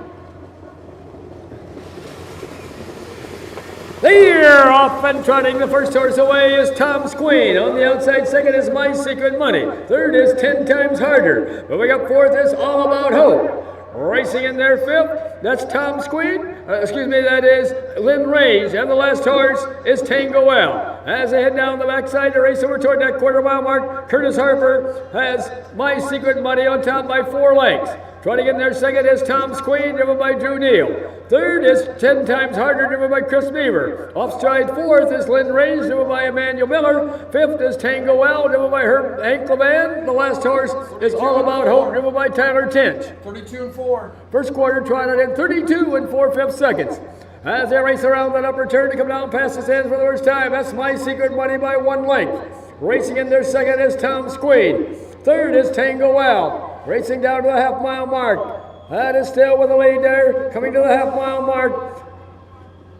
It is Tom's Queen. Excuse me, that's My Secret Money. Tom's Queen now taking over on the outside. Secret Money at the rail second. Off stride third. Goes 10 times harder. Moving up fourth. That's Tango Wow. Number 6 and 4. First half trotted in 106 and 4/5. As they round the turn now to head down the backside and race over that 3/4 mile mark. That's My Secret Money with the lead. On the outside second, pouring on the pressure is Tom's Queen, and now Tom's Queen takes over, and dropping back second is My Secret Money.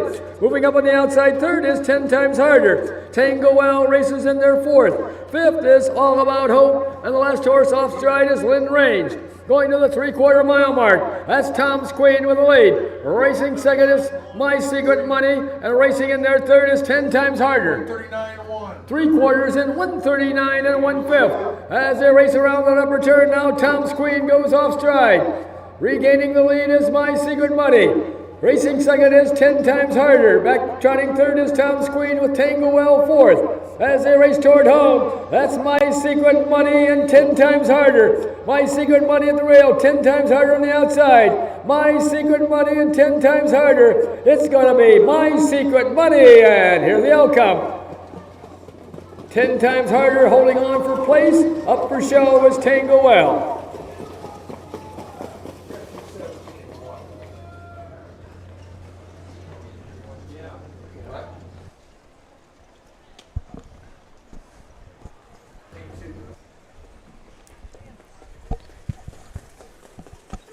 Mile 217 and 1/5. They was a walking if those times are right. They are 6 and 4 for the Getting half, yeah. 39-1. It was going through my mind. Boy, they're going a nice mile for 2-year-old fillies over this track. And Yeah. maybe the fractions are right. They probably are. It's just a tiring track. very tiring. Yeah, I was just thinking these babies are going to be sleeping tonight. Well, Yes, they will be. As we think we're working hard. yeah, yep. Absolutely. So My Secret Money and Curtis Harper, Mike Sweeney teamed up. This horse did have a nice qualifier at Delaware, finished second. It's funny, you look at second, trotted in 2 minutes and 4/5, which is a really nice mile, but the race went in 57 and 2. 57 and 2-year-old filly trotters Yeah. at Delaware, 57 and 2. Yes. Just unheard of anymore. Yeah, it is. It is. They're so You know, fast. back in the day, 20, 25 years ago, that'd been a world record probably Yes. in mid-season. Yes.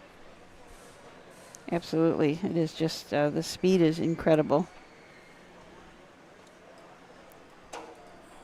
What was that?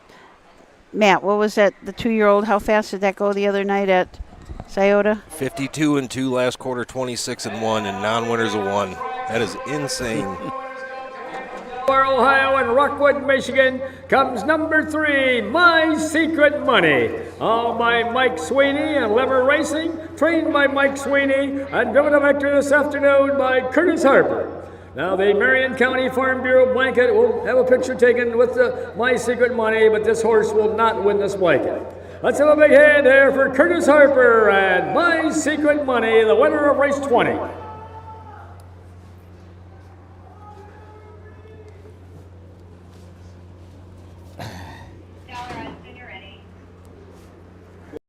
Been looking for it here.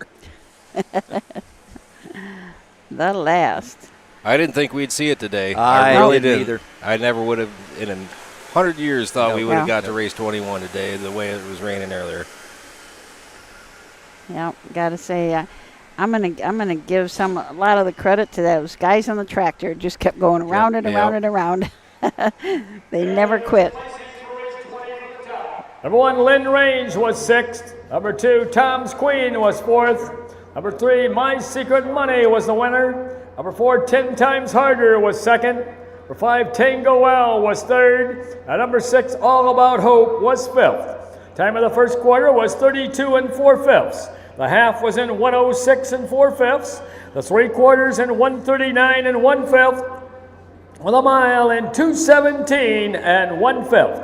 From the top, it should read 6-4-1-2-3-5, a mile in 217 and 1/5.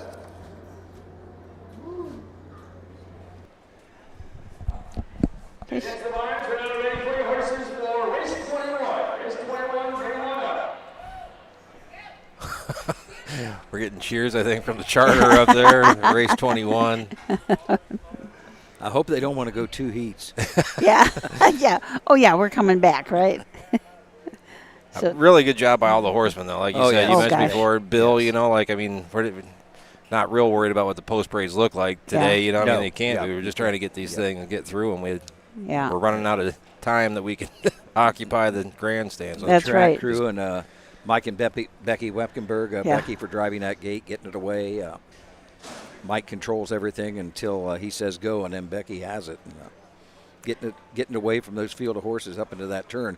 Once she gets up the top, it looks much better what we can see here. But it looks fairly dry way up high. But it's a lot of work by a lot of people. I mean, it's a lot of work getting ready for a race like this, getting for a meet, but to do what they did today in these conditions.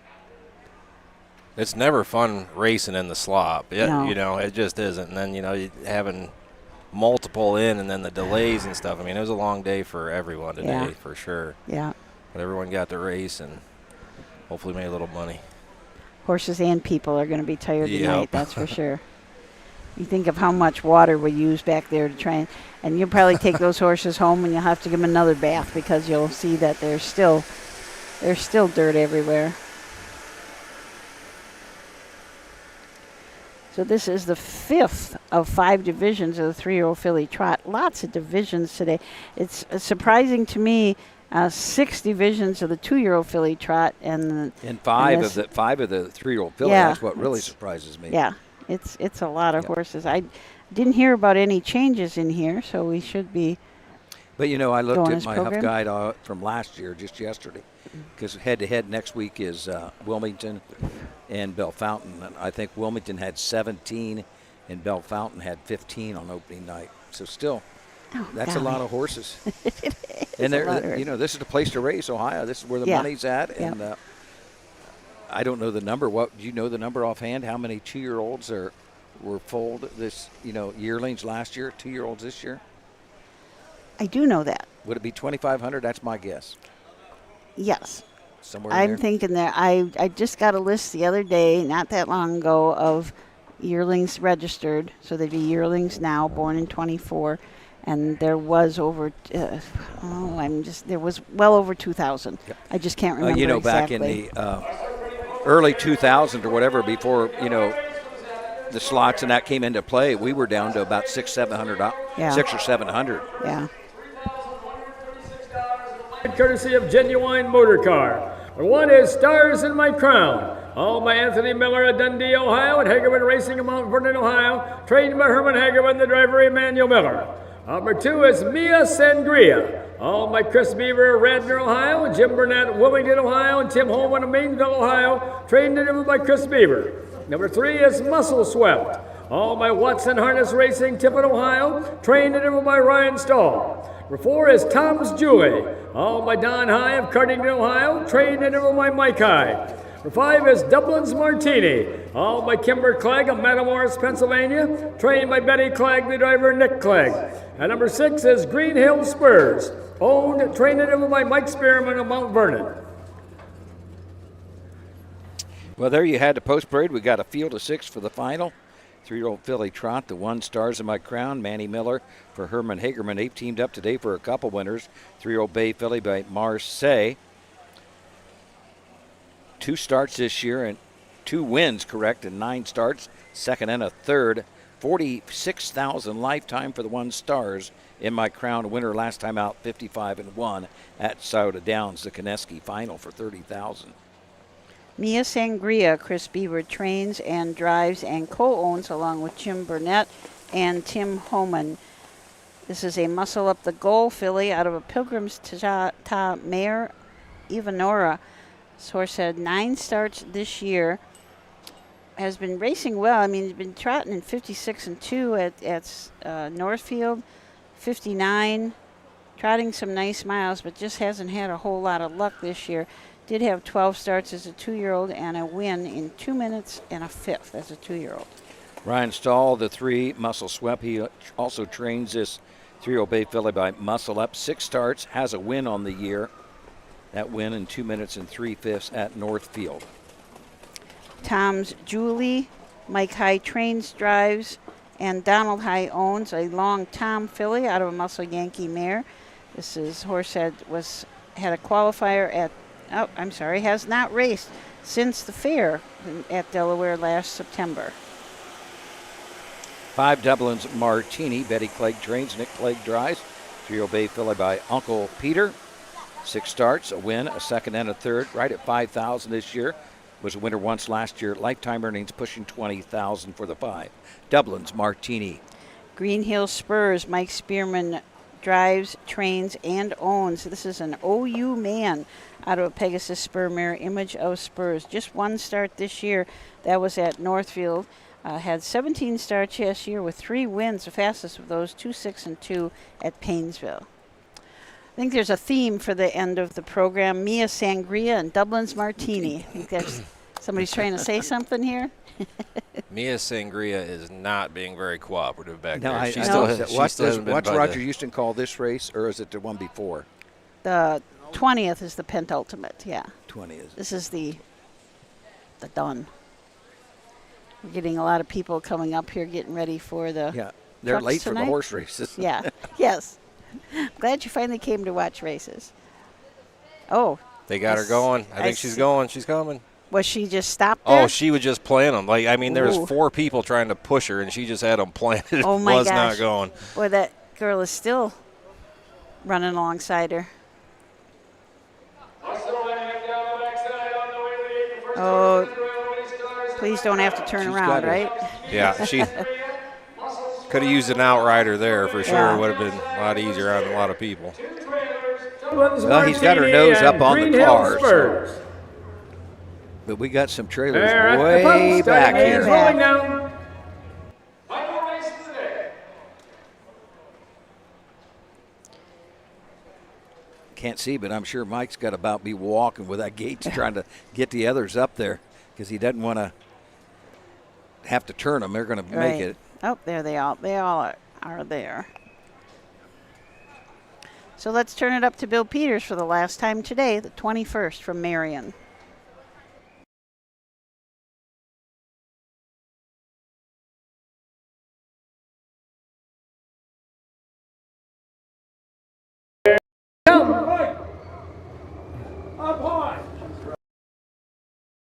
Here off and trotting the first horse away along the rail is Stars in My Crown. On the outside third is Muscle Swept.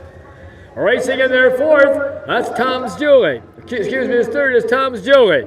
Racing fourth is Dublin's Martini. Racing up fifth is Green Hill Spurs, and the last horse is Mia Sangria. As they head down the backside to race over that quarter-mile mark, Emmanuel Miller has Stars in My Crown on top by 2 lengths. Racing in their second is Muscle Swept, driven by Ryan Stahl. Third is Tom's Julie, driven by Mike High. On the outside fourth, Green Hill Spurs, driven by Mike Spearman. Racing fifth is Doubles Martini, driven by Nick Clegg. The last horse is Mia Sangria, driven by Chris Beaver. 32-1. First quarter trotted in 32 and 1/5 seconds. As they race around that upper turn to come down past the stands for the first time. That Stars in My Crown along the rail with the lead. On the outside second, as they race down to the half, that's Muscle Swept. Coming to the half-mile mark, that's Stars in My Crown, Muscle Swept second. Green Hill Spurs now trots up third. Along the rail fourth is Tom's Julie. Moving up fifth on the outside is Dublin's Martini. And closing in sixth is Mia Sangria. 4. What was it? 105 and 4. First half trotted in 105 and 4/5. As they round the turn now to head down the backside to race over that 3/4 mile mark. That Stars in My Crown will lead now. Ryan Stahl makes his move with Muscle Swept. Muscle Swept on the outside second. Moving up on the outside third now is Dublin's Martini. Fourth along the rail is Tom's Julie. Green Hill Spurs on the outside fifth. The last horse, Mia Sangria. 137 and 1. 3/4 trotted in 137 and 1/5. As they race around that return to head for pay dirt. That Stars in My Crown along the rail. On the outside, that is Muscle Swept. They are only heads apart as they turn for home, and closing in third is Dublin's Martini. As they race to the lane, that's Muscle Swept now taking over. Muscle Swept And Stars in My Crown along with Doubles Martini. Muscle Swept and Doubles Martini. It's going to be Muscle Swept. And here they all come. Doubles Martini up for place, up for show with Stars in My Crown.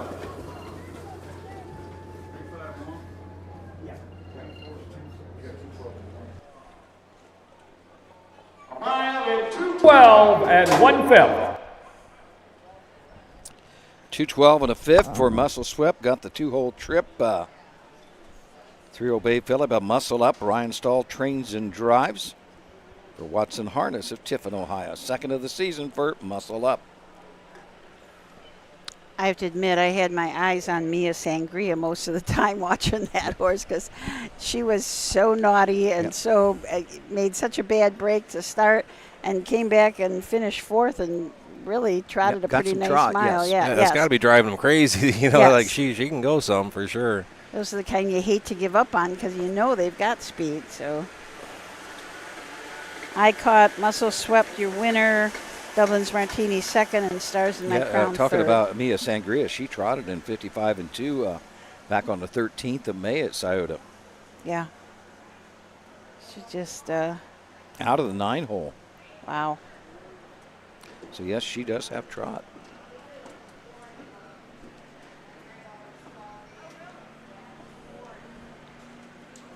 So I see some really comfy seats there that people bring for these. Is it kind of a rough truck thing tonight, or something? They're going to play in the mud, that's for sure, no matter what.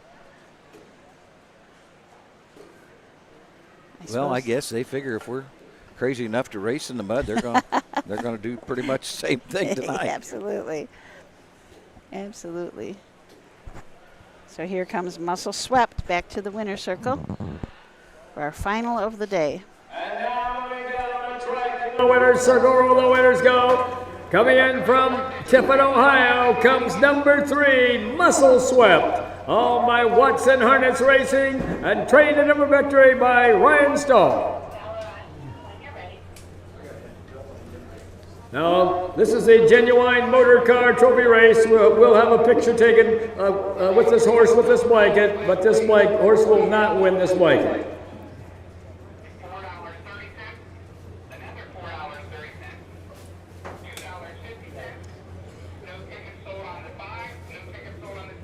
Let's have a big hand here for Ryan Stahl and Muscle Swept. And the genuine motor car, the donors of the blanket.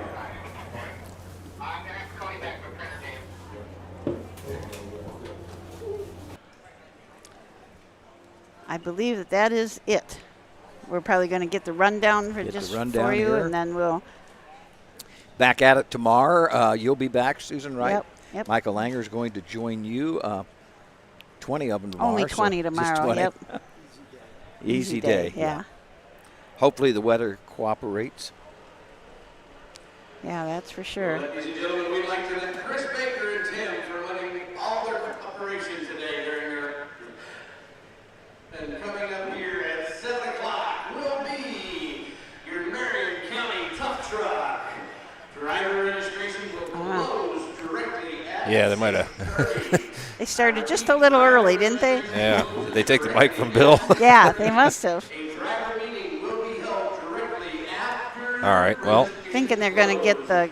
Think we're going to get the rundown? I don't know. Moderate rain in 20 minutes. I got another alert. All right. Okay, let's get the rundown from the top down. Stars in My Crown 3, Mia Sangria 4, Muscle Swept 1, Tom's Julie 5, Dublin's Martini 2nd, Green Hill Spurs 6, 32 and 1, 105 and 4, 137 and 1, and 212 and 1. And for the entire team at OHHA, thank you all for watching, and we hope you have a great rest of your night.